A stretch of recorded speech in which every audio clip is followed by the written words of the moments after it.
one for three. AJ Hawk, $5,000.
USA! USA! USA!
The following program is a collection of stooges talking about happenings in the sports world. It is meant to be comedic informative.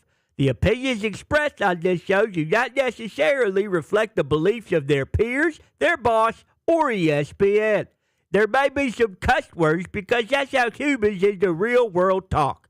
If you are young, please seek permission before watching any further.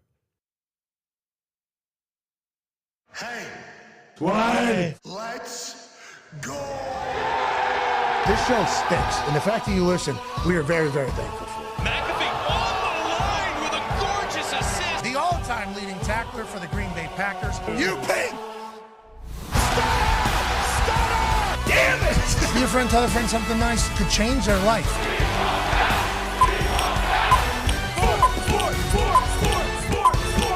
Hello, beautiful people, and welcome to our humble abode, the Thunderdome, on this massive Overreaction Monday, November 24, 2025. This sports program begins now. Football is magical, and the Week 12 NFL Sunday slate delivered in a huge way. Not only do we have multiple overtime games now, my team suffered in overtime to the Kansas City Chiefs, and we are certainly going to have to talk about that because, lo and behold, maybe the Chiefs is still the Chiefs. Mm-hmm. That might be one of the top 5 headlines we roll into, but there's multiple overtimes. There's a huge comeback in a star-studded game, and then last night we got a chance to watch a GOAT do a GOAT thing and absolutely demolish somebody. Now tonight, Carolina Panthers travel all the way out to San Francisco to take on the 49ers in Santa Clara, California. Sorry, not San Francisco. 7.5-point spread. The Carolina Panthers with Rico Dowdle, who's been one of the special stories of this NFL season. Who is this guy? Where did he come from? Well, he's actually a machine. He's traveling to take on the Niners. The Niners look at Brock back. That offense is a wagon. Mm-hmm. Actually, it's evolved since the old gold mining 49er days. It's not a wagon. This thing is a train. No, it's a bullet train. Yeah. No, This thing is a hypersonic plane to London, which is going to transform the way the entire world operates. That is what the Niners offense looks like whenever Brock Purdy's back in control, which he is. Tonight, we wrap up Week 12 in a huge way. The Toxic Table's here, at Boston Connor, at Ty Schmidt. One half of the Hammer, Dahn. Cowboys, AP Tone is here. Tone, obviously a lot of things happened around the NFL yesterday. How'd the public fare? Did we finally start beating the sports books or what? Oh, I wish I could tell you yes. That is not the case. I went through it this morning. Teams that were getting 60% or more of the bets yesterday were 2-7-1 against the spread. Damn. So, no, we have. Getting worse. We stink. We stink again. Okay, so maybe we're not seeing the board. Maybe the more we see, the less we know. Some more. What do you mean by that? Like, I assume there's some people that had really good picks this week, but as a majority, no. Yeah, well, A.J. Hawk actually had an incredible weekend. We'll see if that continues this evening. I think he got 9 right. Damn. Yeah, he went 9-3-1. Pretty I good. went 6-6-1, That's pretty good, 9-3-1. too. Yeah, I feel good about where I'm at. Actually, as I was reading the graphic here to see how I did, because me and A.J. both forget exactly who we're where, and there's other bets being made, obviously, throughout the weekend. So 6-6-1, I was like, oh, bad. And I go over to Age. I'm like, Age is seeing it right now. 9-3-1. Now, is it a feeling? Is it a lurking feeling? What are we reading? What are we not? We shall dive into it all. 9-year NFL vet who looks incredibly cool. Darius J. Butler is here. D-Butch, what's your big takeaway from the weekend, do you think? Good football back, meaningful football back. A lot back. of good football, a lot of records been broken, a lot of close games. So I guess that's my big takeaway so far in the Week 12. Well, it's meaningful football now, too. Very meaningful. Every loss can change a career. Mm-hmm. Every win can save a season. It's meaningful football time. Truly. And that means we, here, need to do a sale for that. Okay. Breaking news. At store.patmcafeeshow.com, there's currently a meaningful football sale. 25% off everything because it is that time of year. Yes, we will celebrate Thanksgiving, and I hope you have a fantastic Black Friday, and I hope Christmas is magical, and I hope your New Year is great. But for us right now, it's big because it's meaningful football everywhere. College football has its rivalry weekend coming up. Hello, big-time meaningful football on Friday and Saturday alongside the NFL slate on Thursday, which has every team playoff implications on. It's meaningful football. We're excited to be here. 25% off the whole store if you want to support the place, you want to rock the place, rep the place, and if you don't, we completely understand. Who knows when you'll get this stuff? I think it'll be quick. We got a different crew on the back end. Okay. We got a different crew on the back end this time. CFO Phil, these folks put together, they're ready for the excitement if you are as well. Store.patmcafeeshow.com. We appreciate the hell out of you. Now, ladies and gentlemen, it's time to dive into the top 5 headlines coming out of Week 12 of the NFL Sunday slate. We said we want to do something each week that maybe has a little bit of reason, a little bit of rhyme, a little bit of structure. What do they do in football games with that? Oh, that's called the First 15. Ladies and gentlemen, welcome to our First 15, driven by Ram Truck. Whenever you hit the gas, that thing sounds like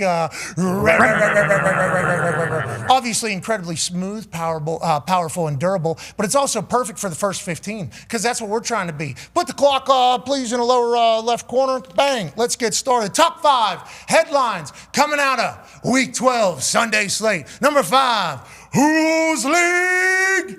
It's looking like Rams League. Heard that a lot last night. Whose house? Rams house. Whose house? Rams house. Felt loud. Felt like the Rams faithful have finally, I don't want to say finally, but the Rams faithful have taken over that entire building. Now, whenever they go out to Los Angeles, you have no idea what's going to happen. How's this going to go? Is the franchise going to be able to be exciting enough and electrifying enough to steal the attention of the people that live in L.A.? And with the Rams, are they going to be good enough? Then they win the Super Bowl in SoFi, in their own stadium, in their own city. And then they go all in, basically, for that team. They send a bunch of draft picks out there, you know. GM actually quoted saying, fuck them picks. You know, that's kind of everywhere. We need to win right now in a brand new city. And somehow, from that era to what they're doing right now, they've been able to continue to turn over the dominance. They got a young defense that's everywhere. And they got a quarterback who was drafted in the same class as me and D-Bus. Yeah.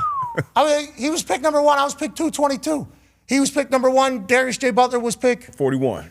Oh, D-Bud. D-Bud. Yeah. That's old Yeah. CBA for Matthew Stafford and for Darius J. Butler. But what this guy's doing this year is outrageous. He's the MVP odds-on favorite, and every time he's on primetime and he's doing the shit that he's doing, especially with Devontae, which D-Bud's going to get into here in a matter of moments. But every time he gets out on TV and showcases what he's able to do at this current stage of his career with dudes like Puka Nacua, who Devontae Adams said he's like, this is the greatest vibe of all time. Puka Nacua, always positive, always energetic, also impossible to tackle and incredibly tough. Kind of sets a tone for everybody in the building. And oh yeah, you got an OG Devontae Adams in that building. And oh yeah, Matthew Stafford's playing better football than he's ever played.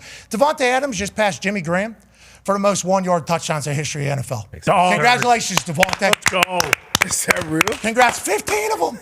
Jerome Bettis is on that list. Jerome Bettis had that run with the Pittsburgh Steelers where basically they would walk it all the way down the field to get to the one. And instead of the tush push, it was the bus hush, and he just kind of ran it in for a touchdown. I think it was Fast Willie Parker got all the yards and had like no touchdowns. Why don't you have any touchdowns? Well, anytime we get inside 5. That's Bussy's territory. Yeah, he had like 3 touchdowns, 2 yards in a couple different games. You're talking about 1-yard touchdowns. Gronk had this situation, obviously, whenever they were down on the goal line with Tom Brady, they would just flank Gronk out there one-on-one. And if you sent one person out there, okay, well, that's a two-way go for Gronk right now. If you send 2 people out there, what happens to the box? Well, obviously, we're able to hammer it. It's an unstoppable offensive weapon if you have it.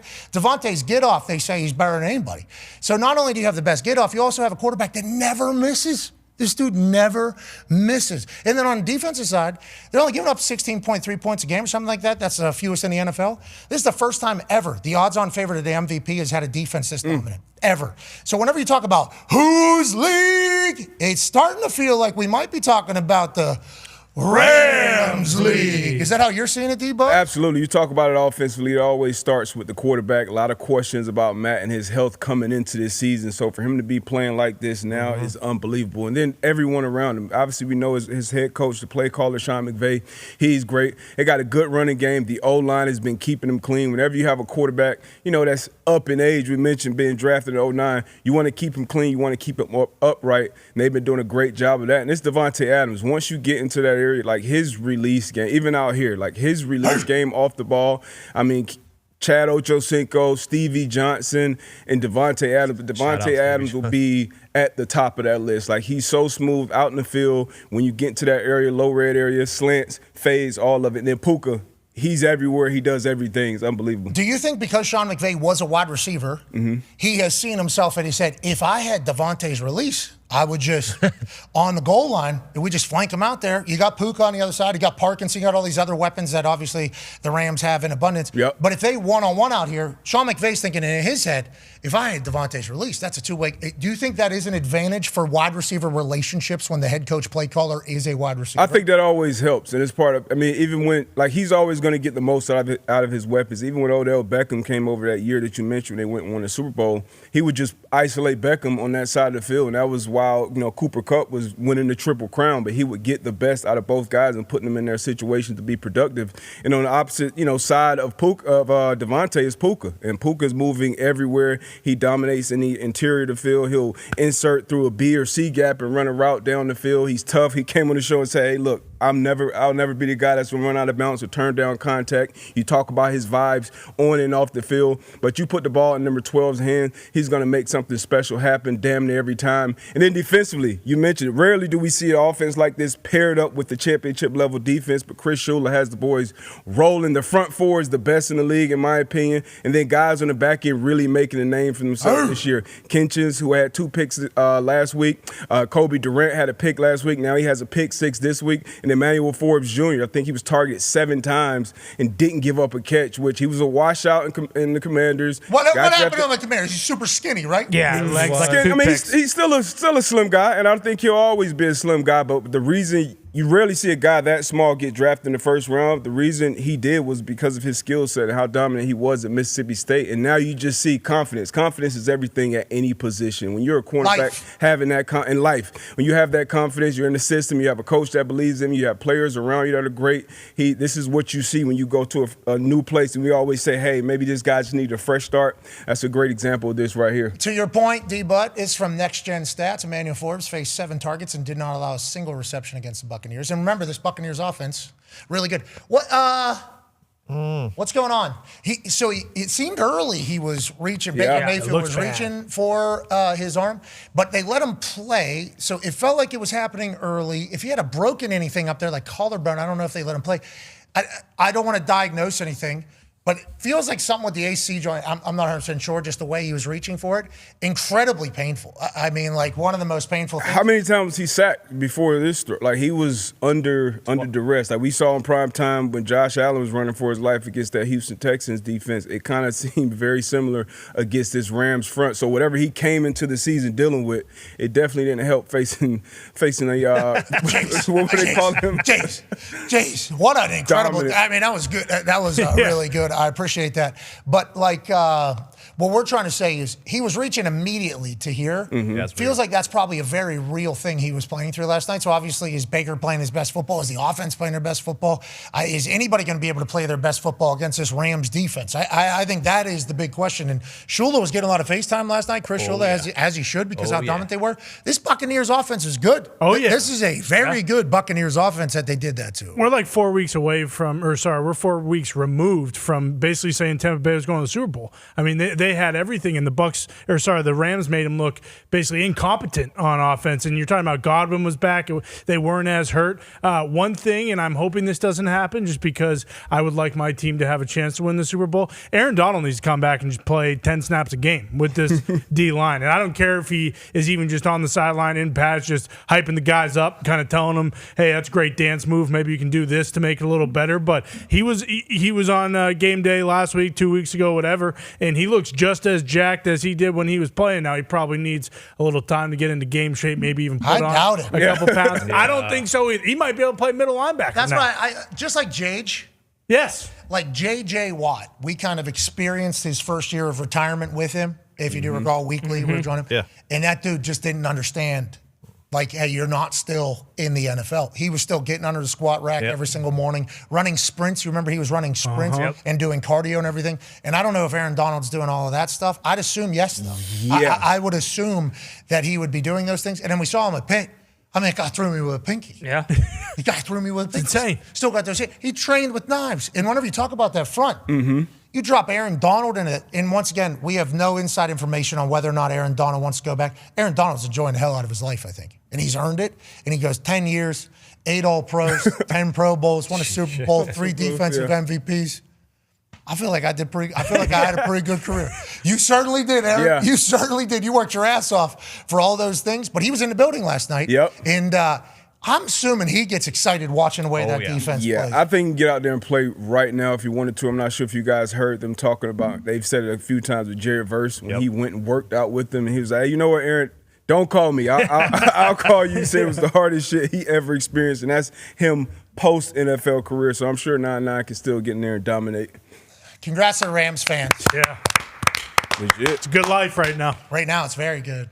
And how long is Matthew Stafford going to play, especially if he's hopping into that tube of live foreverness? Yeah, the immortal chamber. Yeah, what was that? What was that thing called? Immortal cryo chamber of life. It's amortal instead of immoral, so I don't know what the difference is. No, well, because he's an alpha. It's amoral, maybe. Maybe it's a hard A on that. Yeah. Whatever the case, he looks good. Yeah, they also have the number 11 pick still. So who was calling the game? There it is. Amoral advertises itself as a wellness device that aims to optimize human performance and promote holistic health through a combination of non-invasive technologies. It worked. Yeah, it did. Yeah. This guy's fucking unbelievable. Yeah, it did. We saw him walk into this thing, then we saw him walk out of that thing, and now we're getting the season we're getting right now. Is that him? That's a good question. don't do this. We talked to him about this, didn't we? Yeah, we talked to someone about it. He said, my clone's doing pretty good this year. And it's like, whoa, Mr. White Teeth right there. Yeah, a clone would say that. Admit that? He looks good, too. Oh, yeah. Great. Looks young, even with the beard. And he's the arms. He's not getting hit either. He could. He could play another. It's like the 5-7 years. It's like the body that's playing out there has actually never been hit before this year. Doesn't it? He is a little too spry. The touchdown to Parkinson, obviously, every week. I also never saw those calves until this year either. So. Well, he was hiding them maybe because he's a humble man. Did he get new legs? Well, it does appear maybe from knees down because those calves. But once again, we don't really know because we've never really heard from him. Other than mic'd up situations with NFL films when he was in Detroit just getting murdered and then throwing awesome passes. Detroit was so stinky. So Poor stinky. man. So stinky. Jeez. But they had Calvin Johnson and Matthew Stafford, so you were kind of forced to pay attention to them. You know, like we're all forced to pay attention to that team because they were doing records. And I mean, Davante's on he's on a record-breaking pace right now. Already did last night. Jumped top 10, top 9, top 8, whatever the number is in touchdowns. Congratulations. Congrats. Already only has one less touchdown as a Ram. One behind Puka. Puka has 13. He has 12. Yeah, it's been a hell of a year. That's nuts. And I'll tell you what, whenever you find the cheat code on goal line offense and you don't need everybody on your team to get accordioned, like the tush push does, that's a really nice thing. Yeah. The offensive line loves that Devontae Adams has a one-on-one on the outside. they do. You know who else loves that? Running back too. Well, running back may want the touchdown. Yeah. Everybody else loves it Yeah. that it's happening out there. And all Matthew Stafford has to do is what? Just the thing that he's the best in the world at? Just put it into a bucket? Okay. No problem. And Devontae's like, wait till you guys see the shit I worked on in the summer. It's actually a triple fucking. That's all. He's just crossing dudes up. Yeah. Is that the hard? So what's the hardest? You don't know where he's going because he doesn't use his hands either.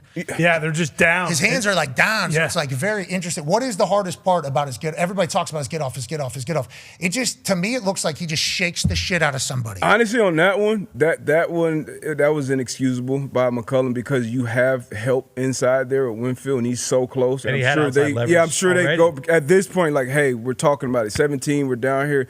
You got to guard half a man. It's like Des Bryant used to be automatic down there at Romo when they got there. He was going to throw the back shoulder fade regardless of what was happening. But if you're a corner, you got to be able to guard half a man at least. So you take away half. But if you're one-on-one just on an island and he has a two-way go on you, you want to initially take away leverage. But a veteran like him, even if he sees out inside leverage, he'll probably set you up and still try to take it away. So when you have that two-way go and you've done it as much as he has done it, and then you have a quarterback that can actually be on the same page and hit you, it's damn near unstoppable. Yeah, because Stafford's not missing. Exactly. Like we'll see sometimes those opportunities where a ball will be a little too far, land out of bounds, be a little short, will get batted off to somebody's back or something like that. I think there was a situation last night with Dak and CD. Obviously, we will talk about that here in a matter of moments about where CD thought the ball was going versus where it actually went. Now, granted, it went right through his arms, so he thought it was going back corner. It's like Stafford seemingly always puts it right to the place that everybody wants it. Exactly. That's why when you're talking about ball spinners, bro. Got it. Absolutely got it. Could do it forever. Let's go to the top 4 headline now. We're talking about the bare necessities, the stinking bare necessity. Hey, the Bears, the kings of the North. This is real. Big time. Hey, just a tough team coming in. Well, Pittsburgh Steelers. With Mason Rudolph, who by Steelers fans' own admissions was fresh off a hot fourth quarter with this Steelers team. Maybe the guy who needs to lead the Pittsburgh Steelers to the promised land they were hoping to go to this season because Aaron Rodgers fractured his left wrist. Now, the story going in was, is Aaron Rodgers going to play against a team that he's the landlord of? Is Aaron Rodgers going to play against Chicago Bears? Maybe one final time in Chicago. He's got a fracture on his left wrist. Okay, he's obviously throws right-handed. He was trying to get in the game last week. He was allegedly trying to play this week for a number of reasons, not only because he's super competitive and he loves his Pittsburgh Steelers team, but also because he will do one more.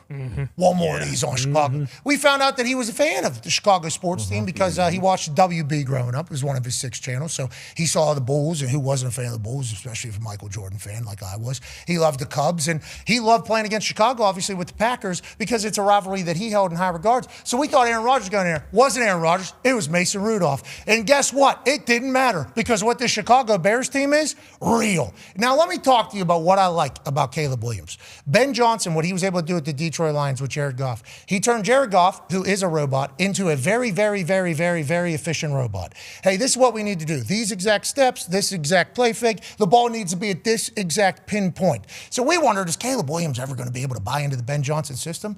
Well, for all that to happen, you need a lot of things. You need a great offensive line. They invest in the offensive line. Oh, yeah. Need a great run game. Okay, need a great run game. Okay, we're going to have a run game. This is if you look at what the Detroit Lions had with Ben Johnson. Best offensive line, need a great run game. Then what do you need a quarterback that's able to do? Well, he needs to be able to hand that ball off to the running back, and then he needs to be able to play action the shit out of that defense. Because if you have a good play action and you have your back to the defense like this, Caleb Williams spent his entire life shotgun, looking at everybody. Hey, Caleb Williams, you're the best athlete on the field. You need to have eyes on everybody, and if something doesn't work, Make it work. Okay, that's what you need to do. Now they're asking Caleb, for the success of this offense, for this offense to be as good, you have to take the ball, commit completely, turn your back to the defense. TJ Watt's on that defense. Turn your back completely to the defense, sell this thing so that the linebackers can't move. Okay, these linebackers can't move. They can't do anything. They have no idea. And then bang, as soon as you turn, you need to know that the ball is going to go right to there, right to the seam. That's where it needs to go. We don't need you thinking. Okay, we just need you to turn your back. Don't be scared of getting hit in the face. Could happen. And as soon as you turn around, you need to just spin that thing. You will catch the defense in a land that they don't want to be in. You will have wide open guys everywhere. And I'll tell you what, yesterday against this Pittsburgh Steelers defense, wide open guys everywhere. The rhythm, the timing, the execution of an offense by Caleb Williams was very much on display. 50 couldn't do shit right there. 50 couldn't do a damn thing right there because he had no idea what Caleb was going to do. Back to the defense, turns around, boom, on a button, see you later. He has to know what the defense is doing pre-snap. So Caleb has to know what the defense is kind of doing pre-snap because then he has to decide where he's going once he turns his back around. But he's making the right decisions. He's committed completely to the play action, and their team's built to have success. And then on defensive side, they just get turnovers everywhere. Yeah, they do. They get turnovers everywhere. Here, now there's a couple stats that Hembo sent over to me about this Chicago Bears team. Okay, last year in games that were decided by 5 points or less, 2024, they were 1-6. Okay, this year they're 6-1.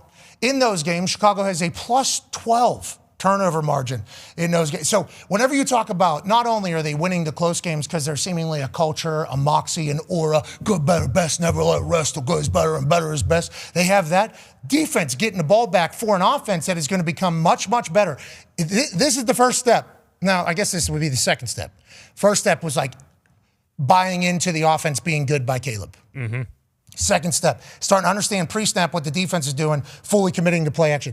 There's so much more if you remember what Ben Johnson and Jared Goff were able to do in Detroit. Yep. This is the fundamental basis of this offense is being able to do this off of play action. Then all the other shit comes in. So whenever you talk about up and to the right, it's like Caleb and Ben Johnson. If they were able to work, we're going to be maybe unstoppable. Seems like they're getting to the point where they are going to work, where we can confidently say that. It's just how quickly do they become that absolute juggernaut that Detroit was? It might be soon. It is fun to watch what they're doing up there. Yeah, I think they're just scratching the surface. They're only 11 games in, and you're sitting at 8-3. I don't think many people expected this. And Caleb Williams, when it's a high leverage situation, I feel like that's when he's playing his best ball, and that's really, you rarely hear that for a young quarterback like him. So I think they're just scratching the surface with this offense. And yeah, it is a belief and a trust in something that you really haven't done your whole life. I would assume he ran a similar offense in high school, in the gun, up-tempo, went to college, moved around the colleges, but did similar things. So to get to the National Football League, and now you're in a huddle, you got to command the huddle, you got to call plays, you got to be under center, you got to do play action, and he's handling it great. He has young guys around him as well. I think Burden will continue to come along, who was their first-round pick this year, another first-round pick, Loveland. Who obviously, a lot of people made a lot of noise because we ended up with Tyler Warren, but I think he'll be just as good. Like, he's unbelievable. You got to be a good blocker to play at Michigan and win the national championship, but you never saw his receiving skills when he was in college, and I think we're just kind of getting to the surface of that as well. And then we know who DJ Moore is. A couple more touchdowns for him yesterday, but Caleb Williams, I couldn't be more impressed with what he's doing. And then defensive side of the ball, Dennis Allen. And I got to give a shout out to Al Harris, too, because everywhere he goes, that secondary plays better and better. And Deshaun Wright, this guy was on Minnesota's practice squad last year. Now he's tied with his teammate Kevin Byard leading the National Football League. And that's an unbelievable interception right there. He said he has some wide receiver in his background. Actually gave Antonio Brown, Tony Toe Tap a shout out for this play. But unbelievable play. And you mentioned it. It's not just the offense or just the defense. We always talk about teams taking on the identity of their coach and kind of playing complementary football and winning these close ball games, and they've been doing it all year long, man. Caleb Williams already has the franchise record with fourth quarter comebacks. Like, I can't say enough about the Chicago Bears team. I think they had a lot of injuries as well. This isn't like the full Chicago Bears team, and I have a chance to talk to, obviously, multiple Chicago Bears fans. Zito's living a high life. I assume they are very excited. A lot of steaks. He's getting steaks every Sunday because the Chicago Bears are getting big-time wins. We also have another friend who lives in Los Angeles but is a diehard Chicago Bears fan. Just the amount of – we're only getting better.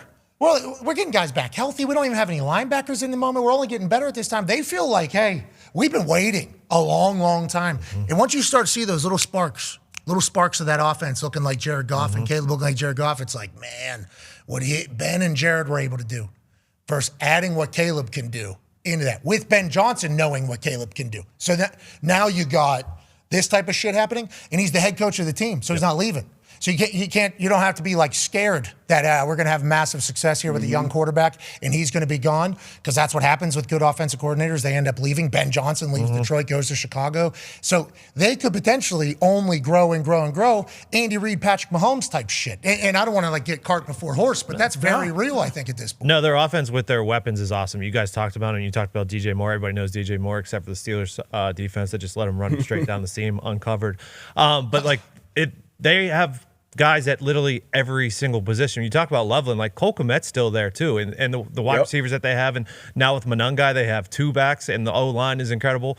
But yeah, the defense, all their linebackers were out, and then Jalen Johnson's been out for a while. They have another starting guy in the secondary who's been out for a while. When they get all those guys back, they're only going to get better, and they're winning games right now and learning how to win games right now. So that is really, really a good thing for them. Yeah, hey, good for Chicago. Yeah, unbelievable. Good for Chicago. And Caleb is going to be a guy, right? Oh, yeah. We're all on that boat. Absolutely. I now was always there. Never left. He was. You were. Yeah, You very much were. way fast. I was on boat. Like, hey, Caleb's a guy. Caleb's a guy. Caleb's a guy. And then I saw Ben Johnson and heard stories about Ben Johnson, and then I saw the way it started, and I was like, oh, this might not work out here for Caleb in Chicago. It might be another one of those stories of a guy having to find another home and then finding the right spot and doing his thing. And then the thought of Caleb just completely being able to transform how he thinks in a season, and then it being very much on display. Like, you can literally just kind of watch it unfold in front of us. It's like, oh no, they're only going to get better in this entire thing. I think it's a big look out from the Chicago Bears to everybody. Yeah. Now we're just talking about the Rams. The Rams and McVay, Stafford and McVay are on like year 8 of this now? 7? Something like that, yeah. 7 and 8 of this offense being what it is, you know? And they had Devontae. It's like, that's what you're thinking here with the Bears. It's like, if Ben and Caleb are together, the other pieces around it are like, okay, this is sustainable. This is like kind of sustainable. And people are going to want to go there. You know what I mean? People are going to want to go to Chicago. Like, the first thing you look at, free agency, obviously after money, is like, okay, how's the quarterback? Do I have a chance to win? How's the head coach? Do I like the culture? And everything we're seeing has been great. And we all heard a lot of things from Caleb Williams, and saw a lot of things, or people around his camp. You hear different things, and it's like, okay, Ben Johnson, because we all know how the personalities have to mesh. So I think that was a big question for a lot of people. And I don't know, maybe it's more I see like behind the scenes or like mic'd up, where it's like, okay, I didn't expect certain things from Caleb Williams that I'm seeing now. And we all know he had the talent, but it's so much more than talent that goes into it. And he feels like he has all those things as well. And yesterday, everything was on script. Like, we know him for his off-script stuff. Yep. He didn't do any of that yesterday. Now, that could have been because people were running wide open, but like everything was on So what's going on script. with you guys, buddy? Yeah, Steelers. it's How are pretty Pittsburgh easy to stay on Steelers? script. They stink. What? They stink. Nah, they're 6-5. That's a fugazi. What? That's fool's gold. How about? Easy. Don't get into fool's gold, please. Don't be doing that. It's one of my favorite movies. Matthew McConaughey, shout out. That's not what we're talking about, though. We are talking about 2 Max on the line, babe. Pittsburgh Steelers, though, 6-5. Yeah. There's been multiple years now where the Pittsburgh Steelers have had successful records, good records, and Steelers fans have openly said into microphones that people are listening to and amongst the entire city and Steeler fan base itself, this team ain't good enough to win anything. This is fake. This is fake. That's how Steelers fans feel. If it doesn't look like it can win a Super Bowl, Steelers fans immediately know, and they're looking for a reason to talk shit about you. And that is kind of where we've been with this Steelers team for a few weeks, certainly after the way yesterday looks, it sounds. Yeah, and the defense, we talked about, there was a month ago, it's like, oh, the defense is the worst. And then there was 3 or 4 weeks where they were getting better, and then they regressed yesterday. Everybody was running wide open. To those Steelers fans that said Mason should be the starting quarterback, you guys are idiots. Okay? I just want to say that out there. I think Aaron probably would have won the football game yesterday, but no, it's just everything's disjointed. We just showed Caleb throwing all those seam routes and everything over the middle. They don't throw over the middle because there's a chance an interception happens. And then 3rd and 5, they just let wide receivers run wide open at 5 yards because they're afraid of getting beat for something worse. Like, it's like you play the safest brand of football imaginable because that's how you try to win football games. And that's not how you win football games these days. Yeah, it's also tough to watch as a fan. Very tough. I had a coach tell me, we're just trying to get 1 point more than the other team. Exactly, yes. Can we try to get 30 more than the other two? That'd be a lot better. It'd be a lot better life for all of us if we were trying to do that. But that is a mindset. Hey, we play winning football. We play winning football. It should work out. While the Bears are playing winning football. They're above 500. It's why I said 6-5. Right on Could be worse. Tied for first in the division. Still tied for the lead. Got it. The Ravens, they didn't play their best game, get a win, but you guys got it. Go to the playoffs. The Bucs were like 6-5 when they won the Super Bowl, right, with Brady in that first year. That's right. So we can still do it. That's right. Good point. There we go. Think about the Giants story back in the day whenever they were going to fire 9-7 and they won the Super Bowl. Boom. Hope. I hate it. Especially when you're watching this team, it looks like. Yeah, because he hasn't had it for a few weeks, hasn't he? No. And the fan that he was talking about being an idiot was himself. Yeah. That's a thing that just happened right. That's good accountability. And even when they had it, the Ravens were still favored to win the division. Remember, we were all like, what the hell's going on? Yeah, 4-game lead or something. Yeah, the Ravens Sportsbooks are like. Fugazi. Yeah, this team stinks. That's really what they're saying. All right, let's move on to the next headline, shall we? Ladies and gentlemen, number 3 coming out of the Week 12 NFL Sunday slate. Although not all these teams won, okay? There were some super-duper special teams, wasn't there? Oh, yeah. There were some magical things that happened around. How about Evan McPherson, Money Mac of the Cincinnati Bengals? They would go on to lose to the Patriots by 6, but McPherson would hit a 63-yarder in Cincinnati in November. A lot of long sleeves on, obviously, out and around there. Cold time. Cincinnati, obviously, very windy. 63 just becoming like a casual day in the NFL these days. Congrats to him. Let's continue with the long balls. Will Reichard here from the Vikings out of Alabama, as we all recall. He has 4 kicks of 59 yards or plus this season. That's the most ever. And that was one in Lambeau. That thing hooked at the end. He played the wind beautifully. This kid's seemingly money from everywhere. The Vikings would go on to lose to the Green Bay Packers, but it was still a great kick. Great kick. He scored all their points. And that was kind of, it's massive when you have a struggling offense like that, when you can confidently put a guy out there and say, like, hey, this guy, he will be good from 59 to 60. So, yeah, he was the best player on the field for them yesterday. And they have a dome, so him doing that in Lambeau, obviously good for him. And Nine struggling. Stinks. He stinks, unfortunately.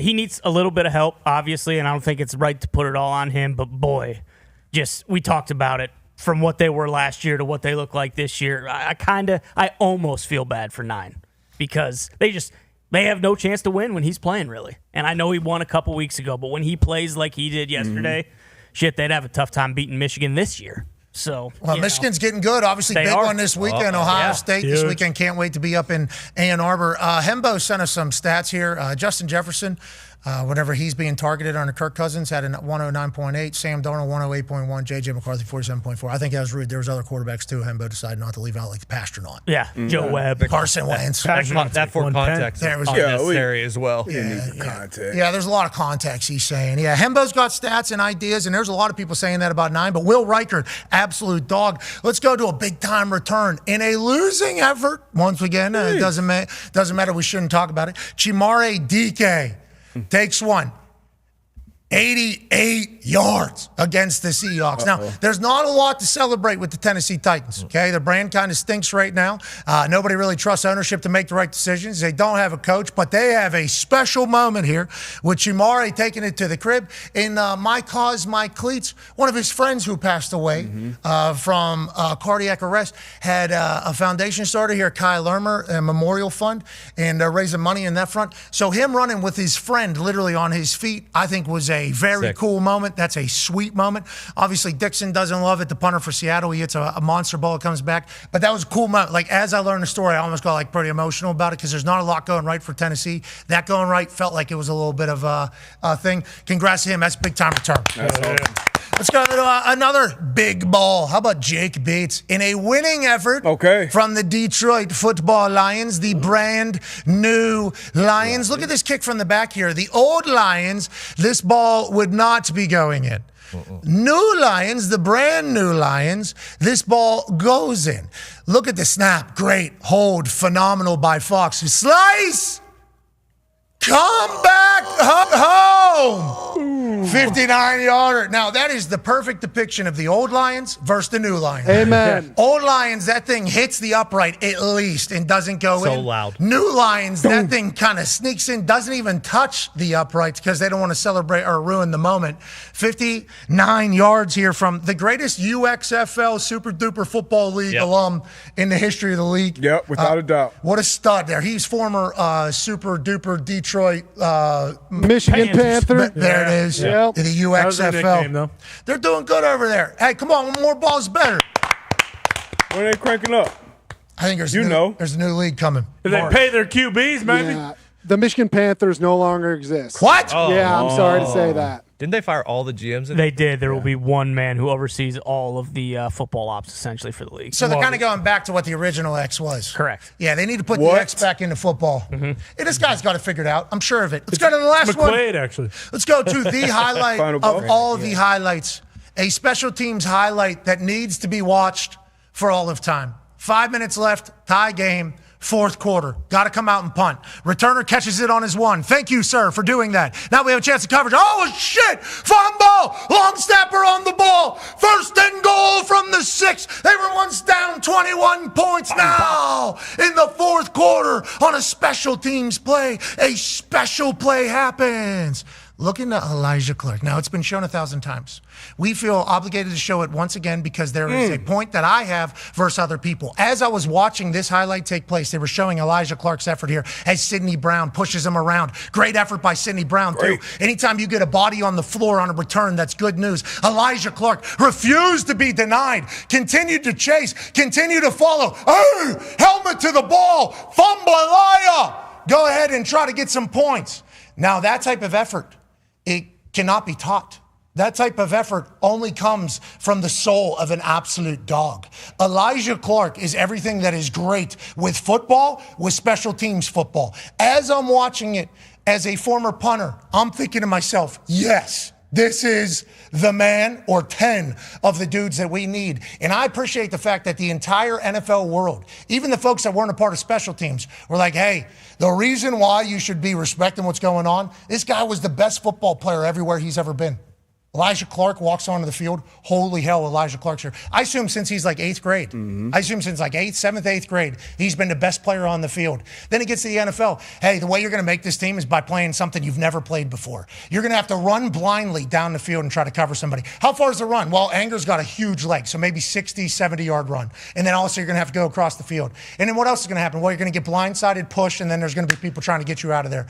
Yeah, but so what's the end game? Well, maybe you might possibly make the tackle. Only one person can make the tackle, but hopefully you'll be able to do it. So for him, superstar, to buy into that, and all the other guys that buy into special teams, it's the backbone of what football is, which is why we try to save special teams at every single turn. There's a lot of guys that only have jobs because of special teams. There's a lot of football plays that get made that are so special to football that if they were to not exist anymore, it would hurt the game. This is one of them. Elijah Clark, absolute dog. God, give me that guy.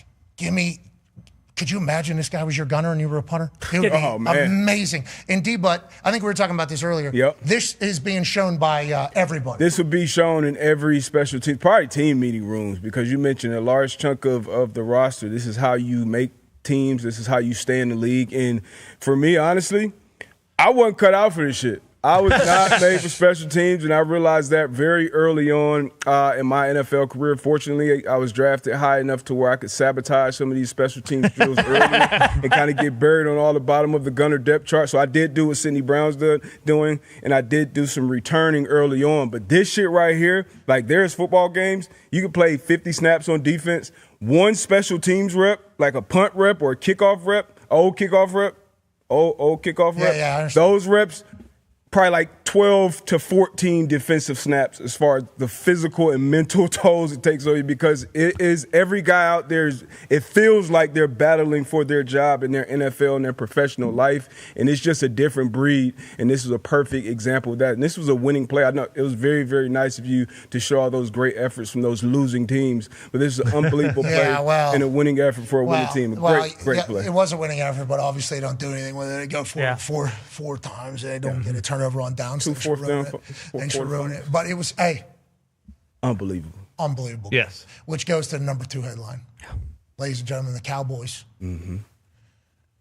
Comeback corrals the Eagles. A lot of different ways to use the C words in this particular title. We landed on this one. The Cowboys comeback corrals the Eagles strictly because it was Philadelphia Eagles night. It was their night. Jalen Hurts is bopping around, scoring touchdowns. AJ's shoes and cleats look so awesome out there. Devontae's making big-time plays. Sirianni's living the high life down in Jerry World. Hello and welcome to the show. We are your Super Bowl champions. That's what it felt like. There were shots of Dak on the sideline taking his helmet off, and I actually thought to myself, maybe Dak isn't the guy that we've been talking about. Remember just a week ago we were talking about the Dallas Cowboys holding Dak back. Yeah. You know, the conversation was always, is Dak holding back the Cowboys? How come nobody's ever talked about the Cowboys holding Dak back? That's where we were. Then I watched the beginning of this game. I'm like, what an idiot I was. This guy stinks. That is not what it is at all. Boom! Fast forward to right before the half. Dak Prescott, George Pickens. What a trade this was by Jerry Jones. Now, whenever DK Metcalf goes to Pittsburgh, we wondered if GP and DK were going to be able to eat on the same offense. They were not. George Pickens goes to Dallas, changes up his entire trajectory of his entire career on a contract year. Not only that touchdown, let's go 21-14 in the fourth. George Pickens, spectacular catch, which is kind of what he does. This is literally what he does. He'll go up and get it. He's fast. He has great football IQ, and he feels like he's at home with the Dallas Cowboys. And Jerry Jones is at the stage of life where he just calls him George. You know, we're very happy about George. Now, you know who else is happy about George? Dak Prescott, fourth quarter, 21-14. John Elway. Let me land on my neck and go absolutely ape shit here at Jerry World. 21-21. Eagles can answer. They're our Super Bowl champs. Jalen Hurts, make something happen. Saquon Barkley, MVP. Oh, no! Fumble! Oh, no. Dallas Cowboys recover. Now what are they going to do with it? Nothing. Now they punt. Send it down. We just watched this. Elijah Clark says, don't worry about it, Dak. Don't worry about it, boys. He'll catch the punt at the 1. Xavier Gibson, who is a very talented returner. Bad decision here. Leads to a worse outcome. Dallas Cowboys get it first and goal on a 7 in the fourth quarter. 5 minutes left in the fourth. Oh, my gosh. They were down 21. All we need is Dak to just do something. 4th and goal. Dak Prescott at shotgun from the 1.5. Scanning, throwing, short, not going to do it. Turnover on downs. Holy hell. How do you not get something done? Well, don't worry about it. Eagles won't either. 3rd and 2. Sacked by Osa. Odigizua. Friend of the program. Got paid. Absolute beast. Huge play. The Cowboys get the ball back. Dak Prescott hits a couple. Then he finds George Pickens once again to get into field goal range in Brandon Aubrey. Is he from the UXFL? I think he's just from the streets. Actually, I think he's from the football gods, Brandon Aubrey. He missed a kick earlier in the game. We were all very confused. He's gotten to that point where if he misses, we have no idea what the hell's going on. We all assumed he was going to make the game winner. He did. Congrats to the Cowboys getting a huge win after seemingly a historic collapse by the Philadelphia Eagles. D-Butt, your talking point from this game, Dak and Dallas, very durable and tough, or Philadelphia Eagles? This is exactly who we thought they were. A little bit of both. I still have the utmost faith in the Philadelphia Eagles to figure it out. But for the Cowboys to come out there, be down, Shotty said it after the game. Yeah, we might have spotted them 21. You can't win in the game in any other quarter but the fourth quarter. And that's what the Cowboys did. Dak Prescott has been dominant, especially at home against his divisional opponents. He's been unbelievable. And to go out, we talked about championship defenses coming to this game. This is what we felt about the Eagles, and I still think they'll figure it out. But George Pickens, man, him coming over here and the way that they use him in this offense compared to what they used, how they used him in Pittsburgh. Pittsburgh, he was basically just a shot guy at the X. Now he's running across the middle. He's getting matched up on slot defenders. He's on the outside. He's on the inside. And right now he's wide receiver 1 in Dallas. And I think after this season, it looks like he's probably the highest paid wide receiver in the National Football League. I don't know if it'll be in Dallas because of what they paid to CD, but he is that type of talent. He's just unbelievable. Go-to guy that you can throw the ball anywhere anywhere around in 3 is going to come down with it. Yeah, you talk about 3 need money. Well, Jerry will figure that out, won't he, Ty? Yeah, I think it's time we maybe give Jerry a little bit of credit. You know, people have been killing him all year, but I think this is one of the rare instances where you look at the Micah Parsons trades and, like, both teams won that trade. Packers got what they needed. Cowboys early on this year, maybe not so much, but it enabled Jerry to kind of go and get Quinnen Williams. And their defense, I mean, we knew what their offense was very early on this year. It was, hey, Cowboys are going to score 50 points a game to win. And, you know, now after the trade deadline, they have some of those pieces in place. And I think Jerry knew all along, like, hey, there is a way that I can kind of remake this team during the season. And people can keep talking about Micah, you know, and how big of a mistake that was. He's good. He's unbelievable. Yeah. He is. But I think you could also argue that the Cowboys probably are better off, you know, without him, with the guys they brought in. So, yeah, I mean, if you're looking at everything right now, I think the Cowboys are one of those teams where, like, you don't want to play them right now with how their defense is playing. We know what their offense can do, and we'll see what happens on Thursday. That's a massive game. Hair looks amazing, Con Man. Thank you very much. Let you know, I saw it there. It was shining. It was glistening. It looks unbelievable. Cowboys might be for real, and I know that sports media fans don't love that, and we might fall into sports media world.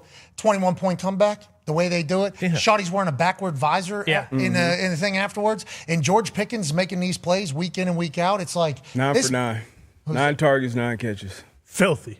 Stafford started, 11 for 11? Yes. 12. Went to 12. Yeah. Outrageous. All right, number 1. Go ahead. I was just going to say, I think there's also something very real about, like, playing for something bigger than everything with, like, after Marshawn Nealon passed away, like you saw late in the game, they're waving his flag. We saw what happened against the Raiders. Like, that can galvanize an entire state almost, you know, and like Cowboys Nation, and I think that's exactly what's happened. Yeah, and you can also, I mean, obviously that certainly perspective, and we're in this thing together for our guy here, but also whenever Micah gets traded away, they're told they're trash. Yeah, exactly. That's basically told they can't win. That's season's over mentality. There could be a lot of bunker mentality down there in Dallas. And the number 1 headline, what the? I don't like it, because we know what this is supposed to be. Okay, every time we've done this, after a Colts win, number 1 has been the Colts are going to win a Super Bowl. Well, turns out, maybe not. Chiefs is still the Chiefs. And a lot of flags in this game. You know, we got a lot of them. A lot of good calls. A lot of good calls. I put out a tweet, a lot of flags. A lot of flags is what I said. And I got a lot of people saying, but who's getting the calls? It's like we were actually getting the calls in Kansas City against Kansas City. I think that is something that should be talked about. But then we weren't, too, at times. Tough to watch this game. Tough to watch this game, especially early if you're a Colts fan. It looks easy. Michael Pittman Jr. takes a couple hits. Daniel Jones delivers some dimes. How you doing? We're having a good time. 7-3. Let's go ahead and get it back. Well, Ashton Doolin, actually a guy you probably never heard of. Stud for us. Great on special teams. Oh, yeah. And a weapon with his speed. Yeah, he's going to go for about 30, 40, 50. And then we're going to throw it to 6'5", 265-pound Ogletree, who has the sweet feet. It's 14-3 in Kansas City. Got Tony Romo telling me this is DEFCON 10. Yeah. For the Kansas City Chiefs. Let's go to 20-9. Fourth quarter. You're up 11 against the Chiefs. Oh, Kareem Hunt. He's going to score a touchdown. No big deal. That's okay. Deal. That's fine. It's all right. They're going to do that. A 2-point conversion now to make it a 3-point game. Just got to get a stop. Oh, he's wide ass open. No big deal. Now, listen, they weren't even able to do their play they were doing against us the entire game, which is just crossing routes. These dudes were just running crossing routes. Yep. We couldn't keep up with them. Rashee Rice going one way. Xavier Worthy going the other way. Rashee Rice going one way. Xavier Worthy going the other. This is all they did. The whole game. The whole game. Mooney, Sauce, we got them. We got 2 corners. Well, they're in track meets because they're trying to keep up with some of the fastest guys in the league running across the field. And Patrick Mahomes and the boys get a field goal to tie it. We get the ball first. Zaire Franklin wins the toss, takes the ball first. Tony Romo immediately points out why he wouldn't do that, but I think I'm a ball first type guy. We go 3 and out. What does Patrick Mahomes do? Well, just like he did at the end of the fourth quarter, Worthy crossing around. I mean, it's just every time. That's all. And here's Rashee Rice. Guess what's going to happen? What? Again, from the other side of the fucking field. That's all they did the whole time. They just did it the whole time. It was very obvious, like early, like, oh shit, we're not going to be able to keep up with these guys. They have track stars running across the field, and it's like, this is what Patrick Mahomes and this Chiefs team can be whenever they have healthy and explosive weapons. I think that's what they've shown in the past. Feels like the Colts ran into that. Harrison Butker not only hits the game tire that he kicked at the end of the fourth quarter, they got the ball like their 4-yard line. Yep. And they drove that thing for 4 minutes and 30 seconds right down the field against us. And then they kicked that game tire. And then obviously we knew once they got the ball in overtime, here we go again. It's Patrick Mahomes and the Chiefs are still the Chiefs. Joining us now, ladies and gentlemen, to wrap up this first 15 is an absolute legend, a Michigan man in the NFL Insider that we call every week to let us know what the hell's going on, Adam Schefter. Hey. Gentlemen, what's going on? Shefty, thank you for hanging out with us. Let's hit some things that we weren't able to cover. Baker Mayfield, AC sprain joint, that is what it came. Did he come into the game with that, or did it happen last night? Feels like he was doing this often and early. Yeah, no, he's been banged up this year. I don't know exactly what was wrong going into the game, but I've been told that he had been pretty banged up all season long, more so than I think people realized. Last night, obviously, that shoulder got worse, whether it was the same injury, aggravated, whatever it was. He went down there. They took x-rays, no fracture, nothing structurally wrong. Now he's going for the MRI in about a half hour, 30 minutes from now, and that should tell more. But the way it was told to me, they're not ready to rule him out Sunday, which, again, you see him go down there. You see him grabbing his shoulder. I'm thinking, like, well, how many weeks is this going to be? He's on the sidelines in street clothes and a sling.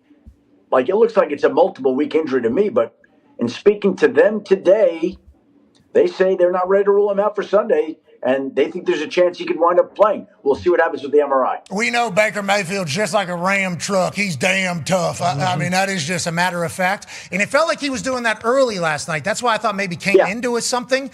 And they wouldn't let him play if there was any structural damage. So it felt like a sprain in there. Incredibly painful. Obviously, Baker's tough. We hope we get a chance to see him tough outing. Speaking of tough outings, let's talk about New England's win yesterday. Yeah, Shefty, left tackle Will Campbell and left guard Jared Wilson both hurt. Will Campbell knee, Jared Wilson ankle. What are we looking at as far as timetables, and are both these guys going to hopefully be able to come back? Yeah, I think, well, Vrabel today talked about the fact that he doesn't think it's season ending. And I think if you look at the schedule, I wouldn't expect that either player would play a week from tonight against the New York Giants on Monday Night Football, but the Patriots have their bye in week 14 the week after. So I think at the very least you give these guys, they don't play Monday, they get the bye week off, and then you're reevaluating them in 2 weeks to see whether or not they can get back out there. It sounds like it's going to be a little bit longer on Will Campbell. We'll see how it all shakes out. Not a great day for the left side of the Patriots offensive line, but again, doesn't sound like it's long-term for either player. Okay, we're happy to hear that, especially because those are two young guys in that team, obviously up and to the right. Let's talk about a little bit of an older gent, the oldest gent, actually. Go ahead, Tone. Yeah, Shefty, Aaron Rodgers, obviously that left wrist. We saw him practicing last week before the Bears game. I was told he took all the first-team reps on Friday for the Pittsburgh Steelers, and then he does not go on Sunday. Who's this? Was it the doctor's decision? Because we were told Aaron wanted to go. What was the situation there? Well, my understanding was that Aaron did want to play. He was pushing to play all week long, and that the doctors were obviously more cautious and guarded. I think ultimately in the end, the doctors and Mike Tomlin make the call about whether or not he's going to go, and they decided on Saturday to hold him out of the game. Some of the players didn't know until Sunday pre-game exactly what was going to happen, but they made the decision on Saturday to start Mason Rudolph, and they also made it sound like they think Rodgers could be back this upcoming week. It sounds like that is real possible, that he has a real possibility of playing on Sunday. They need him back. They lost yesterday. You know, he's really impressed them this year, just the way he's carried himself, his toughness, the whole thing, and I would think that he is back this week. Man, the landlord definitely wanted to go back home maybe for one last trip. We'll be excited to see what ends up happening for the rest of the season for the Pittsburgh Steelers and his career. You know what ends up going. Tough loss to Chicago Bears, who might be for real. Let's talk about somebody for real being out next week and the week following and the week following and the week following. Moves in Las Vegas. Go ahead, D-Bud. Yeah, Chip Kelly came over from the Ohio State Buckeyes after winning the national championship. Highest paid coordinator now fired for the Las Vegas Raiders. I just want to know, is Pete Carroll safe after this season? What are your thoughts and vibes going on in Vegas right now? Look, well, Pete Carroll's never fired an assistant coach in season in his entire time in Seattle. And now they fired two different coordinators here in about 2+ weeks. They fired their special teams coach, and now they fired Chip Kelly last night. Look, I think it's clear, like, nobody seems to be safe right now out there on the coaching staff. I think everything's up in the air. I think the season has not gone the way that a lot of people would have hoped. It's been disappointing in a lot of different ways. You lose to the Browns at home like that, give up 10 sacks, everything's going to be called into question. Let's talk about the Browns. Kevin Stefanski why do you do that? Why do you just come out and say, hey, this is cool? I'm out. I'll tell you why. Why don't you just say this is this first rookie since when to win? 1995 to win their debut for the Browns. And I know he didn't go for 300 or whatever. And stats are we're trying to find, it's hard to find all that. But still, at quarterback, the position, the vibe, to win a game like that, especially for Cleveland. Now, granted, he's saying a lot of things that people are like, relax. Okay, you need to, but that's not Shador. That is not what Shador is, which could be exactly what Cleveland Browns need, which is actually what he said in his pregame interview. Before his first start, he's getting interviewed. Okay, I don't even know how that would happen. A 5th-round pick, a fresh rookie quarterback, right before his first ever start, he's getting a pregame interview. I don't know if that's ever happened for anybody ever before or would ever happen again. And she goes, what are you trying to prove or show here to your fans, your team, and everything? I'm who they've been waiting for, or something like that. It's what a fucking bar right there right before you go out there. Now, I'm not saying they're going to go undefeated with him. I'm not saying they're going to win next week. What I am saying, though, is felt like Stefanski there wasn't a single moment of that was a good moment for our team. Why is that? A lot of people are wondering that, Shefty. Yeah, well, I think, and I know a lot of people are up in arms with the way Kevin Stefanski has treated Shador Sanders. I think he's been quietly supportive behind the scenes. Like, he's worked with them every single day. He supports. This is not a personal thing. People saying, "Well, why didn't he name him the starter after the game?" Well, how about does anybody think Shador is not going to start this week? I think we all do. But give the head coach some time to go back, look at the film, talk to the staff, talk to the players. How about letting Dylan Gabriel know, hey, we're going to take another look at Shador this week before you announce it to the press after the game? There's little steps that you have to follow. Everybody wanted him to be anointed right after the game, and I can't imagine that he wouldn't start this upcoming week. That, to me, would be a surprise, considering that they won the game. He played well, a little bit of momentum, nice to see. You saw Myles Garrett's reaction after that long pass. That might have been the first long pass he's seen in Cleveland in the last decade. So, I mean, he was like, oh, my God, that's what happens when you complete a long pass? Wow, exciting. So I think he starts, but I don't think Kevin Stefanski had to come out and say that after the game yesterday. All right. I appreciate you. You're the best. We'll talk to you tomorrow, maybe. Ladies and gentlemen, senior NFL insider for ESPN, Adam Schefter. Shefty. All right, we're back on the other side. But it is great to be down here in T-Town, Alabama. Now, let's do a little history here, shall we? This is, what's your name? Gabby. Gabby, you're a senior here, right? That's correct. And what is your major? Chemical engineering. Okay. Okay, have you ever kicked anything before? No. Okay, but you said you want to do it, not get somebody else because? Yes, because I camped out for so many hours with my friend, and I got lucky enough to get picked, so let's go for it. Yes! Yeah! Yes! All right! We love that, Gabby. $300,000 if you make this kick right here, Gabby, okay? Oh, my gosh.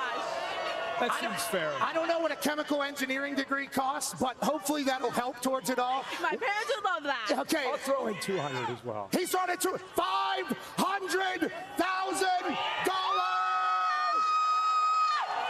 All right, Gabby. Okay. Good luck. We're pulling for you. 33 yards. All you got to do is make the kick. Good luck, Gabby. Okay. Thank you. Any final thoughts? I love you, Mom and Dad and brother. Love that, Mom and Dad. Hope you have a good time. Ladies and gentlemen, Gabby Mathis, chemical engineer, senior here at Alabama, will attempt to win $500,000. Oh! It's come to this, huh? It's come to this. It's come to this. Yeah, why'd you smack me in the face? Kirk just smacked me in the face. How about this? How about this, Gabby? If Kirk Herbstreit can throw that football through those uprights right there, we'll give you $300,000. Are you okay with that? $300,000. If Kirk Herbstreit can throw it through those uprights, former Ohio State quarterback, oh boy. No warm-up, full suit for Gabby.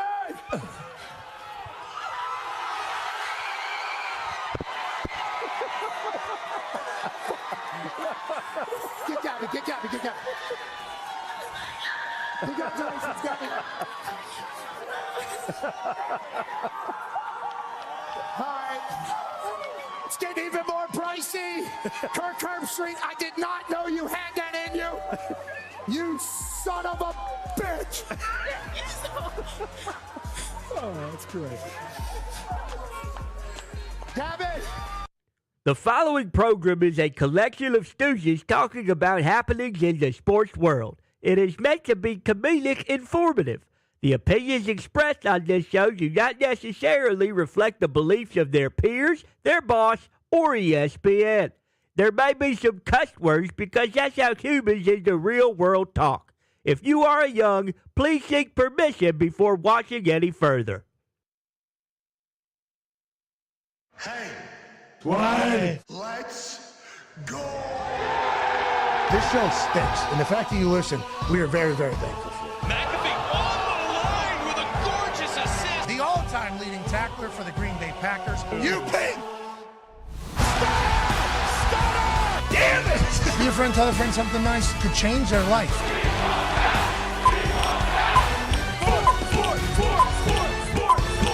Hello, beautiful people, and welcome back to our humble abode, the Thunderdome. On this magical Overreaction Monday, November 24th, 2025, hour 2 of the program begins now.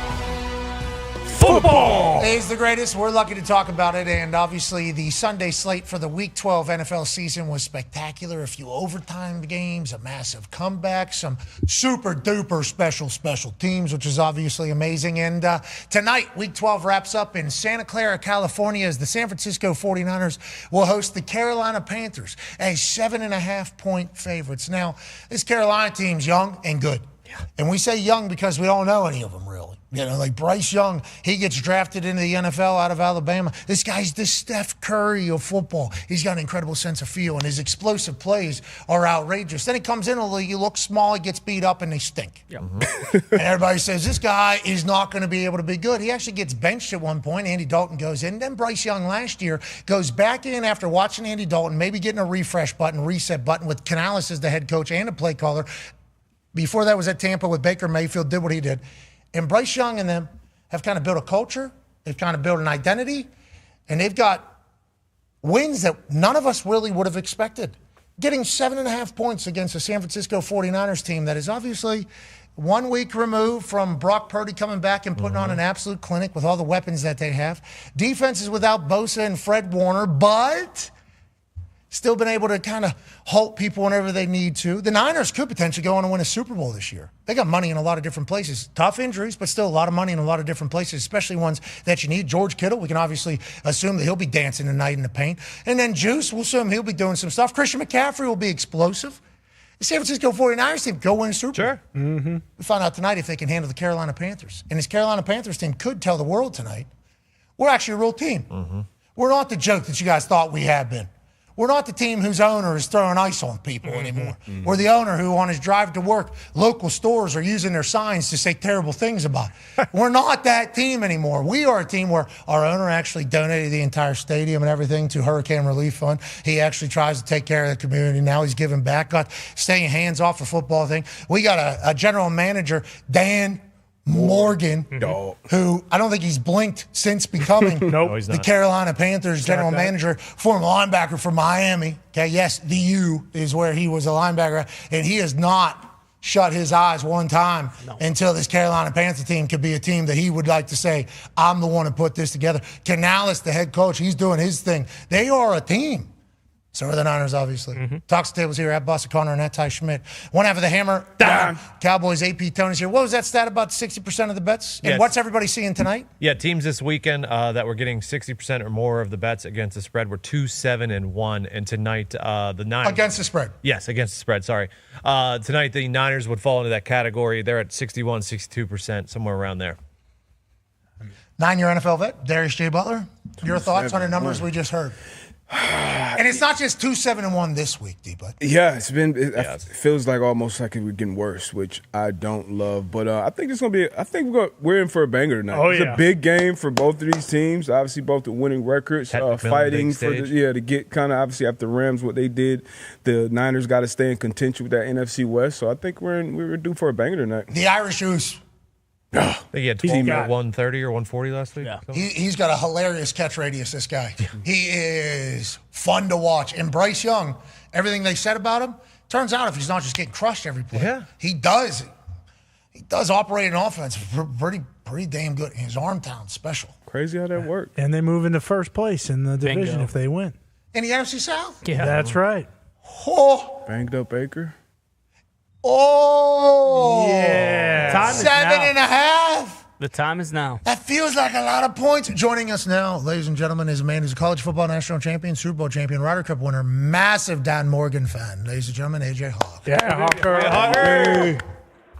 You're right. I am a massive Dan Morgan fan. Have been for a long time. It's no surprise that he has Carolina kind of rolling in the right direction. Yeah, it feels like he's got a culture in place. Rico Dowdle, also a very explosive weapon in the backfield. Let's talk about the San Francisco 49ers team, though. We just saw Brock, and we actually had a train. I think the last time we did this was like the Brock Purdy train is back, and everybody's happy, you know? And it's like Shanahan was in there doing his thing. The rest of the offense was behind him. And it's like, this is why Brock Purdy got paid a couple $100 million to play quarterback in this system. Yes, people have been good with Shanahan. Brock Purdy seemingly better than everybody else because his decision-making, his ball placement, everything about him screams and radiates the Shanahan offense. And then, you know, we immediately see 7.5 points with a shiny new object, and we go, whoa, wait a minute. I like this Carolina Panthers team. I don't know if a lot of people know about this Carolina Panthers team. What are your thoughts on tonight's game as we wrap up Week 12 of the NFL slate? I mean, you're right. Purdy and Kittle obviously have a great connection with Juszczyk, and then you throw CMC in there. Yeah, their offense is definitely something that it's not easy to stop, but I don't know. Like 7.5 definitely feels like a lot. I feel like Carolina people have, I don't know, is it a recency bias of like the last couple of years, or they just don't think that Carolina and Bryce Young can get it done. But I mean, Ted McMillan, that guy has been awesome all year long. Like you said, Dowdle. I'm going to have a hard time here with this one tonight. I don't know which way I'm leaning, but I'm probably leaning Carolina if I had to tell you right now. Okay, that's good news because you are seeing it right now. I don't know if you know this. We talked about this the first hour. 9-3-1 on weekend, Age. Wow, solid. I was glad to turn on the program and see this. I was glad that I really didn't know. I wasn't sure. I thought I could have had – it was one of those games with all the spreads were so big. It was one of those weeks where who knows which way it goes. Yeah, it was a great Sunday slate, though. Had a couple overtime games, obviously the massive comeback. Let's talk about the Dallas Cowboys, Philadelphia Eagles from your perspective. Obviously, that Dallas Cowboys defense just turns off the hose. Just says, nope, I don't think so anymore. What an impressive bunch of stops that they had, obviously, late. And then Philadelphia Eagles, are we hard to play with the lead, man. It's tough to play with the lead, I guess, huh? Is it? I don't know. Like it'd be cool to be able to do that. But I do know whenever some of these stats come out, and I'm not saying now that 21-zip is outrageous in this state of college football. It does feel like we're getting bigger comebacks than maybe ever before because the talent level on the offensive side and the rules maybe in the style of game and everything like that. But there's always these stats that come out like teams that were in this position were 4,001 or whatever. It's like, it's not. Like sometimes whenever we see these big leads, it's like the reason why it's such a big deal is because normally these teams win. Philadelphia Eagles feel like a team that should win a game whenever they're up 21-0, especially against a rival, especially at this time of the year. Thanksgiving is in 3 days. Happy Thanksgiving week, everybody. Happy Thanksgiving. So it's like you would think that this team would be able to put a team away, especially with who they are. I mean, this team is the Super Bowl champs. This team is the Philadelphia Eagles. They're expected to do their thing. Multiple MVP-type conversations, multiple number one wide receivers, a defense that has been menacing to everybody for the last couple of years with Vic Fangio on the call. And then they just seemingly collapse, Age. And you have to wonder, and I don't like doing this, there's so much drama in this team, man. So much drama. So once that thing starts going the other way, like, is there enough to, like, kind of stop it and go the other way? You know what I mean, AJ? Like, I don't love all of the shit that goes on with their team just in general. I think it's too much distraction to win football, but they won a Super Bowl in the middle of it all. So it's like they kind of debunk all that. But it is like all that drama. At some point, it shows up. I'm not saying yesterday, but maybe it was yesterday, you know? This play right here, geez, that play right there was gigantic. Unbelievable. Way to retrace and track him down, and just a beautiful punch on the ball. There's not a whole lot Saquon could do about that. Okay, so on the play, but how about on the entirety of the Philadelphia Eagles, AJ? I just talked. My bad. Yeah.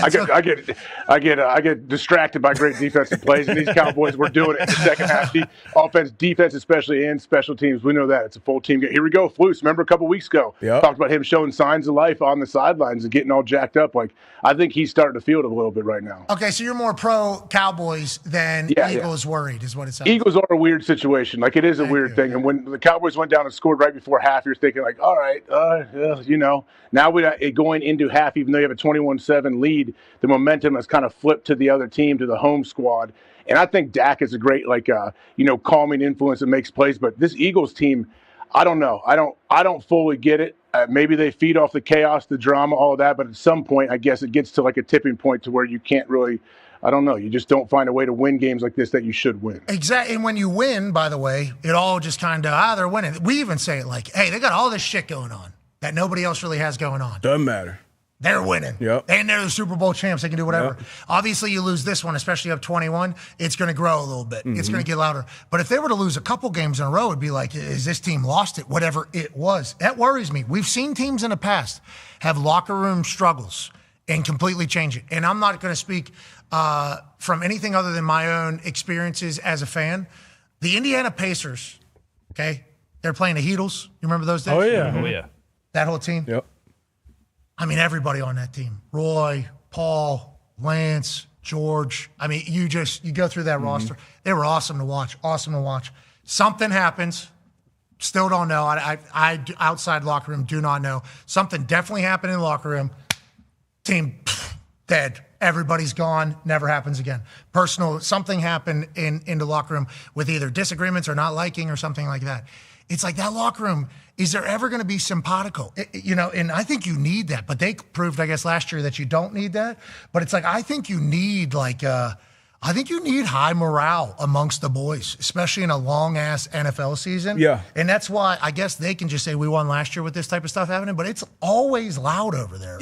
And I don't know how they operate within it, to be honest. Yeah, you definitely got to like each other. I just hate how much, I guess, we know or we hear about what's going on in the locker room. I think Jason Kelsey may have came out this past weekend, or maybe it was an older podcast, something he recorded, but he talked about how he kind of fell out with Lane Johnson. I think they didn't speak for like an entire offseason. They're like damn near brothers. So like shit like that happens. Everybody's not going to be best friends every day. But this is a team that has been to 2 Super Bowl in the last 3 or 4 years. So we're sitting here towards Thanksgiving where, hey, this is where teams kind of start to show who they are down the stretch. And I still think we're going to see this from the Eagles because of the talent they have. But just very similar to like Steelers fans, and they can look at their team and look at the record and know, okay, that is either winning football or it's not. Same with the Eagles. Like, with Saquon, you got a 21-point lead, and he has 10 carries for 22 yards. Like, that's insane. He hasn't been running the ball well this entire season. Like, until they find their stride there, I think Jalen Hurts, he can throw the ball. A.J. Brown can be great. Devontae Smith can be great. But that's kind of the backbone of who they are. We're going to out-physical you up front. We're going to play great defense, and then we're going to hit explosive plays when we need to. And they haven't been doing that. But they've still been winning games up to this point. I'm still, I still have the utmost confidence in the Eagles down the stretch. Okay, I don't know if I do anymore. I don't know. I love their team. I appreciate the fact that they're able to somehow remain focused with all this shit always happening around them. And they're Super Bowl champs for a reason. There's some stats coming out now. Lane Johnson, remember, plantar fascia, I believe sprain, which is the lining of your foot, I believe. It's very painful. Since 2013, when he plays 120, 62, and 1, when he doesn't play 15 and 25. So going back to your point about running the ball and everything like that, whenever they have a great offensive line, which they had obviously last year, best in the league, they can win. They do a lot of damage. This year without Lane Johnson, it doesn't work. And what is Landon's last name? It is Dickerson with a D. Yeah. Why? Why do you ask? No, I just didn't know. I've been hearing different things. What a moment. Immediate sweating of the mouth. Oh, yeah. I believe. Immediate sweating of the mouth. Probably a couple drips. Never saw that guy sweat one time playing football. Nope. Didn't see him. Always perfect. Mm-hmm. I assume when that happened, there was at least one or two. There was just kind of moistness coming up here. The mouth just, oh my God. That's it. That's it. Oh. You see his name. Oh. Let's move along and hope he doesn't get on camera again. Let's just keep it moving. Landon Dickerson. Mm-hmm. Hell of a player. Yeah. Oh, yeah. Hell of a dog. Hell of a football player. Eagles led 21-0 and lost outright to the Cowboys. Obviously, you saw this analytics. I don't know what any of this means. I don't know anything. It's hard for me to tell. I guess it just goes from like at this point of a game when a team was up like this much, this is what the outcome was, and then it kind of changes. So to your point about Duh. Well, Thanks. In history, if you're leading by this much with this much time left, here's your odds to win. Here's the percentage. All right, joining us now is a man who might have the stats. We don't know. Maybe. He's an Emmy Award winner. That's right. Ladies and gentlemen, a man who knows everything about everywhere. Peter Schrager. Hey, good haircut. I think you cut it a little bit shorter. It looks good. You looked very spry on TV this morning, brother. I cleaned it up a little bit, and I knew I was coming on your show, so I made sure I got pretty, baby. Let's go. Oh, get pretty. I like that. We appreciate that, obviously. We're talking about the Philadelphia Eagles right now. Obviously, Dallas Cowboys, incredible comeback. Wow. Yeah. We saw the graphic. Man, they a little no chance there whenever that was how it was. 21-0 or whatever. Not able to really do much until right before half when George Pickens scores the touchdown. But the Dallas Cowboys could be all the way back. They got a road. They got a path. And Jerry Jones believes they can make the playoffs. I assume they do as well. Happy for Shoddy. Happy for Dak. What a comeback win. For the Philadelphia Eagles, though, it's just so loud all the time. They thrive in that. Like, that's kind of AJ's take. AJ's like, maybe they thrive in the chaos. Maybe they need the controversy, and maybe that's just how that job is. Do we think that's weighing into anything that's happening with their team, or do we strictly believe maybe that, like, Petula maybe doesn't understand what he needs to do as much? It's his first year as offensive coordinator. How do you kind of view the Philadelphia Eagles and what we saw yesterday and what we're seeing as a whole with them? Yeah, you can't take away those wins that they've had. So those are in their back pocket, and those are over the Rams and over the Bucks and over the Cowboys one time, but then the Chiefs in Arrowhead and the Packers in Lambeau. So like those are in their back pocket, but it's fair to question what the hell is going on with the offense. They were up 21-0, and it's like, all right, they're on all cylinders going. Since that point yesterday, they only totaled 107 yards, and they never advanced past the Cowboys' 38-yard line. They had 3 3-and-outs. They fumbled the ball, they missed a field goal, and they committed so many penalties. And here's what I'll say about Kevin Petullo. He comes from that Frank Reich tree. He comes there from Nick Sirianni. What? When he was with Phil Rivers and they were with the Colts, they used to throw the ball all over the yard. And Sirianni and Reich likes to throw the ball. They used to do motion. You're not seeing any of it. You're seeing basically, can AJ and Devontae go one-on-one?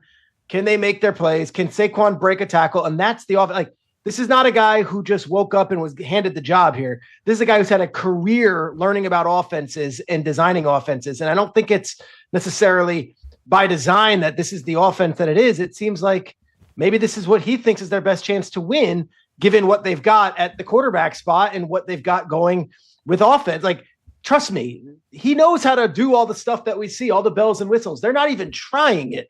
So that's the red flag to me. Like, why not give this offense a chance to do something creative? Why not give this offense a chance to run some of the exotic stuff that his offenses have run before? Yeah, it feels like it's very loud around that offense mostly. But Philly, maybe this is how the Johns operate down there. And we know Nick Sirianni's the guy that can handle it all, right? Last year, there was A.J. Brown chatter. There was other conversation. When they won the Super Bowl, 2 wide receivers are the ones dumping the Gatorade. I think that sends a big message, as does every cryptic tweet that A.J. Brown puts out. Yeah. Sirianni and Big Dom. Exactly. People are saying Big Dom needs to take Petula down there to a local spot and not bring him back. Uh-oh. That's what they're saying. Whoa. Seeing that. I saw a couple of tweets from people that are like, what does Big Dom actually do? Is he trying to take care of the Eagles? Well, why doesn't he take care of Petula then? And that could potentially be something for the good of the entire city. You saw Tom playing catch with A.J. Brown? Yes. You see who was 2 feet away from Tom? Who was that? Big Dom. I was like, of course. I was watching. I'm like, of course. Big Dom orchestrated this entire thing. Making sure not giving away information. Tom was playing catch.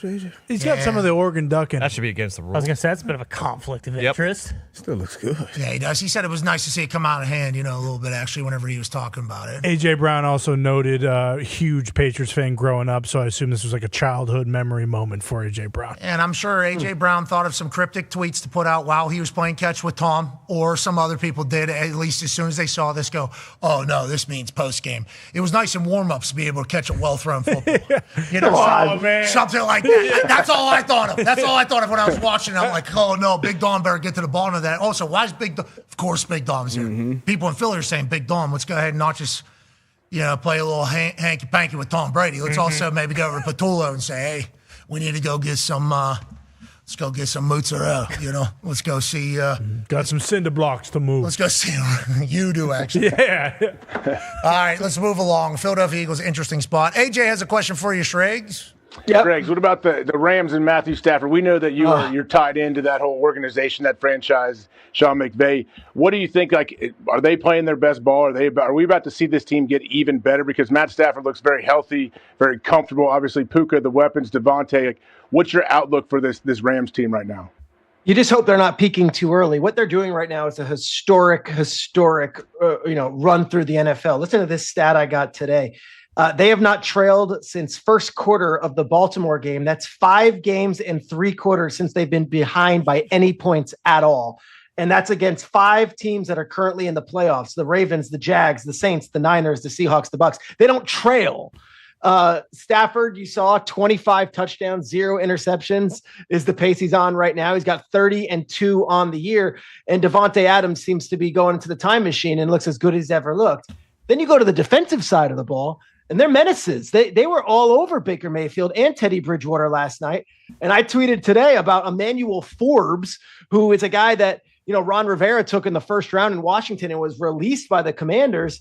Meanwhile, yesterday, he had 7 targets at him and there were 0 passes completed. Emmanuel Forbes is playing like he's one of the best corners in all of football right now. Yeah. This team is working on all cylinders. And then you get Thicker, the kicker, who they had in yesterday. And this guy doesn't miss either. So now you've got all 3 facets and you've got your special teams issues of seemingly taken care of. I don't know. AJ, I look at it, it's like you just don't want to peak too soon because they're doing everything you could possibly want to do. It just might be a little too early right now. I guess, but I don't know if you're needing me or not, if you're looking for a response or not, Shregs, but I feel like you can peak too soon, just stay healthy. If you can find a way to keep your key guys healthy, you're going to be fine, Shregs. Look at that. We were just doing that was TV. That was TV, Pat. We tried. Yeah, no, he said my name. I thought so. I thought he was trying to throw it over to you there. AJ said, listen, I agree with everything you're saying. But it's fascinating. And shout out to Harrison Beavis. I think he went to Missouri, if I do recall. Obviously, throughout college, became thicker, the thicker kicker, the thicker, whatever it is, because he's big lad. He's a big lad. Pure swings yesterday. Pure ball flight. Yep. Wearing number 92. Respect. I don't like that McVay did that to him or whatever the case was, but we're talking like smooth ball flight, and I'm happy for him. I'm also happy for Matthew Stafford. And we talked about it in the first hour. You might know a little bit more. I listened. What was that super duper trailer park thing you went into there? Immortal? Yeah. What is that? What is the Immortal? Do you know? That was from training camp, and everyone was making jokes like, all right, what's going to happen with this thing? I think sales have to be going up tenfold since the way he started the season. I have no idea what that thing is. I will tell you this.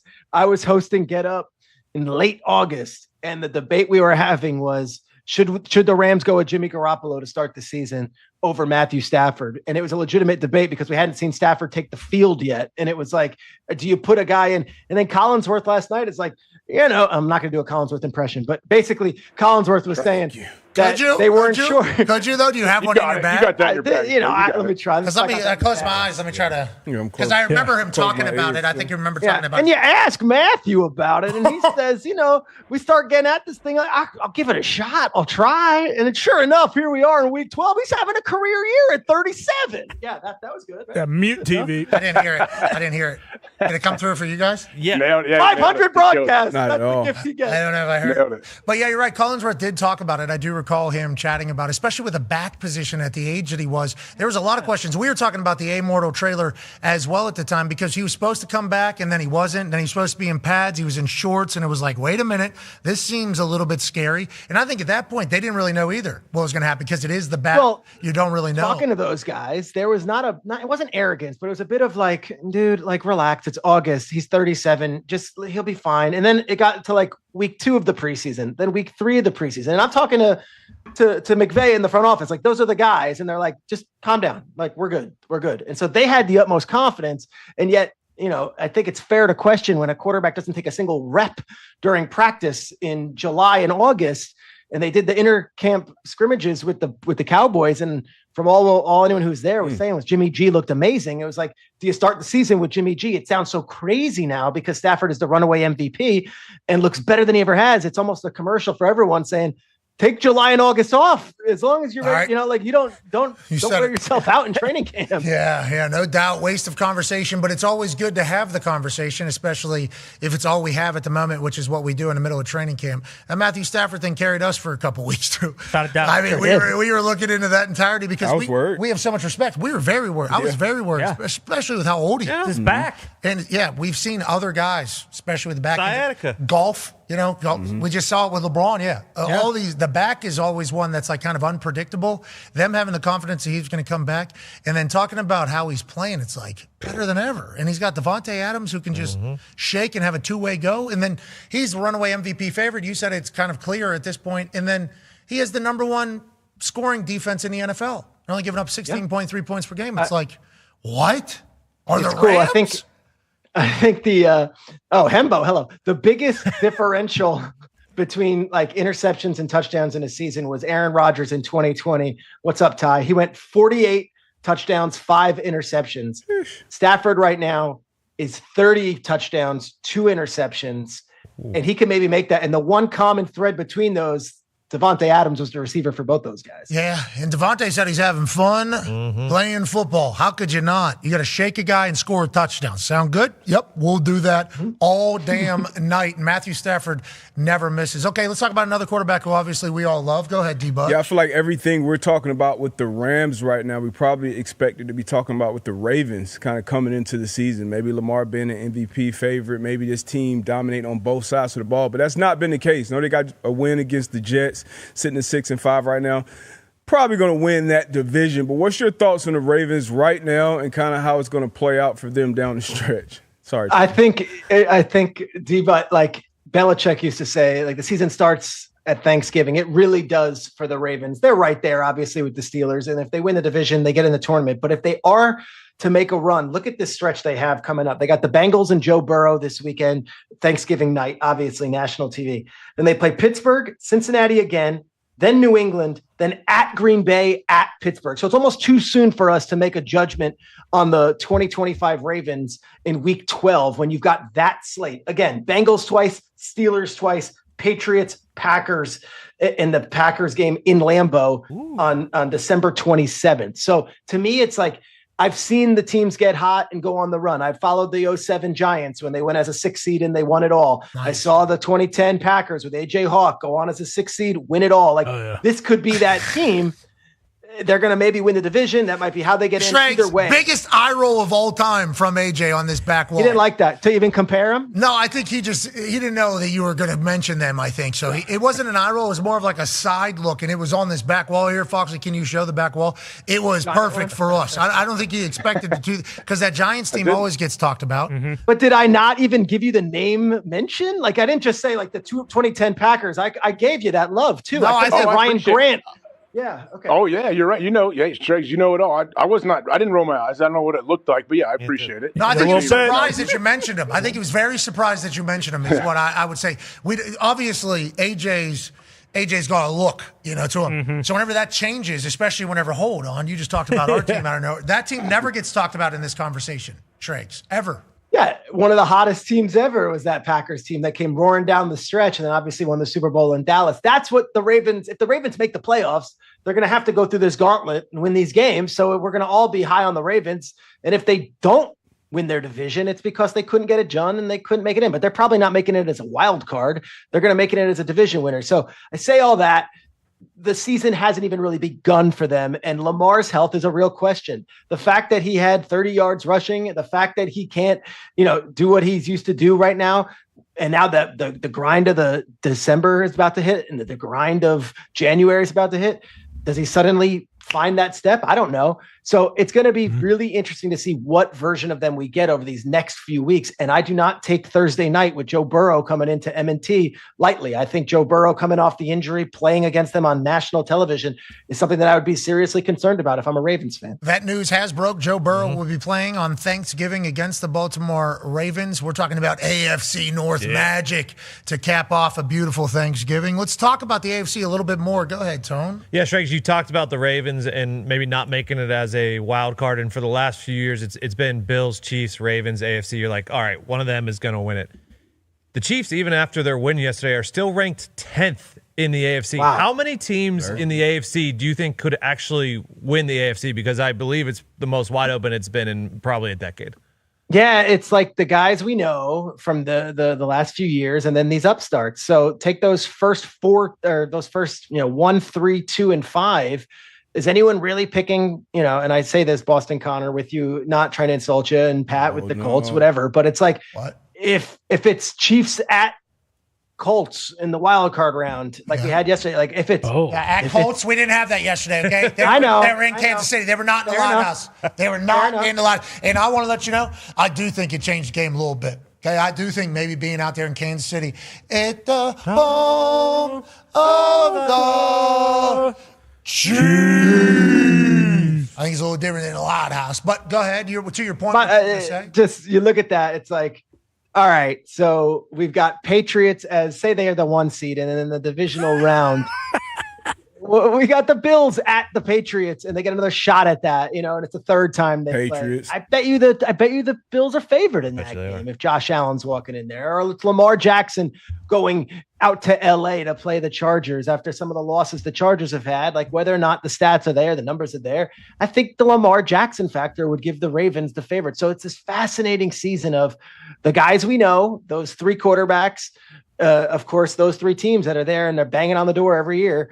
And then you've got these upstarts, and it's like, okay, Bo Nix, we love what we saw against the Chiefs. We love what that defense does. We love everything about it. But when the rubber hits the road and it's January football, is it what we know in our back pocket? The Chiefs, the Bills, the Ravens, or is it this team that's been doing everything right, but are they ready to make that moment happen this year number 2 in the playoffs? You're talking about, obviously, the AFC right now. Ty actually had a point that we talked about during the break about teams this year with quarterback stuff. What was your thoughts about if you have an elite defense? Yeah. Basically, I think this is one of the years, like one of the rare years where, like, now obviously the Rams would maybe buck this trend a little bit, but I don't think you necessarily have to have an elite quarterback to win the Super Bowl this year. I think that's cool. We look at all the teams up there that we're talking about as legitimate Super Bowl contenders, and now Drake is elite. Yeah, for sure. But it's the defenses this year. Like teams with unbelievable defenses are the ones that we're talking about week in, week out, and with this much parity, teams who have defenses that are that good, like they're going to be in every single game, and then it's just a matter of can a guy like Bo Nix have his best game of the year when we already know what the defense is going to do. Yeah, I think it's such a great point. In 2025, every rule is built for the offense and to score points, and yet 2 teams in particular, Denver and Houston, have built their teams around defense and said, all right, and I talk to Peyton all the time. I talked to Vance Joseph on my podcast last week.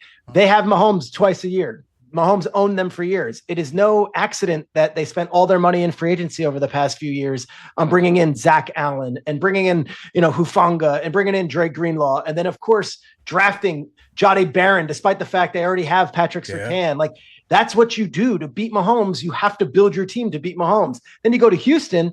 You've got Nick Caserio there as the GM. They draft C.J. Stroud, trades up to get Will Anderson. And then you look at what they did on the defensive side of the ball, whether it be bringing in Danielle Hunter or drafting Derek Stingley when there was obviously needs on offense, taking him 3rd overall. Like, these are moves that are made that are very intentional and saying, despite the league being telling us that, hey, air raid offense and have 50 touchdowns from your quarterback and score, let's flip it on its head. Let's be the team that you got to beat. And you got to beat us every single way because our defense is that good. That's the Broncos and the Bills. I'll be fascinated the Broncos and the Texans. I'll be fascinated to see if those 2 teams can do it the whole stretch of the way and then maybe find themselves playing in San Francisco this February. Another team you didn't mention there, Colts invested a lot on the defensive side, including 2 first-round draft picks in the future. And then Patrick Mahomes needs a 4.5-minute drive, and he gets it. Just no problem at all. Just right down there, and then he gets the ball back in, and he does it. So, learning lessons as we get to and through meaningful football. As you were saying everything you were saying, and Ty was saying what he was saying, D-Bud, who played 9 years in the NFL on the defensive side of the ball, goes, need a you're gonna need it. And look, defense. You'll need the quarterback. You definitely need a defense as well, but you're gonna need. I mean, elite. It's only 3 or 4 probably elite quarterbacks, but you're gonna need one of those guys when it comes down to. It's all good on November 24th, and we're looking at standards and saying, okay, these are teams, but somebody's going to have to take that step. It's going to be Drake. Is it going to be Bo? Is it going to be one of these guys who step up and have an elite run like Joe Flacco or somebody like that in the playoffs? But you're going to need elite quarterback play in the playoffs to get that chip for sure. On that note, on that note, Connor, congratulations. Drake May feels like one of those guys. Need one of those guys to do it. All of the different traits that you would need to be a guy feels like Drake has. And don't look now. I got a text from the Miz yesterday. Uh-oh. Shador? He's saying he's thinking maybe Browns in playoffs this year. Go ahead, Connor. This year. Miz said, I did the math. This is during the game. He's at the game. No way. He lives in Vegas. He's at the game. He's texting me during the game. Relax, Fox. I did the math. I think we could still make the playoffs this year. This is how this should have been from the beginning is how they feel. Go ahead, Con, man. Yeah, hard not to feel that way after watching him complete 11 passes, Shriggs. What do you think about the Browns and Shador? Can they even go back to Gabriel? At this point, it feels like no, especially while Gabriel was playing. Everybody was just asking him, like, hey, can you even throw the ball 20 yards down the field? And then Shador completes a 53-yard pass in a bucket. What do you think about that situation as a whole? And what do you think about Stefanski? People are kind of getting loud about his whole kind of demeanor as a head football coach. They have announced that he is starting. Boom. It has been announced that he is starting per sources, I do believe, which is good. That's what I was going to roll with. And I think it's very you stole my thunder. No, I just wanted. Hey, this is new news because we were actually talking with Schefter about like, hey, how come he didn't come out and say that after the game? So this news being reported that it is being started. It's like I just wanted you to know that. That's on me. I apologize. It's fair. No, thank you. The thing is this, it's like, it's such a sensitive topic, obviously, and we could do all the different podcasts and everything that, Shador is like such a lightning rod. Here's where you can look at it. One, the team never looked as alive and as fired up as they did yesterday. Myles Garrett, their top player, was like so supportive. Isaiah Bond on this pass, that's a perfect pass. You could also say he had a horrible interception in this game that was like ill-advised. Still took a while to get the ball out, and that the Raiders are bad. So you look at it one of two ways. I'm going to go with the former here. I'm going to say, let's take it for what it was. The team looked awesome. They looked fired up. Yeah. And he made this pass and then the Sampson screen pass that goes for 50 yards on this one. Oh, what a ball! It was just a screen. You could say, you could make the comment that he didn't do anything in this play. Guess what? He ran the offense and they had to do it and they got it done. That said, Raiders defense is atrocious. And I'm not taking it away from Shador, but I like the fact he did it on the Raiders, who passed over him 7 different times in the NFL draft. 7 different times the Raiders felt that they were better off without Shador Sanders, despite being connected there for so many months leading into the draft. He found a way. He's going to start and he's going to go up against the Niners. And we could keep on doing this. Whataboutism. Let's not do that. He did it yesterday. He won the game. And he looked good, and that pass to Bond is as good as any that the Browns have completed all season long. Actually better, yeah. So that's the best ball that they've had in 2 decades, they said, actually. Forgot Bond was there. Certainly mean exactly as he catch. I'm like, oh, yeah, very fast. I'm happy they're using him. That's good news. And to your point about the energy, it's like just real caring at all about a Cleveland Browns game felt good for me. Just caring at all about what the outcome was.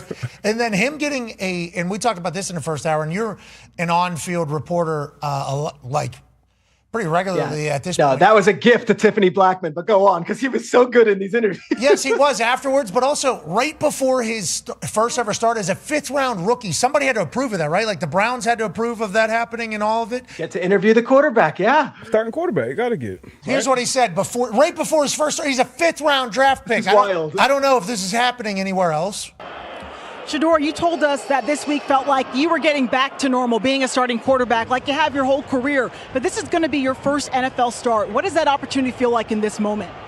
Feels good, but we cool, calm, collective. Like this ain't nothing to us.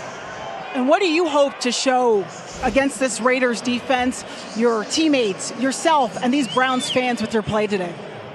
I'm who they've been looking for. Walk off. Appreciate it. Thank you. Goodbye. What a hilarious line. Like, even in that moment, like, I'm going to create, this is a clip here. This is something like, all that shit is not Cleveland Browns like. None of it. So it's like, thank God. The interest of, if you're a Shador Sanders fan, it's like, thank God he's nothing like what the Browns If you're a fan of football, you don't want anything to be what Cleveland Browns has been. Amen. Myles Garrett has 18 sacks right now. 18 sacks. He leads second by 5.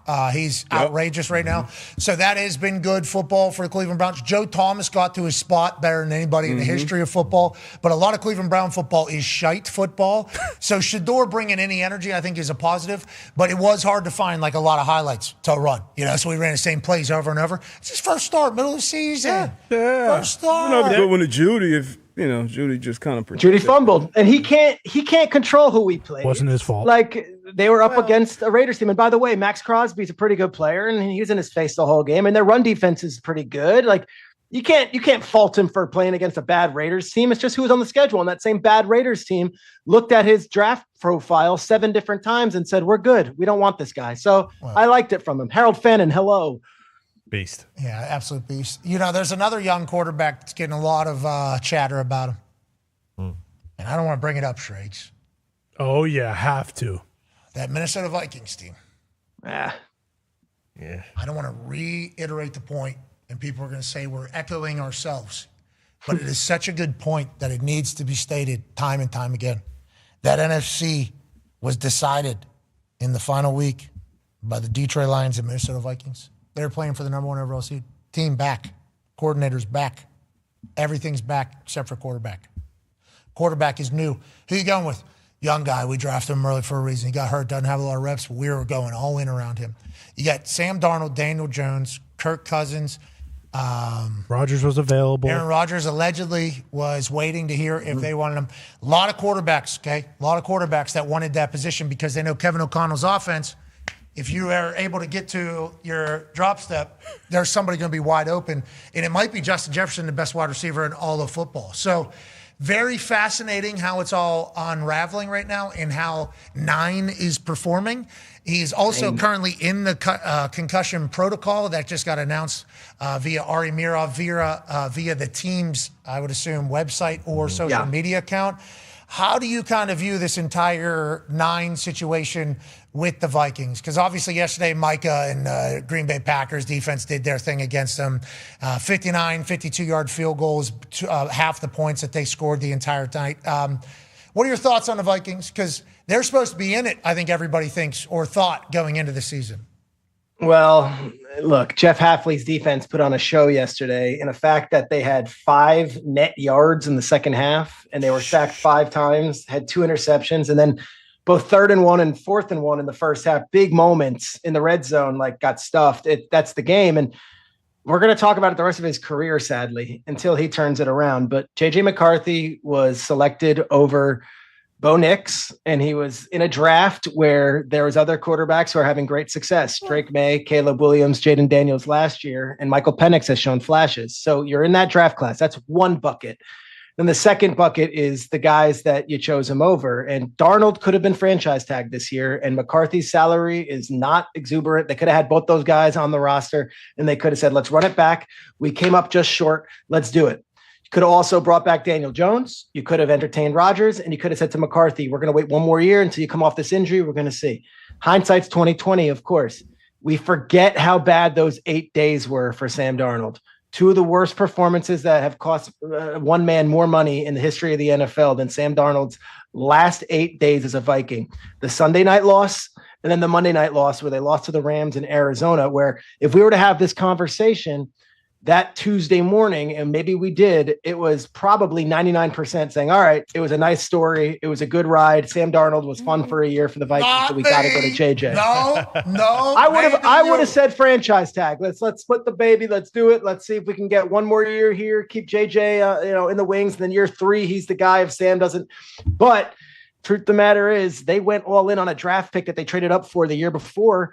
And they were banking on what their pre-draft process was, the interviews and the coaching, that like O'Connell and McCown can get the best out of this guy. Well, not only has he been a disappointment, but there's been health issues this year too. So now you're left with major question marks when obviously they had maybe the best quarterback room in football last year. Yeah, I understand what you're saying about the end of Darnold's days, and Seahawks were obviously reaping the benefit of Darnold going out there. Big win over the Titans for them yesterday. And the Minnesota Vikings sitting in a position where, are they going to have to admit something here? No, right? Can't. Well, no. Tell you what, if Max Brosmer gets a start, we're looking at a Brock Purdy situation. Yeah, look out. He is not turning that ball back over. I mean, there's a chance, right? There is. I'm being dead serious. There's tell me about him, because I got to be honest. Please. I know the name, but give us the little profile. He was an FCS All-American at New Hampshire, and then transferred to Minnesota. Had a really good year last year at Minnesota, and then came to the Vikings this year. Can spin it? Oh yeah, he can spin. He can run too? No, not much of a runner. Okay. Just more of a spinner. Okay, so he can spin it. So Kevin O'Connell's offense. We're doing robot stuff. Yeah. We're in here. We're doing this entire thing. This could be a Brock Purdy situation. Could be. Yes. This could be a Brock Purdy situation. If they admit fault, though, like isn't that a fireable offense for the GM? Like, you had this team that was ready to be the best team in the NFC, and now all of a sudden it's just like, I mean, that, I don't know, because I see a lot of people putting KOC into that, and I think that's, getting way ahead of your skis. But, like, if you're the GM, you traded up to draft this guy, you had everything kind of made, and you were ready to go. You paid everybody on the defense. Your offense is kind of set with all the weapons, and then it was just like, yeah, you know what? Unfortunately, I fucked up the most important position in sports, so we're gonna try something else. And it's also how it looks. Like, we were told it was gonna look good. And I agree. Like, okay, sure, they're not going to win. I was lied to. Yeah, Connor. We all knew they weren't going to win 14 games like last year, but we were told it was going to. You're going to call the Better Business Bureau. We were told all training camp how great he was as well. It's not as if the expectation, I think, is also what has killed 9 in the sense of how bad it looks, because during training camp and all these people were coming on and saying like, hey, Nine's great. They're real confident in J.J. McCarthy right now. And maybe they were in training camp because he was playing against, high school football defenses, but it just looks abysmal. Like, there's no hope. There's a couple good throws there. Not yesterday, there wasn't. Behind the line of scrimmage, maybe. I will say this. I just looked. Brosmer's first start next week. They have at Seattle, so that would be tough. But that'd be he's built easy defense. Yeah. Well, if you're the GM, that's a good move then. Can't protect Max Brosmer. Got to throw him out there. Yeah, throw this guy in, and then you can say to the fan base, oh, this is the guy you want? This is the guy you want? I think we'll stick with 9. No, the postscript on it all, and I think I've said this before, maybe on this show, but like the Commanders thought Sam Darnold was coming to them last year, and at the last second, he's like, I'm actually going to go with O'Connell and go with those guys, and they were like, well, all right, we'll pivot, we'll go with Mariota. But like, what a sliding doors moment if Darnold was in Washington, never takes the field, and then all of a sudden it's Jaden from day one, and we don't even know about Sam Darnold, and it's like, I don't know. It's just amazing how the NFL works, and it's these moments that like come and go. Butterfly effect, I believe, with decisions. Yes, that's what it's called. Everything like that's that. Better off. Marcus Mariota. Yeah. Did we know? That was a sick hoodie you got on, by the way. Ohana? Yeah. I got an Ohana hoodie. You got one? That's Shout sick. out to Rob and the Oregon equipment staff. They always hook it up. That's cool. Great Air Forces, too, that have Ohana on it, Damn. Yeah, because it was celebrating Mariota going in there. He's tall. Did we know he was tall? Oh, Not yeah. that tall. I didn't know that. Mariota's big. What, 6'4"? Easy, right? Yeah. First thing I said to him was, holy shit, I didn't know you were tall. You're tall. And he did. Yeah. I know we're doing all NFL, Pat. I mean, that was incredible Saturday morning. The motorcycle? You're talking about my God, dude. And then Lanning getting involved with the shout. Like, I say this as an objective viewer, not a sycophant, not to kiss Get your the ass. hell out of the way, social media guy. This is all I'm saying. All right, social media guy, we'll get the video. Don't worry. Someone's filming. There's a camera from the sky and a drone. We're good. We don't need social media guy filming this. Like, here I used to wake up and look forward to Saturday Night Live every Saturday night and see who the cold open was going to be and who they were going to have. This is how I am now on Saturday mornings with these game day openings. They're incredible. You've now set the standard and the bar so high. I don't know where you guys are going on Saturday, but like the only thing left is to like jump out of a plane or to like jump off a mountain. I have nothing. I don't know what else you can do at this point. Okay. Bungee jump. I appreciate that. Like Toro. Helicopter. Yeah, we could do a lot of things, I guess. No, it's I'm very thankful that Matt, who is the leader of the Quack, kind of hooked it up. I think he had to have belief that I could ride a motorcycle, so I can ride a motorcycle. My wife and I look at that hair. Have it. Yeah, I mean the helmet was obviously pretty tight. I also, there's a chance that thing has an anti-fog screen on it, but that just wasn't the case. And when I realized with the fog, the lights, and it was dark, and that kid's running backwards in front of me at one point, it's like, all right, there's a lot going on here. There's a lot going on here. And then I didn't do a test drive. The cover-up of the wires, plastic. Oh, yeah. Plus being a little moist in the morning. Like, in my head, I didn't know those were going to be there. Should have known they were going to be there. I'm rolling through. I see those for the first time. I'm like, oh, no, this need to stay straight here. Then we turn left in there. So it was very cool for everybody that set that up. Miss Dana over at Oregon, the leader of the dance crew and I think stadium environment and mascot and everything like that. I appreciate her going to work for this whole thing. But yeah, it was a lot of fun. Fosso made a lot of calls. Fosso. Oh, yeah? Fosso made because we're second time in like 3-4 weeks So if I just do the same thing, and we went there last year, it's like you can't just do the same thing every time. You know, There's just something special, and it was the same end when you guys were in Utah, like that morning darkness. And I know it's not an easy thing for you guys to be doing these West Coast hours, and especially on a Saturday morning. But like, gosh, there's nothing more electric than me on the East Coast with my son on the couch, turning it on, and it's dark as night, and there's a full crowd there, and you're going nuts with the smoke coming out. I loved it, bro. It was great. Okay, I appreciate the comment. That's very, very cool of you to say. And it was a lot of fun, and thank you to the Oregon people for their hospitality. Those are the Air Forces there, the Ohana Air Forces I had on. So it was, they were very kind, very nice, and shout out to the kids showing up. We were there 2 times in like 3 weeks. Impressive. And they showed up in a big way, especially. There were critics. There were critics who said you shouldn't have been there, Pat. There was some other opportunities. Every week there are those. True. But Dan Lanning and everybody are so kind. And being a part of a show that people want to come to their place is very cool. So I appreciate you saying that. And shout out to Oregon. Hey, they got a football team. Yeah, they do. They got a tough football team. Got a quarterback, too. I like that kid. Yeah, Dante's a stud. All right, last question here for you, Shregs, on this Overreaction Monday. Go ahead, Ty. Yeah, Shregs, before the season started, you came on the show and basically said, hey, the coaching changes in Detroit. I'm out. I don't think they're going to make the playoffs this year. You took a lot of heat, and then for a little bit there, when Johnny Moe got his play calling duty stripped from him, you were, maybe right, but you could probably argue they may have the best player in the NFL in Jahmyr Gibbs. Where do you stand on the Lions right now after, not the prettiest of wins yesterday and then a tough one on Thursday against the Packers on Thanksgiving? Yeah, very good team and a very good offense and a very good running back in Jahmyr Gibbs, who had 3 touchdowns and more than 230 yards from scrimmage yesterday, 50 yards from scrimmage. I think it's fair to say that they are an excellent team who's going to either win the division or be a wild card contender, and of course in the Super Bowl contention. It's also fair to say that when they go outside and play in Lambeau and they lose in week 1, and they go outside and lose to the Chiefs in Arrowhead, and then a week ago playing against the Eagles coming up short, like, it's fair to ask whether this team is a team that is good or a team that is great. And I think the loss of Ben Johnson was a big storyline in the offseason, and I jumped on it, and I was wrong. Dan Campbell can still get this offense going, but the fact that they've replaced their offensive coordinator already sort of justifies what I was fearing at the very least, that maybe there is a gap in the play calling from Ben Johnson to what we thought was going to be Johnny Moe as the offensive coordinator. So I think both things can be true. I was wrong that the Lions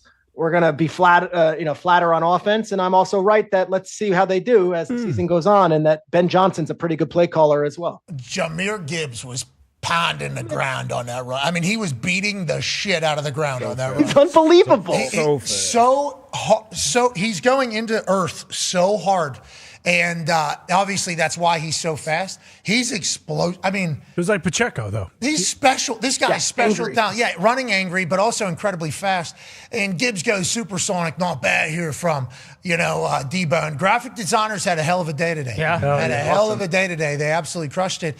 But you talk about him being so fast. He's supposed to be a part of a duo, Sonic and Knuckles. It's seemingly becoming the Sonic show. And how could it not be with how good he is? I assume that's something that MCDC has to balance. Ty, have you heard any comments from MCDC? Yeah, he basically said something along the lines of like, listen, man, I'm trying to kind of balance this shit, give David his touches, but I don't even get to watch Jahmyr because every time I put him in the game, I look down and that motherfucker's already in the end zone. So, hey, 3 clouds and a little bit of dust with Dave, or 75 yards and a touchdown with Jahmyr Gibbs. I think you know which way I'm leaning, man. Yeah, it does. Pat, I was texting with Ty because the Packers, I think this is the biggest game for both those teams' seasons this week on Thanksgiving Day in Detroit, where the Lions have handled the Packers last couple of years, whatever.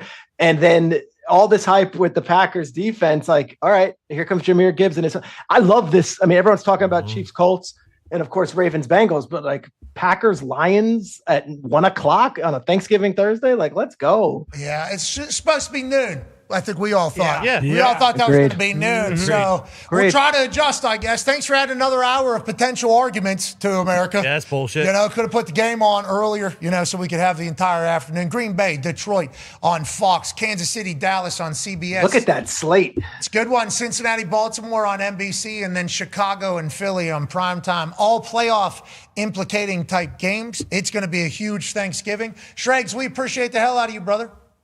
Bro, I love you. I love you guys. Thank you. This was awesome. Always is. Hey, you're killing it. We're watching. Ladies and gentlemen, Peter Schrager. Yay. I'll tell you what, Schrager's on TV a lot, doing good. Hosting, analyzing. Jack of all trades. He can do it all. The Schrager Hour. Oh, yeah. How about whenever he's sitting down? Fireside chat. There you go. That Schrager chat. Yeah, you're talking about the Schrager chat. Real artsy. Yeah, it is very artsy, and it's a one-shot. He's talking to that camera. Why don't you come take a walk with me like this is Goodfellas through the kitchen? Let me explain to you what everything is. And he's got that really cool fire, and everything's set up nice. Yeah, Schrager's doing his thing. The NFL is awesome. Yeah, rolling. All right, before we get out of here on ESPN, as we continue digitally, I think we should break down tonight's game a little bit. Carolina Panthers take on the San Francisco 49ers. Is the number still 7.5 on this evening's game? Yes, it is. What's the percentage of bets on the San Francisco 49ers? It was 62% last time we checked last hour. It is currently sitting at? 61%. Oh, no. The 60% plus bets are something we get our stats from. Now it's at 61. Should we still take it seriously? Yeah, you definitely have to. And what is 60% of the bets this weekend? So far this weekend, if a team is getting 60% or more of the bets against the spread, they are 2-7-1 against the spread. So that would tell you that the odds are against the San Francisco 49ers covering 7.5. D-Butt, your thoughts? We have 90 seconds. Are we picking right now? I think you should give a pick. I think you could give... we're wasting valuable seconds right now because we don't have a lot of it. But I think you can give a little bit of a reasoning and then a pick, I think. Because of what Tone said, the betting numbers, and the last time we saw the San Francisco 49ers, they gave up 47 completions. I think Bryce Young will be just all right. May even win this game straight up, but definitely Panthers plus 7.5. Okay, that's Panthers plus 7.5 by Darius J. Butler. AJ Hawk, you are 9-3-1 currently on Week 12 of the NFL against the spread. How do you see tonight going? I plan on going 10-3-1 by taking the Carolina Panthers here. Rico Dowdell hopefully gets a good chunk of carries and gets going early. I still like San Francisco and what they can do, but I like Carolina with those points. I'll tell you what, I feel the exact same way. That is not good that we all feel that way, but we all feel against the majority of the public. And I think that's because just like a couple different times this season, whether it's college ball or NFL, I think we know more about these teams potentially because we've been following them a little bit closer because we are either embroiled with beef with them or new introductions with them. So I think Carolina Panthers pretty good team. I think they'll cover the 7.5. I still think the Niners get a win. And thank you to Week 12 of the NFL slate being spectacular. And thank you all for allowing us to do this for a living. We're the dumbest people on earth living the dumbest lives of all time. And it's because of you. So thank you all so much. Be a friend, tell a friend something nice. It might change their life. We continue on digital. See you tomorrow. Yeah, I felt like that was a pretty good one. Gave myself a little bit more runway. Yeah. Great. Had to fill a little bit more time. More than the first hour. First hour, yeah, Schefter just kept going. But that was on me because I felt obligated to say something, and I cut into his time. So I think he had a clock, and I kind of messed that up. So that's on me. What are we going to do about it? What are we going to do about it? You guys did it. It was great. It was a great program, I think.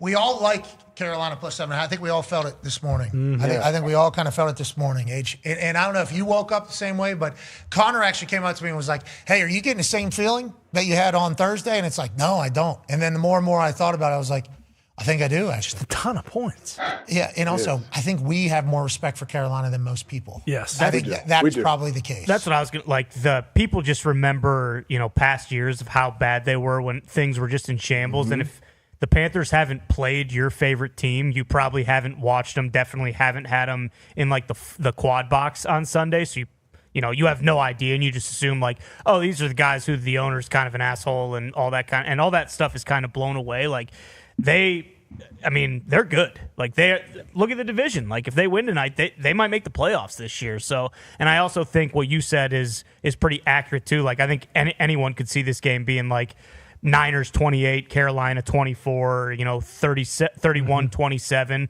Like, I think it's going to be a much better game than people anticipate. The Panthers also do. I'm on the Panthers tonight. I'll say that, but they also have the ability to just go out there and lay an absolute dud. True. Yeah, happen. Falcons, 40, right? What was it? Yeah, Falcons 30-0. 40-9, I think, Bills. to the Bills, and then they lost to the Saints. Yeah, so And they can be. They have the ability. Yeah, this could be a Niners blowout. Could be.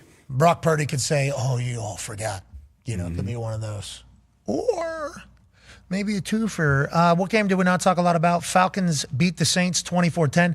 Kirk Cousins is back celebrating with the boys. Yeah. Kirk Cousins football is all the way back. Crazy that he was just kind of out of sight, out of mind for so long, getting paid as much as he's getting paid. It was the thought that he was going to get traded, go somewhere. Obviously, having Bijan Robinson on your offense is good news. He is obviously filthy.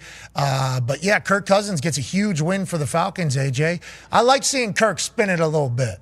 How can you not? I mean, especially if you watched him at all on, quarterback or whatever. Like, how do you not root for this dude? And he can still spin it. You're right. He had a couple unbelievable balls and all this. Like, this is cool. Like, seeing him all juiced right up. here. Like, he hasn't had this feeling in a long time. This is the one right here. Yeah, you're like, okay, here we go, Kirk. Right in stride. And the boys pick him up, too. Offensive linemen pick him up and carry him around. He's an adult with kids getting picked up by another man. They're obviously super excited for Kirk because of the situation and how he's handled it all. Absolutely. Good for Kirk being a pro, and I did not know Kirk still had that throw right there in his bag. So they're going to need him to stay competitive. No reps this year. Keep him Live arm. no reps, just like, Shador said, hey, 1 week of practice, getting the reps, so I love to see that, especially with all the weapons that was banged up and out of the lineup. Might have been a reset button for old Kirk, too. Yeah. He might have been getting in his own head. Remember, he was making some shitty plays at the end of that He run. led the league in interceptions last year. Yeah, there was a lot of dumb non-Kirk Cousins things happening in the game, and was that because of who was around him, because of what was being played, or whatever the case, we don't know.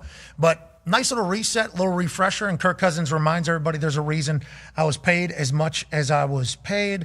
Patriots get a big win over the Bengals. That was closer than you guys liked up there, or what? Yeah, definitely closer with the injuries. You kind of expected it because of how early on. Yeah, what happened? What happened? Jared Wilson right off the bat, ankle. I mean, I think it was the first run of the game to Trevion Henderson, real tough. Then Will Campbell on a toss left, got a helmet to the knee, kind of a little bit to the side. And that's your left guard, left tackle. Yeah, that's left guard, left tackle. Both of them rookies. Yeah, both of them rookies. It was tough. Drake May, dragged us out of a hole, but we haven't played anybody, so who cares? My question for you more so would be, did you get any messages from any Bengals fans about their whole operation, as far as people yelling stuff to you, whether it be in the morning on your way into work? That's funny. Anything just like walked that? me to water. Yeah, so as soon as I parked here outside the Thunderdome this morning, there was a cop pulling up to the stop sign that's kind of adjacent to the building here.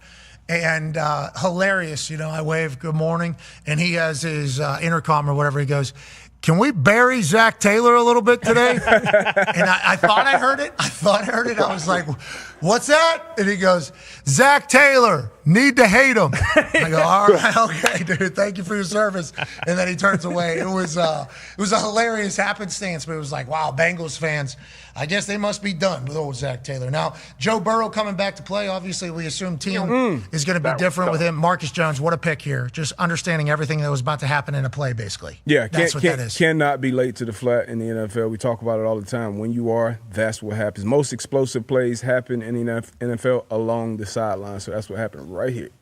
Flacco. Yeah, it felt like Joe knew right when he threw it. Joe knew right when he threw it. Yeah, well, hashtag 10-7, that would go 14-10. Then there are some decisions made late, right, that people were confused by? Yeah, I mean, decision, but also just complete ineptitude. We had 8 straight chances at the goal line to score a touchdown, and we got stopped all 8 times. Absolutely despicable. And then when it was 23-20, once again, first and goal from the 1-yard line for New England, and they just got stuffed. So there really wasn't any I wasn't sure what you're... Yeah, no. What's Zach Taylor? Why do they hate Zach Taylor? Oh, I don't know why they hate Zach Taylor. Honestly, while I was watching that game, it's like the Patriots have a top 10 defense. They don't have Jamar Chase. If Jamar Chase is in the game, that might help a little bit. T. Higgins also went down with concussion. Feel as though the Cincinnati Bengals field also has cement underneath it like MetLife. I think there was 15 different injuries. But, I mean, I didn't really look towards Zach Taylor while watching that game like this guy's a dipshit. It was more so like, one, this team's banged up and their best player spit on someone last week.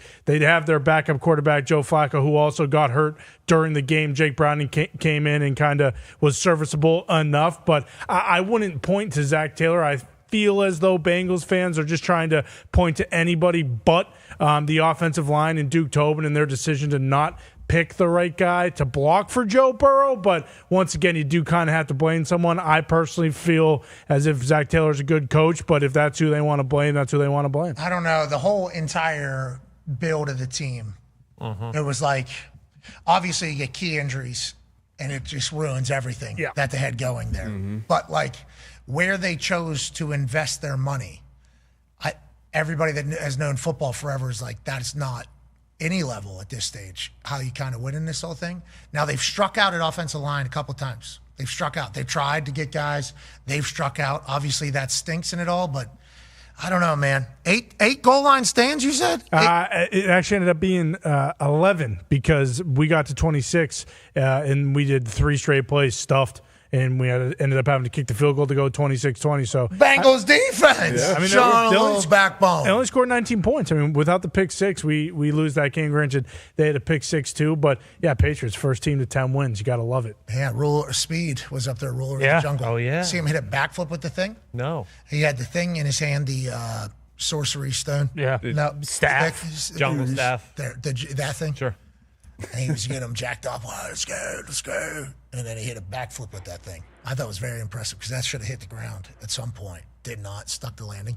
I don't know if you're supposed to do anything. It seems like there was nothing to kind of. Yeah, shouldn't you put it into something? Plan it? Yeah, do you plan it into something? I don't know. I was looking It's around. New. That's a new thing. That's not like an old school Bengals tradition. That's newer. I don't think you planned it because when Witt did it, he just went fucking nuts with it. And So then, you just kind of hold it. yeah, like a. I mean, you should boom with fireworks. Yeah, but that costs money, which I think is what the That's Bengals true. fans should be more pissed about. Look, here he is. So I'm looking on the ground to see if there's anywhere to put it, or are you just out there doing it? I think speed handled it properly, I would say. And then boom, bang. Jeez, that's impressive. That is impressive. Yeah, incredibly. Six staff too. So you just hold that thing up. I didn't know if he was going to put it in the ground at some point. You should. Toss, just javelin. Or Yeah, they should have. They should Lawn javelin darts? something. Yeah, just try to. Thou or shalt bring a not pass. fake Patriots mascot. Bring like a Patriots mascot and just beat the hell out of them with it. That'd be sick. Maybe it's a stab of. Maybe there's something. Yeah. Like the other team, and then he put stab kind of through it. Yeah. That's a good backflip, though. And heavy J's. Those are heavy J's. Those are not the most athletic J's. And he lands that thing on his feet, doesn't do it. And turns out they lose. But It's close. Patriots did their thing. What do we not talk enough about? College football. Huge weekend. Obviously, this weekend have a lot of rivalries. Friday's going to be loaded. Saturday's loaded with college ball. I mean, we are living in a very good time. Meaningful football. Store.patmcafeeshow.com, 25% off because every game matters. And if you want to support, rep the brand, we would certainly be thankful. And if you don't, we don't care either. We're very appreciative for the support. Don't feel obligated, but would love to see you out and about. Store.patmcafeeshow.com, 25% off everything right now. Meaningful football games. College, very, very meaningful. Tone, what's the storyline? Yeah, there was a lot of meaningful games this weekend, obviously in the lead up to this week, which will be the last week of the year, rivalry week, before we get into conference championships. But let's start in Eugene, Oregon, where you were, where Oregon kind of took it to USC. USC came out and they did score the first touchdown of the game, but then Oregon kind of, imposed their will a bit. And that's kind of what we talked about with Dan Lanning a lot. There you have Kenyon Sadiq with an incredible touchdown pass. Noah Whittington was incredible. The whole run game, that's kind of what Oregon's been based on, and they dominated and pulled away late to get a huge win there. The other big one was Mizzou was going down to... I thought they were going to win. If it wasn't for... Bo? So what? There's a lot of questions about Oklahoma's offense. There was this, 93-yard touchdown early in the game. But, other than that, there was not a ton of offense in this game at all. It was low scoring. We didn't know what Pribula was going to be able to do. I was going to go with the Stanford Steve saying Pribula, but I don't like that. So I think that's right, though, isn't it? Yeah, it might be, but... Bo. Go with Bo. But Oregon did just enough to get this win and then stay obviously in playoff contention. The other big one, BYU went to Cincinnati, where they basically just have to win to get in. It was close all game long. LJ Martin, the running back for BYU, had over 200 yards, and they got a big win against Cincinnati. So now all they have to do is win this weekend. I believe they host UCF, and then they'll face Texas Tech in the Big 12 championship game if Texas Tech gets a big win against WVU on the road. I know. That's going to be tough. It's in Morgantown. But right now, it's looking like BYU, Texas Tech. And then I'd say the last thing that we should touch on is just Jeremiah Love. Stanford Steve said, hey, in these last 2 games, Jeremiah Love's going to run for 500 yards. That might not be wrong. He had 8 carries for 170, I believe. 8 carries. 3 tuds. 3 tuds, yes. And Notre Dame was up 21-0 before their offense touched the ball. They won 70 to whatever. So Jeremiah Love had a huge weekend. He is now number 3 in the Heisman odds, moving up the charts. He's awesome. He was great on our show last week, and obviously he just is untackleable, seemingly. Those are high school stats. Yeah, Syracuse doing these sprints after the game? No. Fran Brown was pretty defeated. He basically said, I want my team to be like that team. That's basically all he said post game. He's pretty bummed out. He's bummed out for good reason. Bummed out Brown is what they're saying. And I got one more. If I forgot this, I would have been attacked again. Pitt had a huge win down at Georgia Tech too. Now Georgia Tech does not control their fate for the ACC championship. Virginia does, and SMU does for the ACC championship. There is an ACC chaos scenario where if they lose, there's going to be like 5 teams tied at 6-2. But Pitt had a huge result there against Georgia Tech, and they host Miami this week. So the ACC is still up for grabs, but this was a big one in that conference. Yeah, we thought senior day, Haynes King, but we just saw at a Pitt the week before against Jeremiah Love, who once again had a huge day, multiple touchdowns.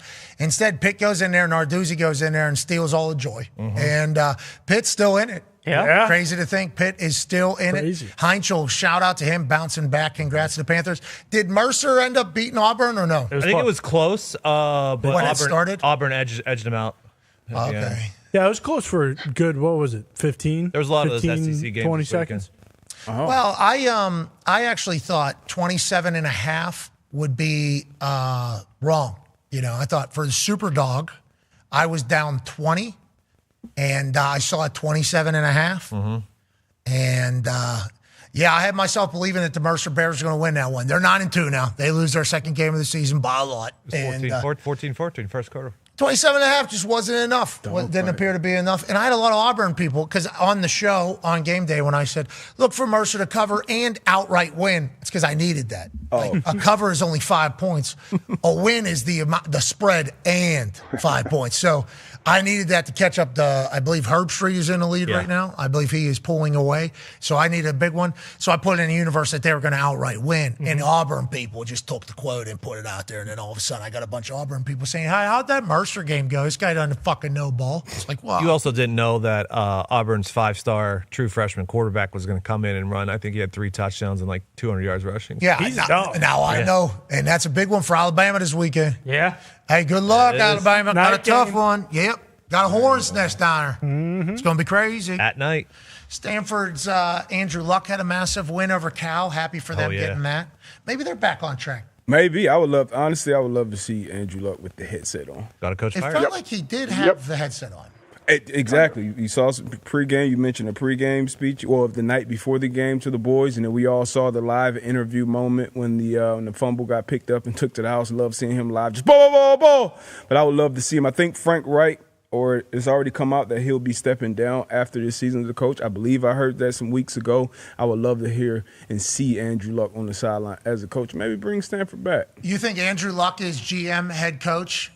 I think someone else could do the GM thing. I would love to see him because we know how he is as far as his mind when it comes to ball, and then the competitor that he is as well. So I would love to see him kind of just, giving it back to the boys through that program. And me and Ty were talking about it before the show. I don't know if they'll ever be on the same level as these other bigger programs with the NIL stuff, because you said they have to. Yeah, I don't know if that's real, but they're one of the few schools who it actually matters because they're going to have Olympians in swimming and diving and stuff like that. That stuff still very much matters. You're talking about rev share? Yeah, exactly. Yeah, where the money's allocated towards and everything like that. Yeah, because they do love their Olympic status. Exactly. Yeah. Which is obviously huge. Andrew Luck, I think it was the practice the night before they showed it on game day. He was fired up talking about him. And then on the sideline while he's giving that interview, he's like, while he's talking, he's watching back at the game. It's like, this guy's super invested, like general manager, super invested. And then him saying, let's get him coaching again. Maybe Andrew Luck is coaching this Stanford team next year going forward. Yeah. Don't you think his post game and his weekly press conference, he'd be awesome because he does seem like he's very open. He would let you know how he feels, and he's so weirdly smart. I just like hearing him talk football. Anytime I've always been a huge fan of him. I know you played with him, but just hearing him talk football, like he seems like he's light years ahead of a lot of people. Loves ball. Mm-hmm. I mean, absolutely. You can tell. I mean, just that sideline interview. Come on now, like right. I'd give him the job right there. Yeah, and good luck to him with Stanford. Obviously, it's a big brand. I don't know if they've ever got more than 100 people in the stands for any other game other than Cal, but if anybody could do it, Andrew could definitely do it. So good luck to them. And then obviously the big storyline still in college ball is where the hell is Lane Kiffin going? That is a big story. Where's Lane Kiffin going? Because obviously that sets off a dominoes for everywhere else and everything else. They got a massive game against Mississippi State coming up this Friday at the Egg Bowl. He is set to make the announcement, I guess, on Saturday with the athletic director. The athletic director has come out and said, Coach Kiffin and I, or Vice Chancellor, I'm sorry, Coach Kiffin and I have had many pointed and positive conversations regarding his future at Ole Miss, including meeting today with Chancellor Boyce. While we discuss next step, we know we cannot lose sight of what is most important. Our 6th-ranked team that is poised to finish the regular season in historic fashion. Despite the outside noise, Coach Kiffin is focused on preparing our team for the Egg Bowl. And together, we want to ensure that our players and coaches can concentrate fully on next Friday's game. This team is on the cusp of an unprecedented season, and it's imperative they feel the support of the Ole Miss family in the week ahead. An announcement on Coach Kiffin's future is expected Saturday, following the Egg Bowl. That's letting our fans know. Can we get through this week, please? Mm-hmm. And then what we all want to know. That's the school sticking up for Kiffin, because Coach Kiffin would like a little bit of time probably. Like, hey, can I get some time here to potentially think about this? I'm also in the biggest position that I've been in some time. And our school has never been in this situation. So I know there's a lot of everything. Everybody wants me to answer everything, including fans of Ole Miss, because when transfer portal is, what everything else is. Can we just worry about what we got going on right now for me? Now, is everybody around him that's doing the business of football certainly getting all the information? Definitely. But I think what this is Lane meeting with the chancellor and everything going like, I would like to not have to worry about all this right now. Can we just put together the best season that we've ever had? And can we beat Mississippi State? And then I'll give you an answer on Saturday. Like, I think that was can I please just get through this game and figure out what the hell I want to do? And then I'll give you an answer the next day, or we'll give a little bit of, I think that's what that was from the chancellor and probably from Lane Kiffin. Very much so. And it's funny you say that because Winded Chambliss actually just put out a tweet, I think like an hour or so ago, that basically said the similar thing right here from Trinidad. To our fans, this team is completely locked in, living in the moment, and staying true to our 1-0 mindset for the Egg Bowl and future games. We are unbothered by anything about next year and fully trusting Coach Kiffin's leadership to keep us moving toward our goals. So that feels like the message coming out of Ole Miss right now. Everybody's like, hey, can you fucking let us play this game at least? And then we'll get an answer for everybody. We get it. We get it. We get it. Okay, but can we please? That's what that sounds like, and I'm happy they're doing that. But Ole Miss fans, Florida fans, LSU fans, and these other places are like, yeah, good luck in the Egg Bowl. You think he knows? I don't think he knows. AJ already told us. Is this the ultimatum that we were talking about? The Saturday presser, that's the ultimatum? You got to make up your mind one way or the other? There was never an ultimatum, but I do think. I know. No, but okay, but just to kind of counter that, I do think probably all parties were like, hey, we need an answer. Like, I assume everybody is saying the same thing, you know? So I don't know if it's an ultimatum put on them, but I would assume all parties are like, we need the because we got to move. And then guess what's going to happen whenever the other place moves? There's going to be another coach they're like basically like, hey, we need an answer at some fucking point here. We're going to need this because when the transfer portal is for like what football is. Now, to Nick Saban's point that he put out very well on College Game Day, it's like the calendar and the schedule right now completely fucks the teams in this situation because like the coach staying with his team is just not going to be possible. And there's going to be a lot of teams that are going to be in the 9, 10, 11, 12 spot that might not be a blue blood. And their coach is probably going to have a lot of attention on them. And how many times is this going to happen going forward in the playoffs? Probably pretty regularly with how everything's kind of set up right now. So there's a lot of shit that has to kind of get figured out, obviously. And everybody, Coach Saban's coming from the coach's angle. Coach Saban's like, you're damned if you do, damned if, like, this is not you can't do this. From the player's perspective, it's like, we need to know what the hell is going on, even though Winnedad says we're not focused by it. And from the fans' perspective, they're like, we need to know that you're focused on the most important part of the season, which is the transfer portal, which really is the most important part of, like, basically every single offseason now. Huh? Yeah, let's just say, like, hypothetically, Lane decides to go to LSU or Florida. And, like, Ole Miss is can he coach the playoffs? Yeah, he's good. But here's the thing, like the playoffs are December 19th and 20th, and I think the next round is the 31st and the 1st. that's when the transfer portal is. So, like, are you going to be coaching Ole Miss while doing the transfer portal stuff for LSU or Florida? And everybody says the transfer portal was just crazy speed dating for like 3-4 days, where you got to try to learn as much as you possibly can about everybody, find out the price, and then boom, you're moving on. So it's like the new schools are like, we need you fully focused on the shit, what we're doing next year.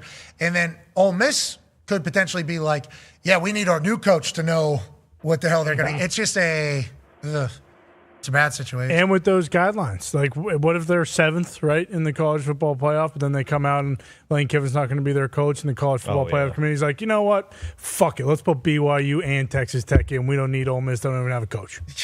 They can do that. They put that in the clause at the bottom. The clause is the clause. That'd be very unfair to the byline's a byline. Yeah. It'd be very unfair. It's a shitty. And what if Trinidad's going with them? Like, I love that tweet. That's the Ole Miss fans. I mentioned that on game day. I was like, because that's a real thought. Because like the Ole Miss fans are like, oh, so not only are you leaving, you're going to take our entire good team. And Lacey. Yeah. Oh, man. And that's that's a safe assumption. If he does leave, 19. I think they are going with him. You don't know who the next coach is going to be. No, might certainly come in not. and woo him. Could be, Chuck Weiss Jr. Might come in and woo him. You never know what's going to happen. Woo, woo, woo. Next coach, maybe who? I don't love the setup for him, but I'd like to reiterate my fact or point that I made on game day. It's like he's allowed to be happy, dude. And he's also allowed to let them figure out this whole thing and not be the person that gets thrown into the first fire. You know, and will there be other jobs that open up in the future? You think? No, this is it. This is the last year any college football coaches are being fired. So maybe he does have to make a decision right now. Forever. Yeah, for the next 50 years. But also, there's never been this many big jobs available this early, I feel like. Yeah, and will that continue or not? Probably not, right? We assume that everybody saw what happened whenever Penn State let go of James Franklin, and then every candidate for their job signed a new deal for more money than ever before. So maybe they'll wait for the firings until later. Maybe that'll be a forced decision. But if you wait till later, then who's controlling transfer portal? You're behind 8 ball. Yeah. There's just no answer. They're all screwed, Don't. Now, Coach Saban, I think, I don't know who said it. I think it was Coach Saban that said it, but I don't know if this is his exact thing. Somebody said it in a conversation. Coach Saban was part of the conversation. I think it was Coach Saban's brain. But if they would have kept the spring transfer portal, and instead of doing spring ball, just do summer and do workouts through and just go into training camp, you know? Because nobody's really doing spring ball anymore. Nobody does a spring game anymore. Everybody's scared to death of spring. Oh, yeah. So if you do a spring transfer portal and then you give more time before season to build team. Because the thing that was bad about the spring transfer portal was there's no time before training camp, basically.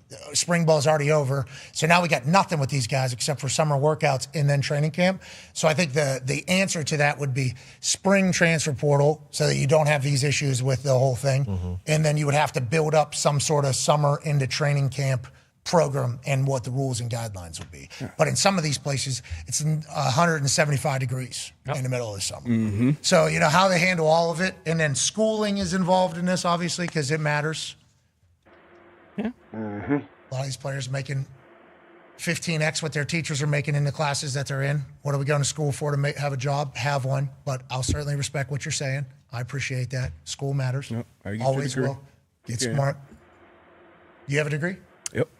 AJ, you have a degree? Yeah. You guys are awesome. You have a degree? Connor, you have a degree? I don't know, man. I got a friggin' D- in French. So you still don't know if you graduated? I'm not sure. That's awesome. That's kind of a conundrum. I got this hat, so I know that. If I pull it, everything's gonna fucking fall. Yeah, we saw his graduation. Yeah. So you graduate? Did you graduate? Yeah. Foxy, did you graduate? Yes, sir. Bruce, did you graduate? Yeah. Nick, how many times did you graduate? Twice, actually. Gumpy. Hell yeah, brother. School of Hard Knocks, baby. Hell yeah, Gumps. Admit. Whoa. Oh, yeah. It didn't get his degree? I don't know if DePaul gave him one or not. He did not, no. It might No, have been he one of did. those sorries. Mick got his degree. No, I do not believe he He did. got his master's. Got his thought. boozing degree. Yeah, exactly. Part of it. All right, college game day this weekend is headed to Ann Arbor for, obviously, the game. How do you feel AJ, about this one? Obviously, it's been a long time since the Buckeyes have beat the Michigan Wolverines. This one's up in Michigan. How do you feel going in? This feels like your best chance to maybe stop the trend of you guys losing to that team from up north. Uh-oh. Yeah, I mean, I feel pretty good. Obviously, Carnell Tate, Jeremiah Smith not playing this past week. It makes people worry a little bit, I guess, but hopefully they will be ready to roll in Ann Arbor on Saturday. But no, this is the season starts now for Ohio State. We know that. This is the biggest game, and got to find a way to take care of business here and then continue to roll when it truly matters. I can't wait to get up there. For some reason, I always think it's not going to be good in Michigan. And then we get there and we're in like a tailgating parking lot and it's like very good. The vibes are always immaculate. And then we get into the stadium, it's just electrifying in there. So very pumped to get up there. Cannot wait to celebrate the Big Ten wrapping up its season here. And the Ohio State Buckeyes dominating year. Can it be derailed once again from the Michigan Wolverines? Ooh. That should be fun. All right, let's take a break. On the other side, we'll go through the overreactions and wrap up this glorious Overreaction Monday. Be a friend, tell a friend something nice. It might change your life. Take 5. Young people all across this country, if you served in the military, we want you to know that when you get out of the military, no matter how long you serve, there are veterans benefits that you've earned. Make sure that you find out about those. They can help you get started with a new home. They can help you get started in business. They can send you to school or get vocational training. Look, this isn't about the old stuffy VA that you heard about from your relatives, your parents. This is about a VA that's focused on one thing and one thing only. That's our veteran. So you know that you're out there. We love you. We support you. This secretary wants you to know these benefits are for you. Don't let them for somebody else. They're there for you and the service that you did. You raised your right hand. Now let us raise our hand and serve you. Pat, y'all have a great day down there. There's no better proving ground, and there is no better mascot in all of college sports. And here he comes on that fabled bike, the Oregon Duck. Hitting the ramp, making his way in. Ready to rev up this crowd for an afternoon showdown. You know, for years, the Trojans sort of vexed the Ducks. But then the Ducks found enough firepower to be able to make their place in the college football landscape. And today, they're the ones that everybody's going after. Who's driving it? You've got ripped jeans on there. Oh, Wait, what? Are you serious? Look at the duck here. Well, here comes the duck. Here comes the ducks here. The duck is our family. The duck is family. Here comes the duck. Duck's going to whip up the crowd. We got the duck's driver here. Oh, wait.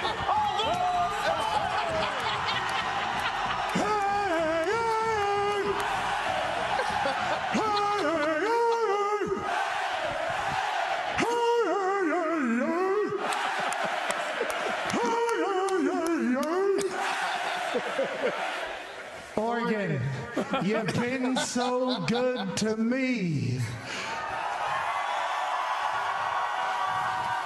And you have such damn good weed.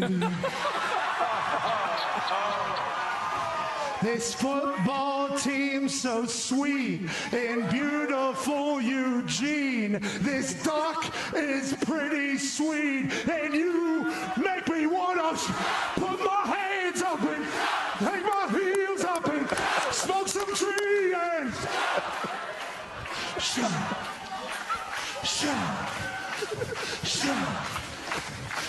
A little bit softer now, a little bit softer now, a little bit softer now, a little bit softer now, a little bit softer now, a little bit softer now, a little bit softer now. You ready?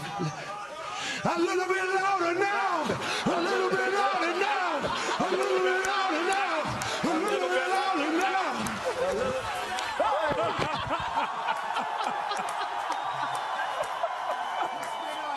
Oh my God. How about mic drop there? Oh, here we go. Right off the bat, baby.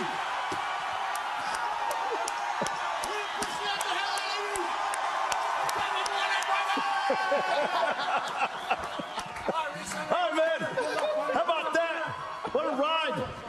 Wow. What a ride coming in there. How's that bike? Yeah, the bike's good. It's a 1996 Fat Boy. It was gifted to the Oregon Ducks in 1999 by Nike. I am the 5th person to ever lead the Duck on that particular bike. You can call me the leader of the Quack right now. Quack, quack, quack.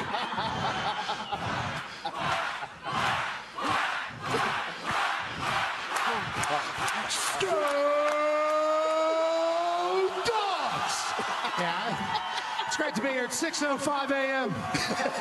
local time. I've been on a Harley. I'm shirtless. I shouted. And Saban, you rock this place. Another great Saturday at college football, Reese. And God, it's an honor to be here with you beautiful people. That's an entrance. That is an entrance, my man. We have a great Texas boy named John. Okay, what's your last name, John? John Mactoff. Have you ever kicked a ball before? I have. When? Growing up, I played soccer. In high school, I kicked kickoffs and onsides. Okay. Oh, my God. All right, so I've never met anybody that just kicked kickoffs and onsides. Does that mean because you couldn't hit the broadside of the barn with the football? So my junior year, I missed an extra point. We lost to the state champs by 1, and I was removed. Redemption comes today for you, John. Here's the deal. Redemption is obviously sweet. Hey, looky here. He's taking his shoes off. Okay, we're going barefoot. Okay, we got the Texas Tech Red Raiders cheerleader squad, which I believe is the best in the country as well.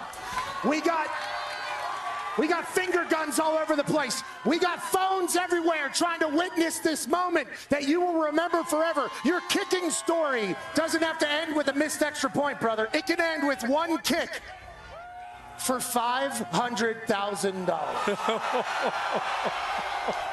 I mean, just $500,000 here in Lubbock, Texas. $500,000, John. One shot. Redemption is sweet. Oh! All right. That's not fun. That is not how I thought this was going to go. Oh my gosh. Oh. Johnny deserves one more shot at a Wichita. John. New ball. We got a new ball. Yeah, but if you don't stand for anything, you fall for everything. Yeah. Okay, how about this? $250,000 to you, $250,000 to a charity here in Lubbock. This is your last kick, and this is your last opportunity, maybe in your whole life, to make a kick. You played soccer your whole life. You've kicked balls forever. Swing through the damn thing and put it through the uprights, and don't let Stanford Steve wave this off. He likes to do that. Yeah, make this thing pure, John.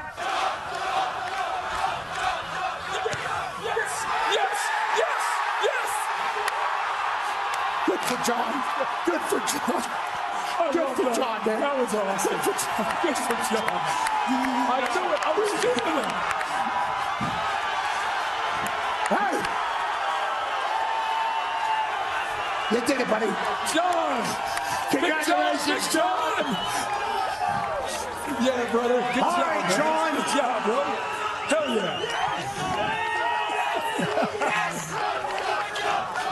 John, come get your big check that you need to take to a big bank because you just made a big kick to change your life.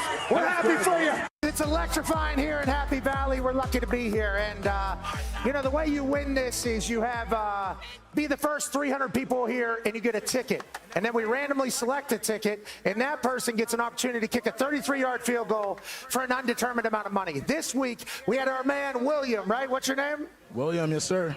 You won the raffle, and you said, I don't want to kick because I suck at kicking. Is that accurate?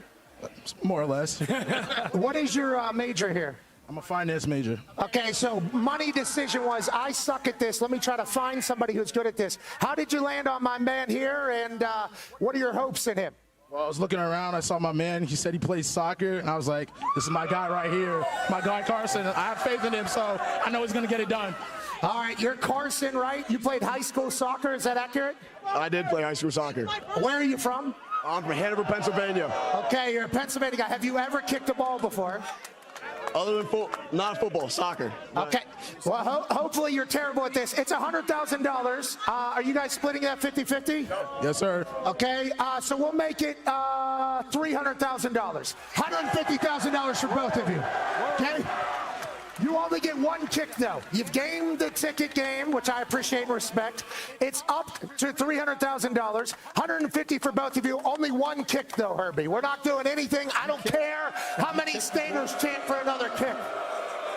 Only one, Herbie. Played high school soccer. He's a good player. We got a problem here. That's right. It's a whiteout. It could be a special day. You could help out your guy, William, in winning $150,000. One kick, 300,000, two.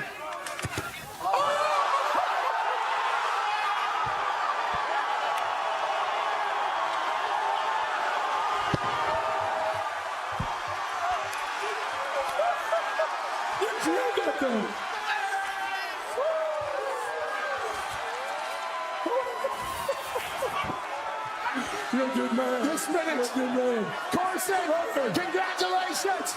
You pushed that. William, way to go. It has been an expensive year out here at the field goal kick.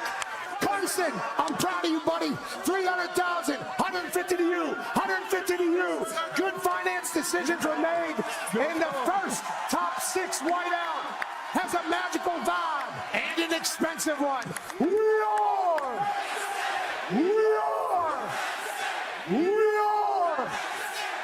Thank you. Goodbye. Thank you. I think that maybe they should have turned that around and said thank you to Pat.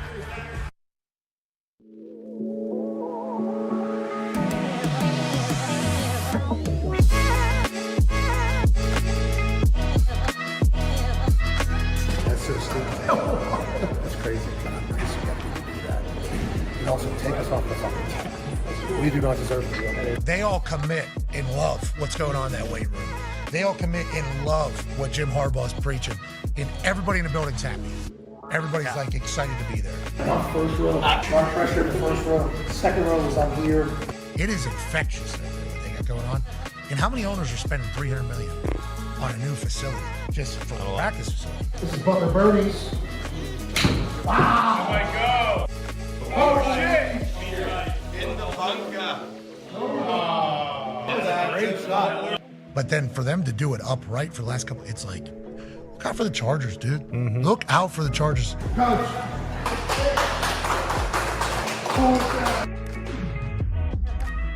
Hey, we got a gift for you. Where you go? Okay, so we missed your birthday, we missed Christmas. We couldn't have Whoa, look at that. Your perspective on high five is one of the greatest things we've ever seen. So all-time great event. I love the high five. Yeah, give each other a high five. Boom! Damn! Boom! Damn! Boom! Boom! Oh my God! Wow! Boom! So we wanted to make you basically something that you could high five. My dad made this. Oh, wow. Yeah, He is talented. Yeah, boom. Look at that feeling. Yeah. Boom. Yeah, boom, boom, boom. And we tested it. I think you can get a pretty good pop if you need. Yeah. That is incredible. Obviously, national champion, Michigan man, and greatest high five. Yeah. Because of what you brought for the high five world.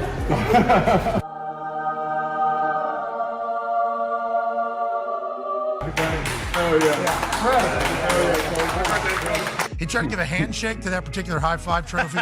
Did break the hand off. We had to put it back on. Yeah, way to go handshake. Oh no! Oh no! There we go. We have so much respect for you. You guys just roll deep. This would be entourage level, wouldn't it? To be honest, we didn't know we were going to be able to get 11 people in here, and then we would put up and say we have 11. That's where it should roll 11. Yeah, always start 11. You're the best. I mean, wow, it looks like a lot of highlights against one particular team. They played more than one game. Why did they have all these TDs for one game? Imposing our will. This sucks. Party in the backfield. No one. We mean no one. Outbeats the Hutton. This might be close. I love that Chargers team even more now. Hey. Why? Let's go. This show stinks, and the fact that you listen, we are very, very thankful for it. McAfee on the line with a gorgeous assist. The all-time leading tackler for the Green Bay Packers, you ping! Damn it! Your friend tell a friend something nice could change their life.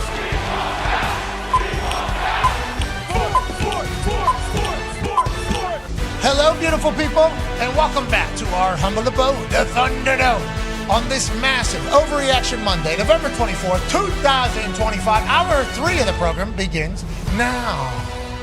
Football! He's magical. That's AJ Hawk. The Talks the Tables here at Boston Connor and at Ty Schmidt. One half of the hammer, Dahn. Cowboys AP Tone is here. A 9-year NFL vet. Darius J. Butler is here. The boys behind the glass are obviously kicking ass on this particular Overreaction Monday. We appreciate that. We also know that the internet has been doing its thing. I put out a tweet this morning, like I do every single Monday of football season, asking for people to send in their thoughts, their emotions, their feelings about their favorite football team. All you got to use is I don't want to overreact. But this morning was an active one. Obviously, there's a lot of different feelings from a lot of different teams and a lot of different communities. Ty, you go through these every single week and pick out your favorites. I believe we have 12 of them today. What was the kind of the narrative or the sense today, Ty? I'd say quite a few teams have kind of just given up, and they just don't feel like overreacting anymore. And really? Yeah, it's getting a lot harder to find some of those ones. And then you have days like today where it seems like no matter how many scrolls you have, it's just a lot of people are upset with the Eagles, and a lot of people are upset with the Steelers. So, like, that was a lot of it. Shout out Pennsylvania football. Yeah, exactly. Yeah, because Ohio football fans will be the same way, but their teams are where they are. Exactly. So that is kind of how it goes with that tribe of people or peoples. Let's dive into these overreactions, shall we? This is from Tone Diggs from Pittsburgh. Hashtag I don't want to overreact, but I'm going to tie my feet to cinder blocks and accidentally drop a 30-pound frozen turkey into the biggest pot of boiling oil I can find, because that will be less painful than having to watch another snap of the team that calls themselves the Pittsburgh Steelers. Hashtag, important one here, don't drink and drive. Hashtag happy Thanksgiving. Tone, do you think you're overreacting in this moment or not? No, I don't. This also is a bit of a dual threat overreaction tweet. It's one, it's getting my point across about how disgusted I am about the current state of the Pittsburgh Steelers, while also reminding people, hey, happy Thanksgiving. It's Thanksgiving week. Don't drink and drive Wednesday night, because it's a big drink and drive night for all you college kids. Call an Uber, please. And also, if you haven't seen the fire safety videos, be careful. You cannot drop a frozen turkey into a pot of boiling oil, because then the whole house catches on fire. But overall... And also cinder blocks to your feet. So that I would die. Skip that part. So that I couldn't get away, so that the oil would get on me, I would catch on fire, so that I don't have to watch Josh Allen drag his balls across the Steelers' face after 10 days rest after the worst game that he's ever played. Got you. Lipton tea type situation potentially around the corner. And I appreciate you said this thing has layers now. Let's not just read this is layered. There's a bunch of different ways to kind of end it. And then watching the Steelers, I'd rather do less than all those things. And it's because you knew that the team wasn't going to go, and every week you're trying to prove that fact? Or do you think you guys are just bad fans? You guys are 6-5, still in the middle of playoff hunt. Aaron Rodgers come back healthy next week. You guys still have it all in front of your team. Invested $30 million in a wide receiver. Made some big trades. Do you not think maybe you guys should just be pumped up about the whole entire journey of the Pittsburgh Steelers this year? Kind of, but it's also because I'm a fucking idiot, and I had hope going into this game. I said, oh, the boys are playing all right now. The Bears, they might be a paper tiger, okay, and we're going to be able to prove that on Sunday. No, we were not. We're the more of the paper tiger, the worst of the paper tigers, the tracing paper where you can barely, you can see through the paper. That's what the Pittsburgh Steelers are right now. It's a mess. I let them play with my emotions every single week and season, and just for the same shit to happen every single A lot of people giving up, right? Yep. 6-5. 6-5. Ready, Tone? AJ? What a ball left. What? Did you watch any of the game? Yeah, of course. What do you mean? They could have won that game. Could have. Okay, but we all kind of knew, which is what I think Steelers fans are saying. That's what Steelers fans are kind of saying. It's the same dumb shit happens. We're up, I think it was 14-7. We're on the 30 going in. Run the worst tush push of all time. So instead of going up 21-7, they get the ball and then go back and make it 14-14. So it's like, oh, that's exactly what. Yeah, but didn't you guys have an innovative tush push? We did have a sick, innovative tush push from Kenneth Gainwell. He got down to the one, and then we scored on the next play. That was sick. That was cool. That was something that we don't normally do. Steelers fans are certainly going through it, and they have been all season, especially with the ride that it's been. And Aaron Rodgers will say RELAX, dude. Why don't we relax? We still got a lot of games left. But Pittsburgh fans also going through it because you remember talking about rides a couple weeks ago. It was said that the Pittsburgh Pirates were possibly maybe going to be primed up to make a deal of $80 million for free agent signing.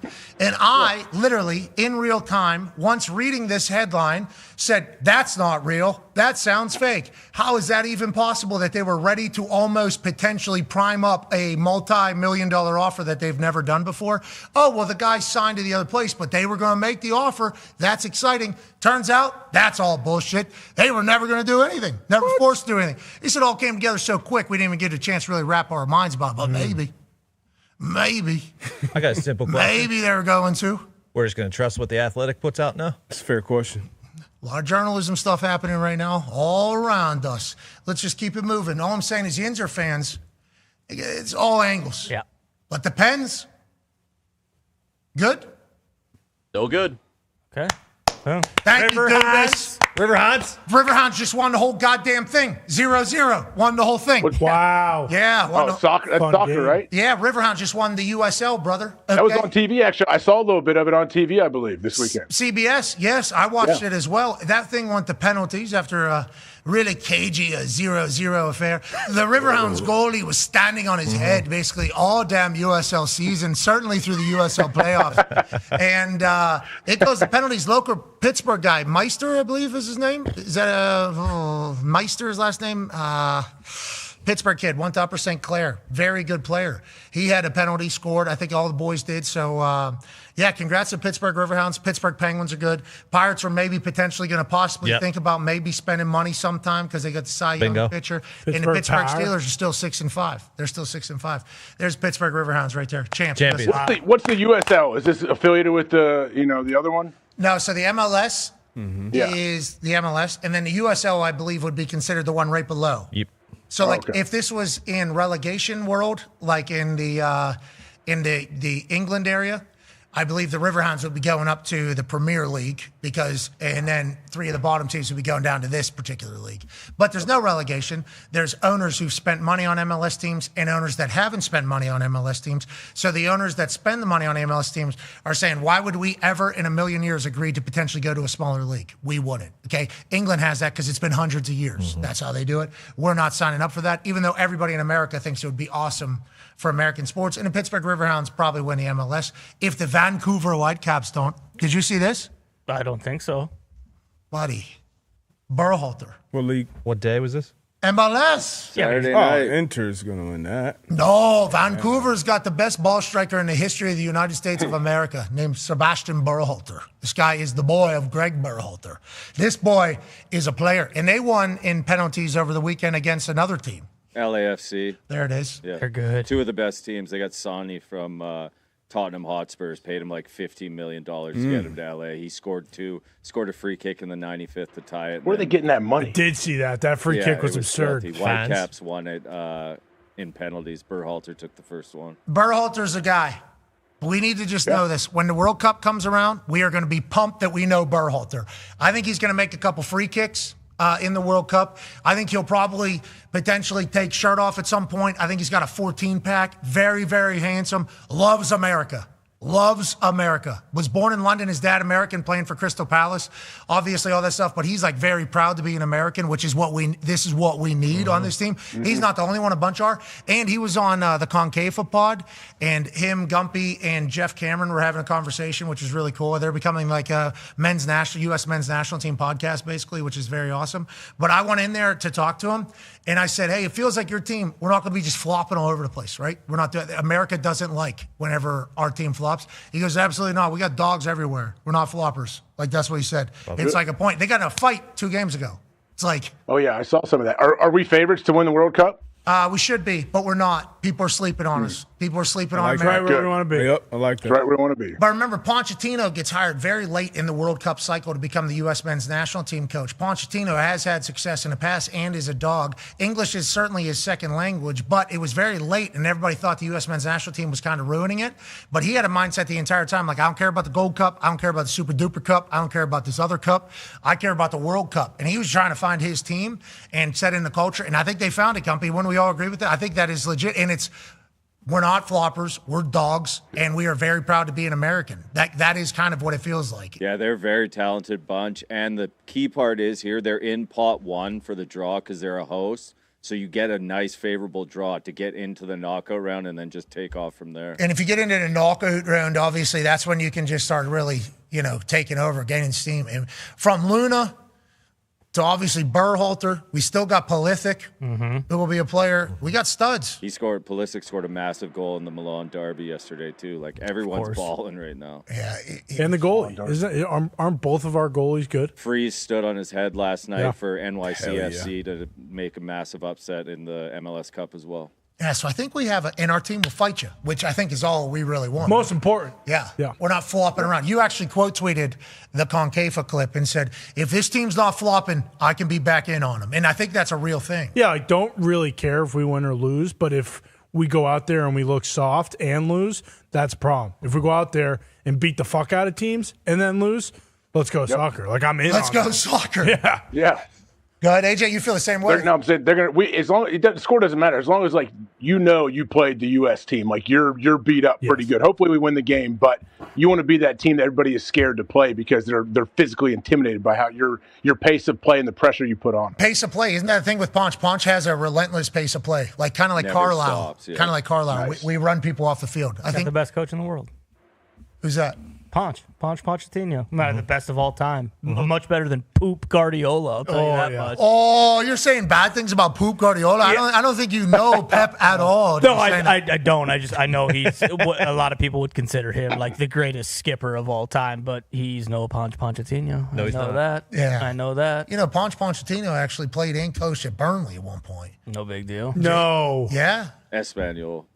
Oh, shit. Thank God. Okay. Espanol. Yeah. Okay. Oh, my God. Can't Always be bringing welcome back. Burnley tactics. I mean, all of a sudden. Me too, actually. That is much better. No thanks, Burnley. Yeah, no respect. thanks. All respect. Respect. What position? All of them. Whichever one you need. Yeah, the most important ones. Yeah. But primarily center back. I know what those are. Did you hear him talk to the media? No. Oh, it was awesome. You should. You would like him. I do like him. I love him. No, but you would like to hear him.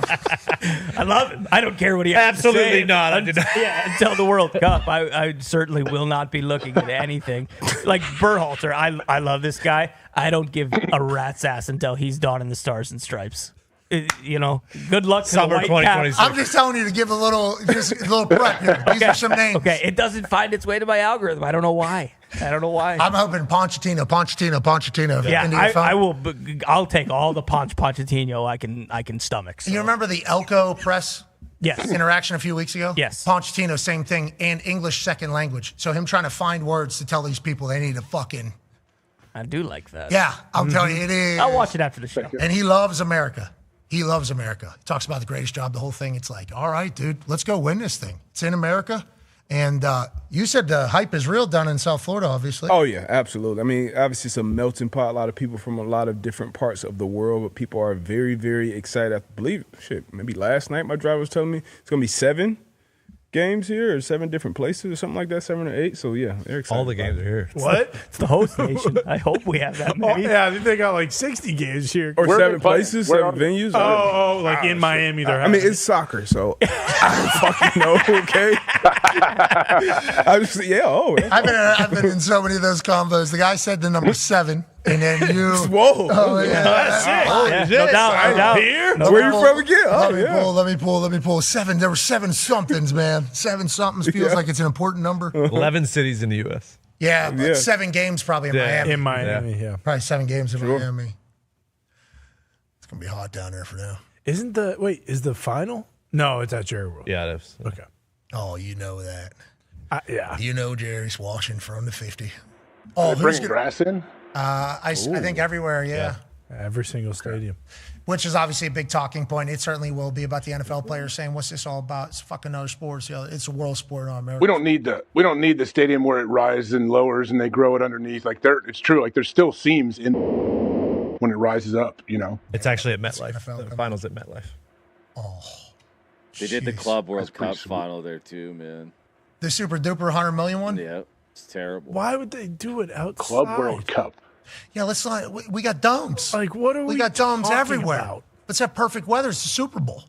It's a World Cup, I guess. Soccer doesn't look right in the dome. I agree. In my opinion, I agree. It should be outside. Are they going to get that outdoor air conditioning? When I they watch had at the Atlanta one place? FC, I want to throw up. That was Qatar. I don't think we have the same weather. Maybe Miami. I don't know. Maybe down in Miami it could get real hot, especially with that humidity down there. But in Qatar, I believe they did have to make outside air conditioners blowing on the field because of how hot it was. It's very hot over there. Yeah. Very, very hot. Here we'll see how the fields are. Should be good, and it's America. Millions of people died. Let's go to the next overreaction for our football, the best football. Lord Zito, Viva La Zito, riding high. Hashtag I don't want to overreact, but Ben Johnson is the ultimate difference maker. 12 weeks into his first season, he already has more wins than Eberflus had in his entire time with Dub Bears. We got Doug Guy, hashtag Dub Bears, with incredible AI work out of Zito there with Ben Johnson in the crown on. They should feel great about where they're at. Zito's buzzing around the Thunderdome. Oh, yeah. The peak optimizing of the Thunderdome is about to happen with Zito around here. We had an ice cream maker in here for the last 3 years. Nobody's ever touched it. Zito automatically makes ice cream with it. We have a margarita maker that has been flipped into an ice cold Jack Daniels soda. Got ice cold booze flowing out. We got more internet bouncing through this place. We have stuff being hung on walls. I mean, Zito right now is in his bag, I think, is how you would describe it. But also with the Bears winning, I think has helped his entire mood. Oh, yeah. I think life is a lot better for Zito. How about his gout? How about the gout, though, with the victory stakes? Is that happening? It's coming. Yeah, these are big stakes he's housing, and obviously he should enjoy them all. And I like how tender and juicy they all look when they're reposted. It's obviously a very, very well-cooked thing. But the Chicago Bears are for real, and they are the kings of the North. And everybody that's a Bears fan is living like kings right now, including Zito. And this is what Sunday nights are now for Zito. Yeah. It's no longer just a celebration. When I was growing up, we go down to a Pirates game because it was a cheap ticket. We're going to see Zambelli fireworks for sure. If the Pirates win, that's a bonus. For Zito, if the Bears won, I'm going to eat a steak. Yeah. I'm just going to treat myself to a steak. It was such an abnormal thing. It was such like a holiday, a celebration of sorts. Now it's just a weekly occurrence. It's a new routine. I'm eating shit out of a perfectly cooked steak. I'm going to have a little broccoli, and then I'm going to pack it down. That is the biggest piece of broccolini I've ever seen in my life. It looked like he went out to his backyard and ripped an entire bush out of the ground. Zito, you're not saying you're cooking this, right? You ordered this? You ordered it. There's grill marks. That looked like a grill marks were too 1933 or something like. That was 1933? Who? HG Tavern, good steak. Which executive chef is, St. Elmo's guy. So yeah, great. Same broccoli. Yeah, I've seen that broccolini before. Yep. Hey, you earned it, Zeke. Got a baby Zeke. You earned it, Zeke. Boy, Zeke. Let's go to the next one, shall we? This one is obviously a loud Philly crowd. This one's from Michael Geddes, @_Michael Geddes. Hashtag I don't want to overreact, but if Kevin Payubolo didn't wake up with a horse's head in his bed today, then I don't know what the value of Big Dom has for the Birds. Fire Patullo and that field of punt at your own 3 Gibson into the sun and move on to the fraud Bears. Hashtag go Birds, dickheads. Wow. Love that. Love everything about that. Patullo's not well liked. I saw a lot of people calling for Big Dom to do what Big Dom's supposed to do here. Bingo. For the good of the city, Big Dom. I thought that's what it was about. That's what everybody's kind of saying. Coach Sirianni, he has to support Patullo. He hired him. Right. What the city of Philadelphia, seemingly, the Johns are saying over there is, hey, Dom, that's not your job. Hey, Big Dom, your job is to look out for the city. That is kind of what you do around here. What are you doing? Is that a gist you were catching? Yeah, without a doubt. And that's why I kind of said, you know what, I'll go with the Godfather route. The horse's head in the bed, I think, is better than people basically saying, hey, Big Dom, go take this guy somewhere and shoot him in the back of the head, which is what a lot of it was. Like, people don't want him fired. They don't want him out of town. Philly. They want him fucking dead. Philly. Yeah, exactly. And, Sirianni, by association, gets a lot of that as well, but he's the head coach of an 8-3 football team. So, I think Sirianni, you maybe you're right to say, hey, Kevin Ublo, this guy sucks. Pa Ublo. I think you can just get rid of that. Kevin Ublo, this guy sucks at his job. That's what everybody's saying. And this isn't like a 1 week thing. This has been going on since week 1. Every problem that the Eagles have, the Eagles fans think, if we get rid of this guy, it's all gone. Yeah. Think about how happy AJ will be. AJ will be getting the ball. Jalen won't have to deal with this entire thing. Maybe Saquon can do the Saquon stuff. This guy, not the same as last year. Last year, good. Remember? This year, not good. This guy, move him. AJ, that'd be a crazy move. We just saw Chip get fired out there in Las Vegas. Obviously, moves have been made midseason before. Pittsburgh Steelers fired their offense coordinator last year. It is something that is feasible and possible. Do you think it's plausible with the Philadelphia Eagles?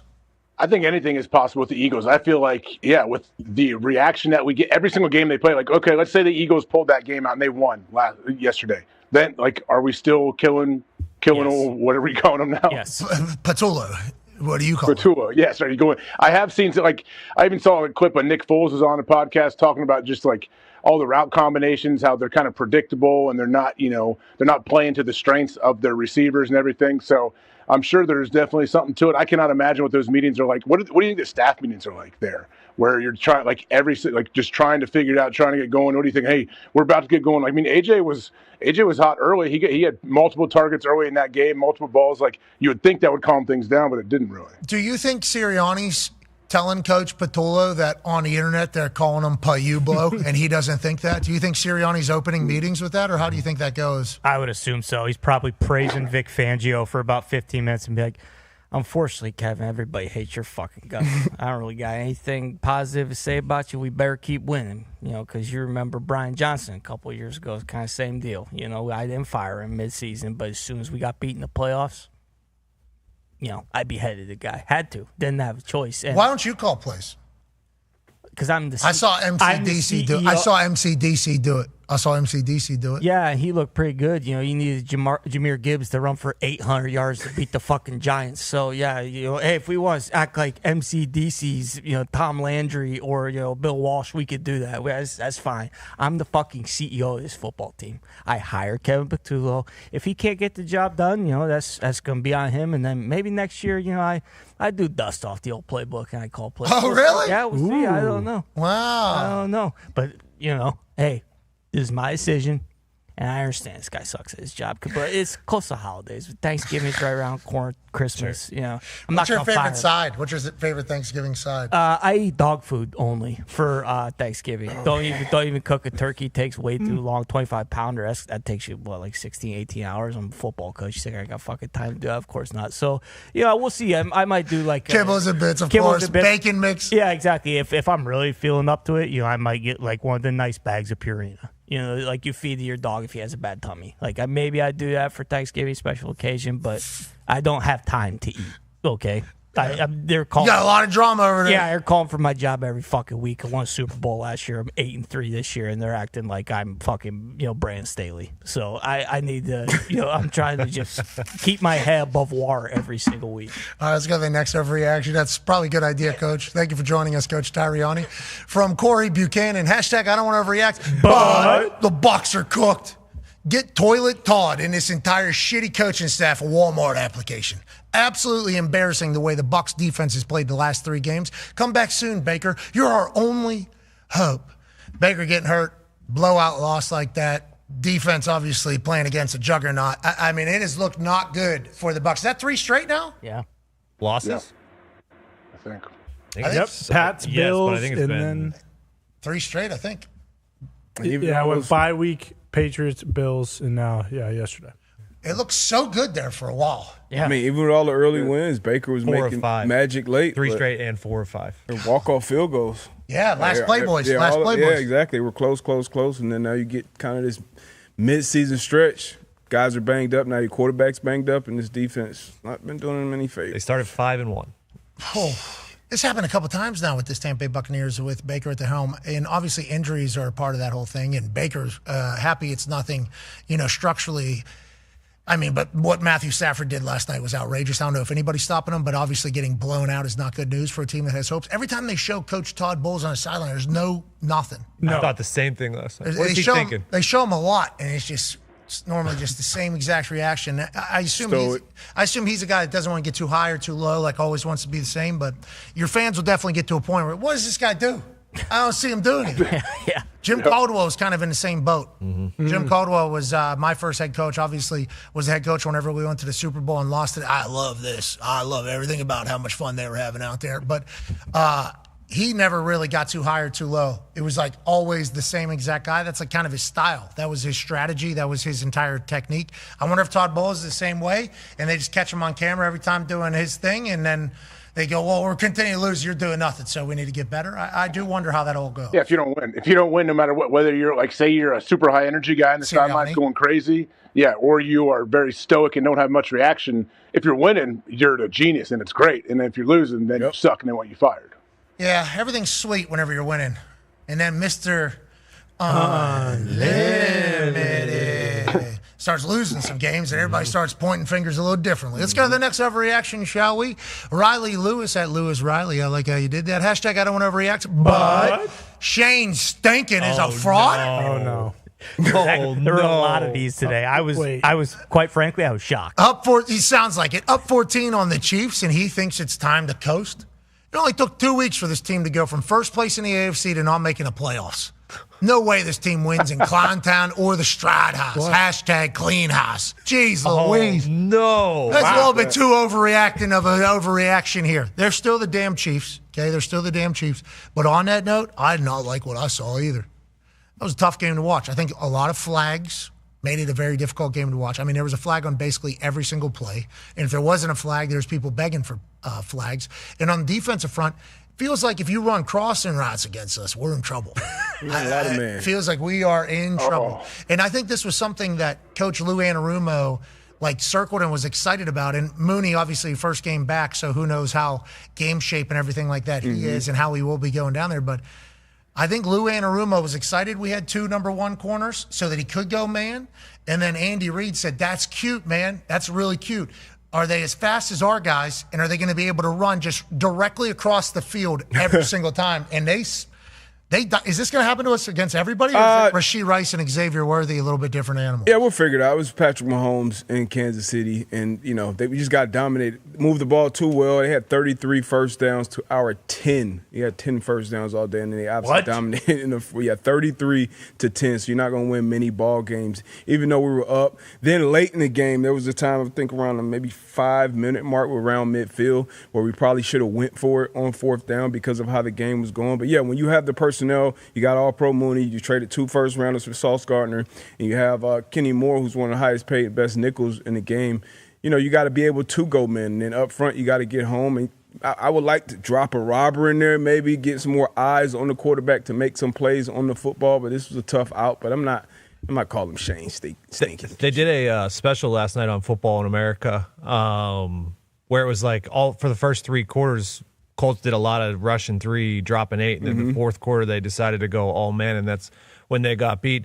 But I didn't know, maybe this person who tweeted this isn't a Colts fan, because everyone in the nation, all the teams' fan bases realized they had a chance up 11 to kill the Chiefs forever, and they didn't. All right, don't hold that against us. Yeah, there's a lot of people. I think people are. No, don't. We're a fun team. There's a lot of people holding out against you. No, we're a fun team. You had a chance to kill them. No, but remember. They are who we thought they are, and you let them off the hook. Yeah, exactly. Didn't see any of that stuff. That's the big thing, though. Yeah. It's in the last however many weeks, if they had any type of lead, you just salt the game away because Jonathan Taylor was rushing for 150 to 200 yards. Yesterday was the first day where he didn't have an otherworldly game. I think he had 16 rushes for 58 yards. He hasn't done that all year. So it was kind of just one of those, it was just the Chiefs' day. And there should be a limit on how many times one guy can line up on CONCAFA or whatever the fuck his name is. Because Chris Jones just kept lining up on him. It was just kind of over. Tony Romo kept saying, Chris Jones under pressure. This is all happening because of Chris Jones. And then they show the replay, and it's Chris Jones was certainly dancing with Danny Dimes there for a while yesterday. And Danny Dimes made some big-time throws. I like that to be said. And we learn from this and we move forward. They were outside on the grass, too. Who you play next? And it's a big game. What's that?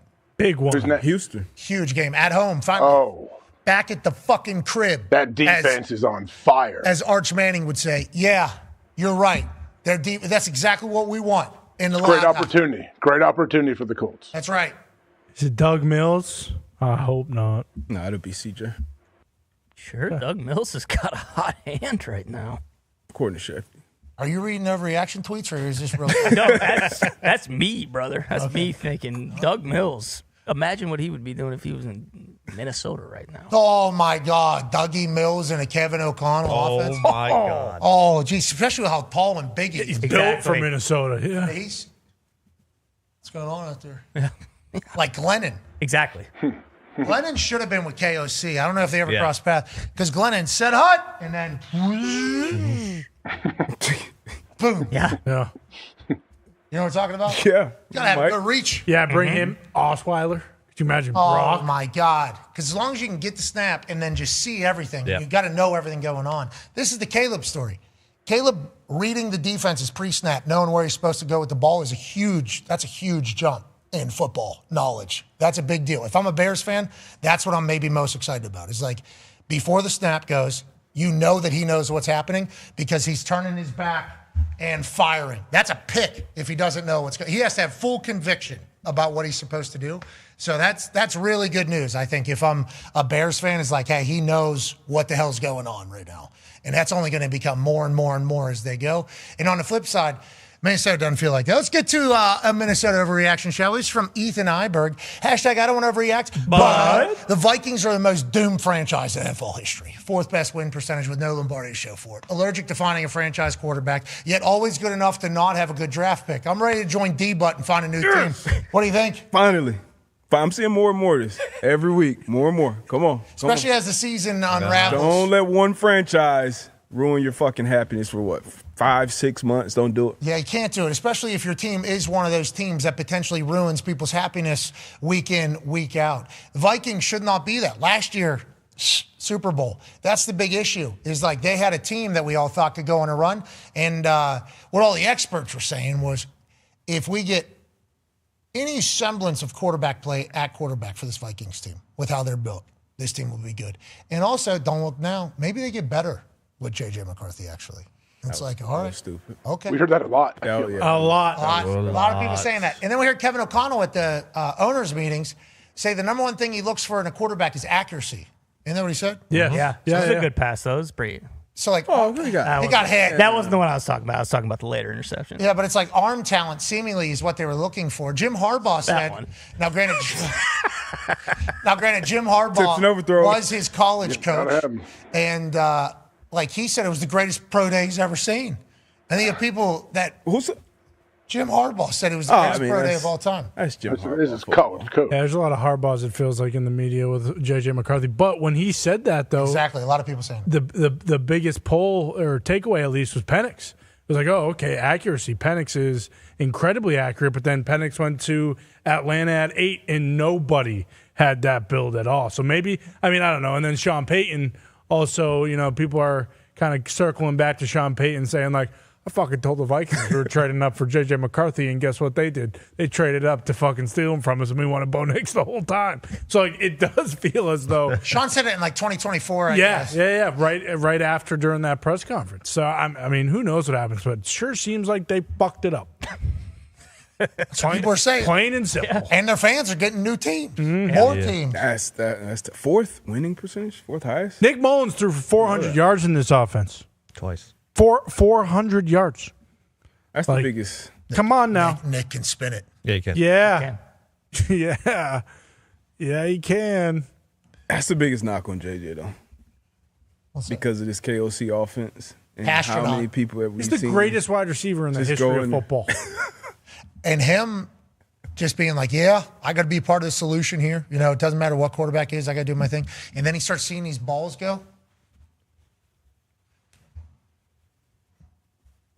Coach O'Connell, these are the worst thrown footballs I've ever I couldn't even tell you the last time I had throws like this, because he's obviously experienced bad throws throughout some point. Sure. Yeah. Somewhere in high school, maybe. Play with Carson for a little bit. Too. Yeah, now I'm just thinking after Ty pointed out that throw, that little video that we saw of the receivers getting ready for the game this week, that if they were on those things, if they had those gimmicks.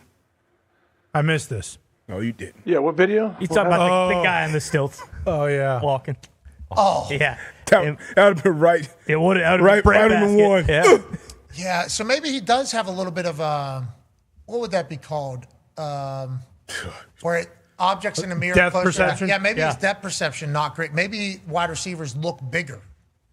Like maybe it's so blurry they're like stacked on top of each other. Does he need? So he thinks he's hitting them right in the helmet. Turns out he's 12 feet.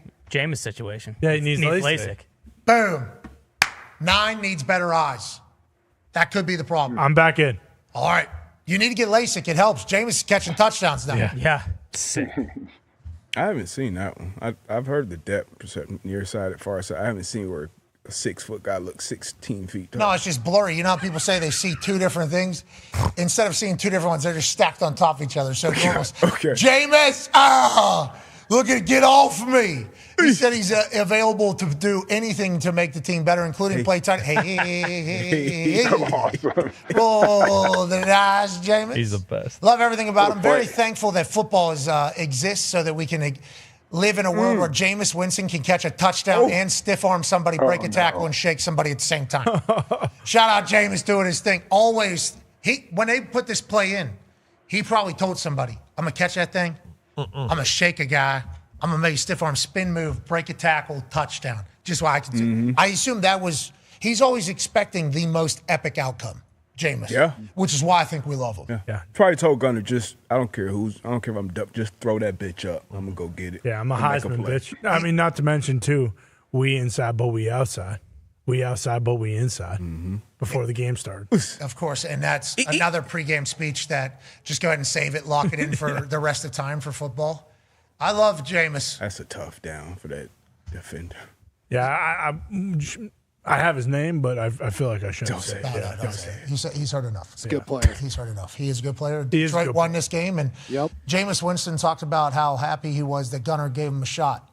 He said every once in a while you just need your quarterback to give you a chance. Yep. You heard him start talking about that, and Gunner pulling the trigger for him, and for all of us, really. Yeah. Thank you for throwing that, Gunner. Thank you for throwing that. We need Jameis. Let's go to the next overreaction, shall we? This is from Hawk Lurker at Lurker Sports. Interesting. Hashtag I don't want to overreact, but don't look now. But the Cowboys are all the way back. The gambler is fucking back, baby. And this team has a belief and a cause. 8 straight wins to end the season is on the table. Undertaker gif of them coming back from the dead. But it's not just the dead.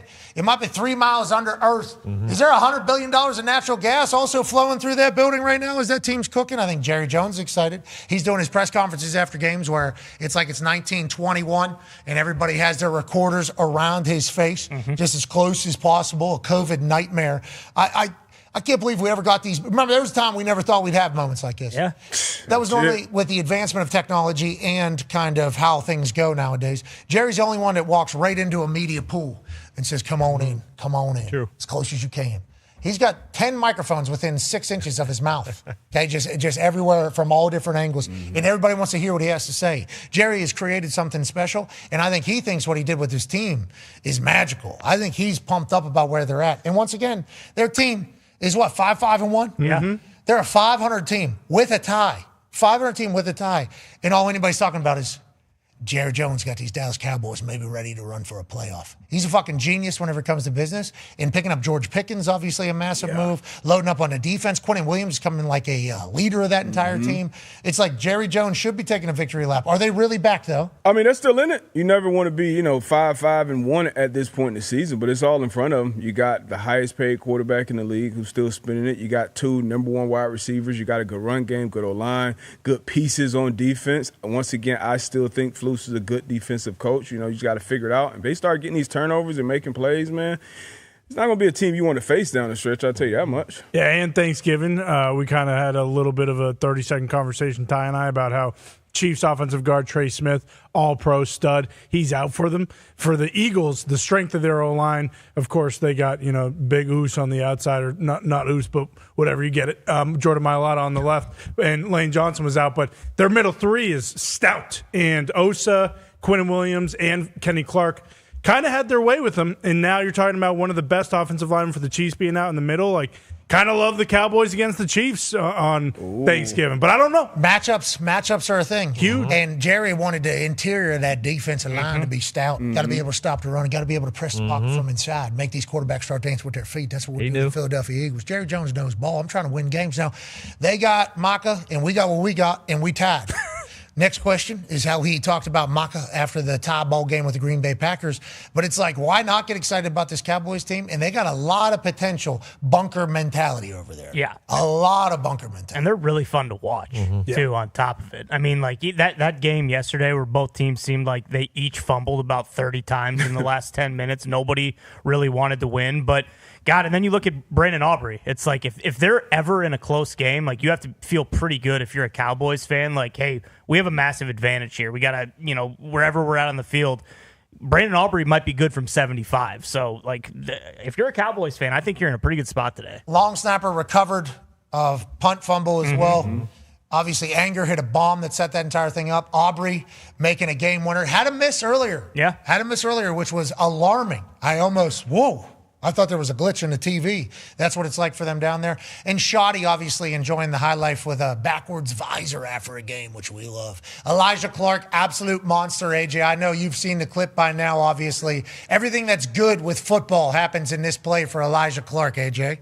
Yeah, I know it's been talked about a bunch and shown, but it's one of those plays. Great play by the gunner as well. Unbelievable. The gunner here playing, or what's 21's name again? Corner, it's Sidney Brown. Corner, yeah, sorry. Sidney Brown. That dude's explosive and very sudden as well. But yeah, you talk about that right there is the encapsulate. That's what effort is. You're never out of the fight. It's going back to the old picture, the old duck, the frog eating the duck, and his hands around his neck, I said a couple weeks ago. That's an example of that right there in that play. I would get knocked down 5 times. I don't care. I'll get up and still cause a fumble. Yeah, the duck is eating the frog. The frog before going down the duck's throat. Him not falling. Yeah, great balance. That second time is crazy. Yeah. Especially the hip. Sidney Brown, to your point, perfect rep out of him. Bam. This time, boom. 14 plays this really well, too. He walls off his guy 80 right there. He walls him off the entire time, and he's the other one who gets in on this play, too. That was just perfect. Yeah, gets in front of him, so you got to clip him. You got to hit him in the back if you're going to hit him so he can't really do anything. Yeah, it's beautiful. Yeah, the leverage, too. Front shoulder of returner, because returner's taking it to field there. So not getting out leverage, beautiful. Him getting back into his lane. Now, anytime you're behind somebody, not good. Okay, that's not good. But obviously, he was knocked off track by Sidney Brown. So him getting back out there, making a play, it's all beautiful. It's absolutely beautiful. That is awesome to watch.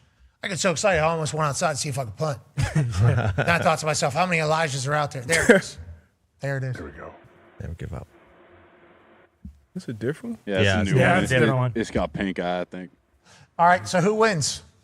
Frog definitely won on this one. Frog got this one. That bird does not look like it's in I good think shape. it's going to die anyway. Yeah, but is that lockjaw? If this thing dies right now, can you even open the mouth? You're talking about whenever a human body is rigor mortis? Rigor mortis. Yep.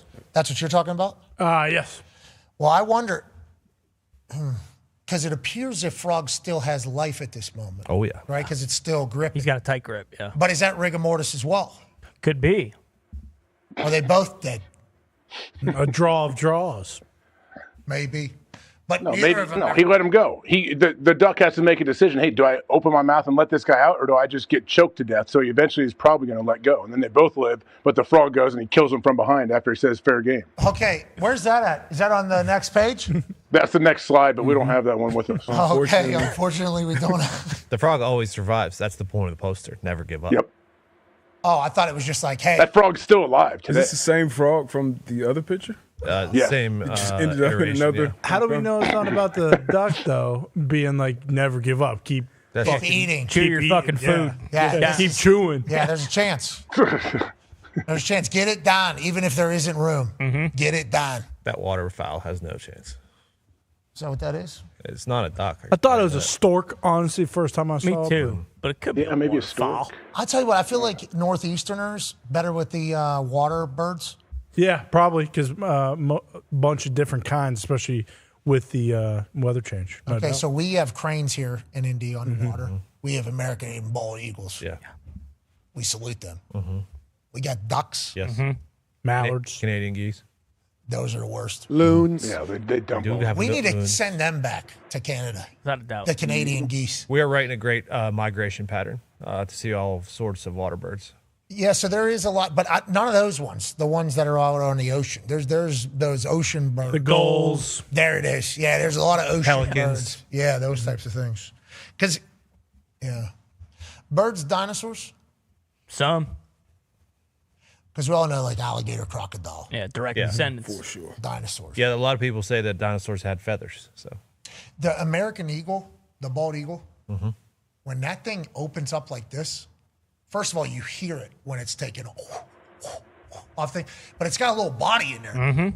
It's got a little body under there where it looks like you could actually body punch it a couple times. That's how big that thing is as it's moving. good luck. It's like, that's a big fucking bird right there. Huge. That is a huge bird. And it does whatever it wants. Owns the sky. Picks up a duck, Sorry, water, duck. hits it on the ice. Yep. Night. Now, if that was a bald eagle in that picture, sorry, frog, you're dead. Frog's gone. He ain't giving up. You gotta try that. It will when its head's gone. That thing's over, yeah. As soon as it picks it up, I think the eagle would actually do this with his claws. Oh, that's fun. Its talons are so sharp. He's probably piercing them right through the frog anyway. They're going out his back and coming out his stomach, and he's dead instantly. Yeah, you're right, 'cause especially with the soft skin. Yep. Yeah, smaller beak as well, so the first bite is just face and brain. Yeah. Out. Yeah, so what we're saying is that frog gave up before it even knew it was in a fight. Yep. And it wasn't it that gave up. It was the body that just Yes. kind of disappeared. Fair. These eagles are smart, man. They are smart. Separate from others. They'll use their things like little they got dexterity. Oh, yeah. I've seen him toss goats. Yeah, pick up a rhinoceros. Humans. I don't know I don't know about Yeah, rhinoceros. seen it. Where, like a zoo? No, they don't let that happen at the zoo. Baby rhino? Out on the Serengeti. Yeah. There's eagles out there? Or you could go wherever. It's a far flight. Yeah, it is, but they rule all skies. And all. Grinds. That's right. Well said. All right, let's get to another overreaction. It's from Adam Schwinn. Hashtag I don't want to overreact, but the Kansas City Chiefs are going to the Super Bowl. Everybody in their hearts were cheering against the Chiefs because they know if they get in, it's over. Fear is setting in. Realization is becoming real. And like you said, the Chiefs, I didn't say that, is still the Chiefs.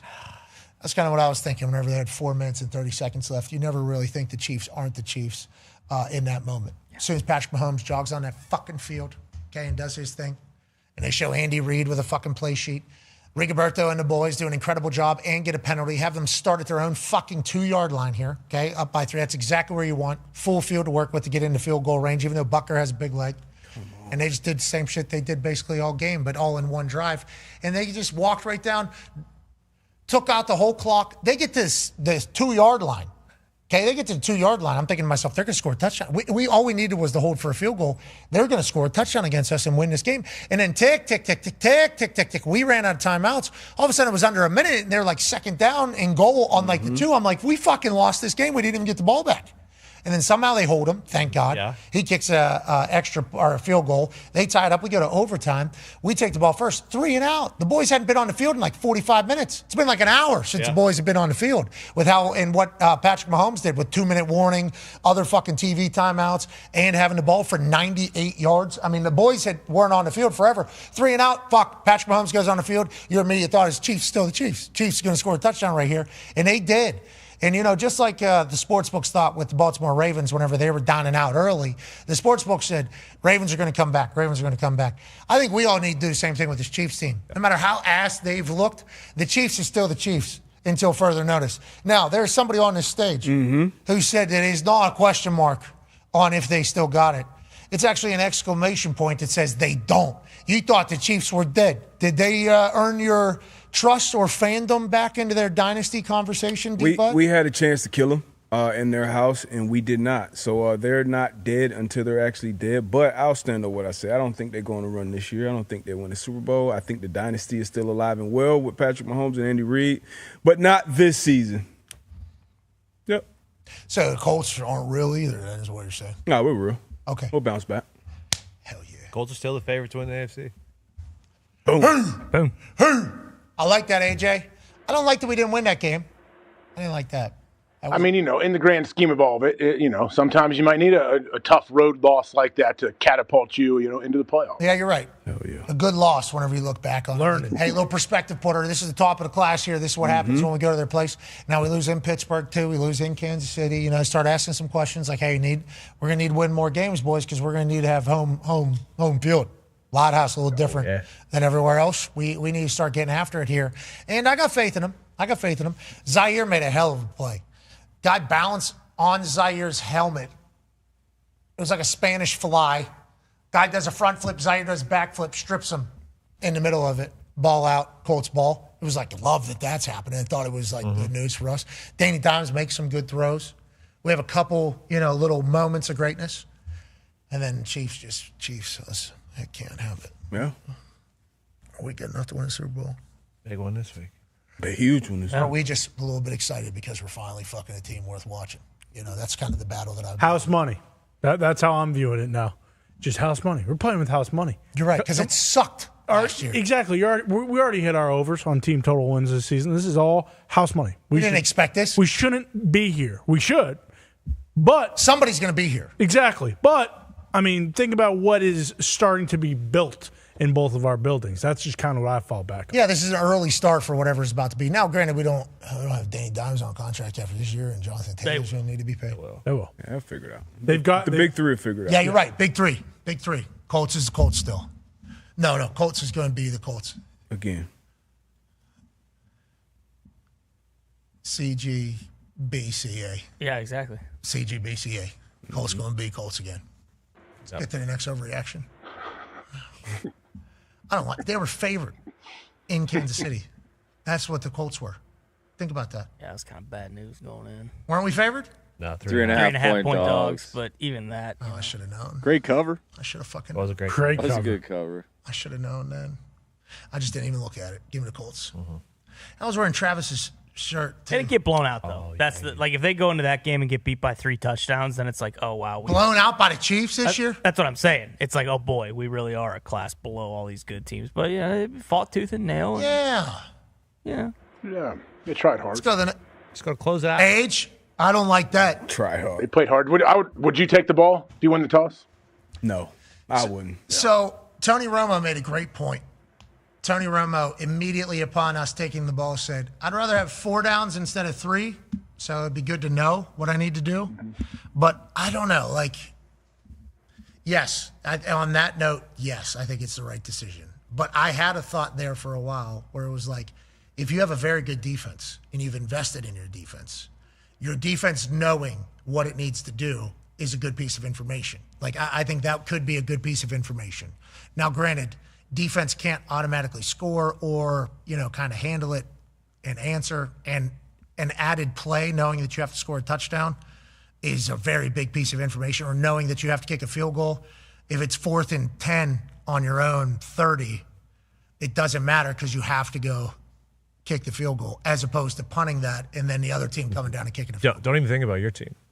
You don't want to give Patrick Mahomes 4 downs.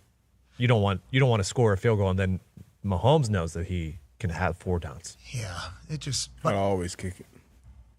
Always. And the Colts as a team this year, I think they take the ball first more than any other team in the league. That's just Shane's thing.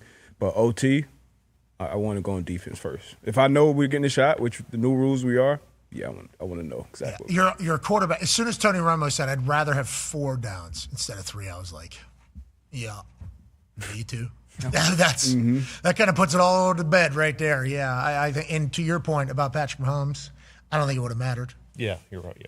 But on that note, data taken, regurgitated. Maybe we change for the future. Let's get to the next one. It's from Chris Bourdine. Hashtag I don't want to overreact, but that W felt like an L. OT on a short week to beat the Giants.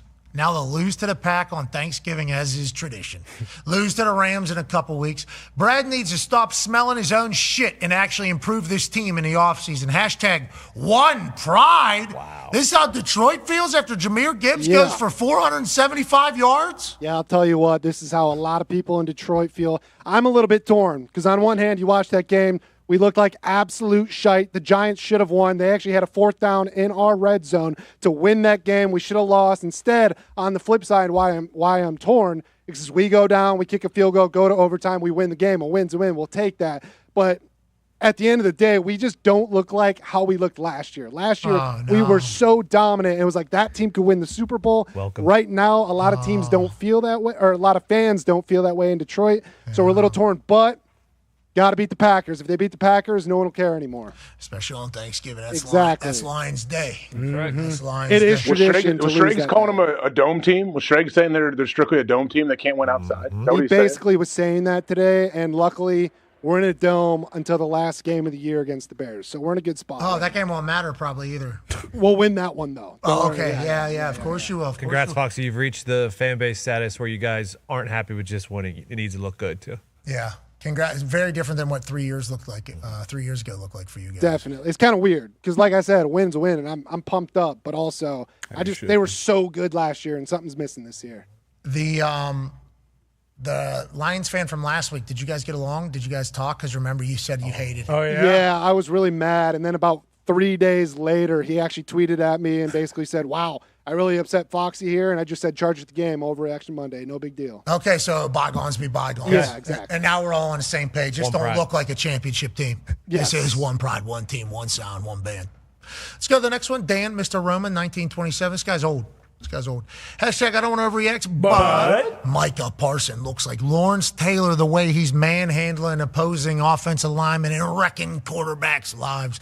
If the DBs start catching those wobblers that hit them in both hands, then there's nothing stopping Toyota-thon Jordan Love from running the table. Obviously, Ty, you're an owner of the Packers. You picked this particular overreaction. Just kind of hit on everything you were thinking. Toyota-thon, some DBs dropping balls, Micah dominating, and is that kind of why you picked this one? Yeah, a little bit because the turnovers, I mean, they got a couple yesterday, but that's been the big thing is they have been dropping a lot of interceptions. And I saw a lot of people were bitching about the Packers offense yesterday, but I'm pretty sure Matt LaFleur was just thinking like, listen, J.J. McCarthy is not going to engineer several touchdown drives here. We've seen what's happening. Like their pass rush was kind of dominating, but the big thing is like Micah Parsons is as advertised, and I think their defense is unbelievable. Obviously, J.J. McCarthy hasn't been playing great, but when you have a guy like that who can single-handedly take over games, like it just, I'm feeling very good. I'd like the offense to be a little bit more aggressive, but again, yesterday without Josh Jacobs, without Matthew Golden, like they really didn't need to do anything. They just needed to run the ball and let the defense kind of dominate the game, which is what they did. And Green Bay and Micah really getting along. I thought about this. Micah, State College. Small town. Mm-hmm. Goes to Dallas, a lot of shit, obviously gets into it big time. Goes back to small town. I wonder if he doesn't, need all the big city stuff that Green Bay potentially lacks versus Dallas. And I saw him and the fans having a good time. Obviously, his paycheck's a big deal. But the way he's playing and the way he's acting, it feels like you guys are in a great spot up there in Green Bay. Yeah, and I don't know because I assume that most Dallas fans, I mean, I guess towards the end, he was probably getting a lot of shit for doing the podcast and like some of the stuff he was saying. Which we gave shit to for. Yeah, exactly. As well, because there was like a lot of negative energy seemingly coming out of the podcast. Not that guys shouldn't do podcasts. Shit, I had a podcast whenever I was live, and I support players doing their thing. But it felt like Micah was so good at football, and the only negative was just coming out from this podcast. It's like, you have a chance to make so much money from football right now that you're not going to be able to make in the future. Obviously, you're great on a microphone, and there's a lot of sound bites. We were even saying, like, is it worth this right now? And I think he's backed away from that, right? Yeah, he's not doing it this year, and he said, basically, I want it to be all about football when I get here. And, again, it was his decision to do the podcast and everything. But learned his lesson. I think he learned. You can do that. And I think for Packers fans, it's just been, like, this guy is just such a godsend. Like, they haven't had a guy this dominant on defense maybe since – like Charles Woodson, one defensive play. Like, it's been a long time, and he's just so consistent. Like, week in, week out, he kind of does what you expect him to do, and he's getting double teamed all the time. Like, Christian Darrisaw is one of the highest paid tackles in the NFL, and Micah just kind of had his way with him yesterday. So yeah, I mean, I just they're still kind of waiting for everything to come together. I don't think they've played their best game, but again, this defense is going to keep them in every game. Like, I don't see them getting blown out by anybody. So as long as the offense can kind of come along a little bit and start to get healthy and get some people back, like, I know, and this is, again, as a Packers fan, like, this hasn't been the case in maybe 15 years. Like, I know the defense is going to have a stout effort week in and week out. AJ, they seemingly like each other too. A lot of celebrating there for the boys on the defensive side. Yeah, I mean, look at the push the interior D-lines get. What, Devontae White, the interior D lineman, gets 2 sacks in this game. Like, they're getting great push. And when you can get great push inside and you have Micah Parsons on the outside, like, come on, man. Like, you're gonna win a lot of football games with your defense if you can do that. And that's what Carmine said. Exactly. I need somebody to get to that quarterback. You going to pay him? Absolutely. Yeah. How's 48 M's a year sound? Just get to the quarterback, brother. Mm-hmm. And he has. Find yourself a little house here. Maybe have a view of Lambeau. Yeah, he might buy Roger's old house. He said he's been looking at it. You should. Really? Yeah. Him and Tucker Kraft both said, like, yeah, we've checked it out, considering it. Are they going to move in together? I don't think so. And I think if it becomes a bidding war, I think Micah has a little bit more money than Tucker Kraft is. He's about to get broken off here soon, but Mike Parsons is making a lot of money. Yes, he is. I think if he wants Rodgers' house, he can go ahead and get it. And what if he just loves Green Bay? What if this is the place he's supposed to be in? What if this becomes just a mainstay for the next 10 years up there in Green Bay? I mean, I think that's the plan when you give up as much as they gave up to get him and you pay him the way they've paid him. Like, I hope he's expecting to be there for the long haul. And, boy, he's still so young. That's what's, How's Jordan Love? Again, yeah, his shoulder's kind of banged up. He was handing off with, like, his offhand yesterday several times. So I hope he's good to go Thursday. I assume he will be. But again, like, they didn't need to. Emmanuel Wilson came in and they had he had more rushes than Josh Jacobs had gotten all year, and he rushed for over 100 yards in his first start. He picked up a couple first downs when they needed him to, but it really was just hey, let's control the clock because if we get a 10 to 14 point lead the way Minnesota's playing, it's going to be very, very difficult for them to come back. But he's going to have to air it out, and he's going to have to play a good game on Thursday. Backhanded handoffs there. He did that several times, and that's what they're saying. They don't know if that was maybe a product of his shoulder being kind of banged up. Maybe he's changing the game. He could be. It's Toyota-thon. He tends to do crazy shit during that. So maybe he is just saying, you know what, this is actually a little bit better off. All right, let's go to the next overreactions from AD Sugar. Hashtag I don't want to overreact, but the Rams going to win a Super Bowl. R9 is going to win the MVP. Defense making more plays than the Eagles offense in the second half. We are the number one team in the NFL. Aaron Donald coming out of retirement to get him another ring. Hashtag Rams house. We talked about this earlier, AJ. Aaron Donald's in shape right now. Yeah.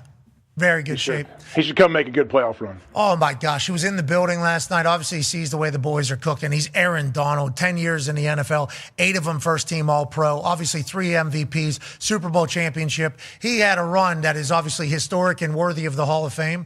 If he was to come back just for Week 17, 18 in a playoff run with that D-line, it would be epic. This happened with Gronk. This happened with Tom. This will happen with all the greats that look like they can still play. It's a good position for Aaron Donald. I wonder if he watched last night live in person and said, "Be kind of fun. They're kind of eating up all the double teams right now. Mm-hmm. Maybe I come back and steal another, 10 sacks during a playoff run. Maybe I just go crazy through 6-7 games here and pick up maybe 15, 16 more sacks and just see how the year can go, and maybe another Super Bowl ring. But also, this Rams defense, I don't think they need them right now. I think they are in a great position, D-Butt.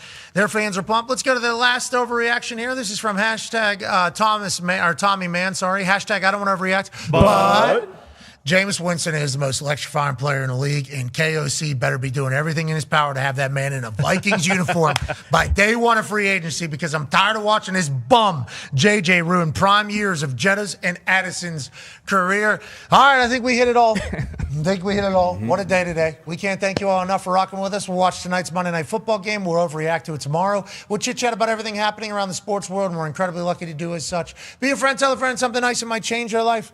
We're in this thing together. 25% off right now. Store at patmcafeeshow.com. Store.patmcafeeshow.com. Don't feel obligated, but it is available. It's meaningful football time. Let's celebrate this. I think we're going to be adding more stuff to this store as we go, too. Nice. Maybe I think we got some people on the back end that are ready. Here we go. Hell yeah. Hey, I think that's a big deal. It's dope. That is very dope. Enjoy it all. All right, we will. We appreciate you. Team on me. Team on 3. 1, 2, 3. Team. Goodbye.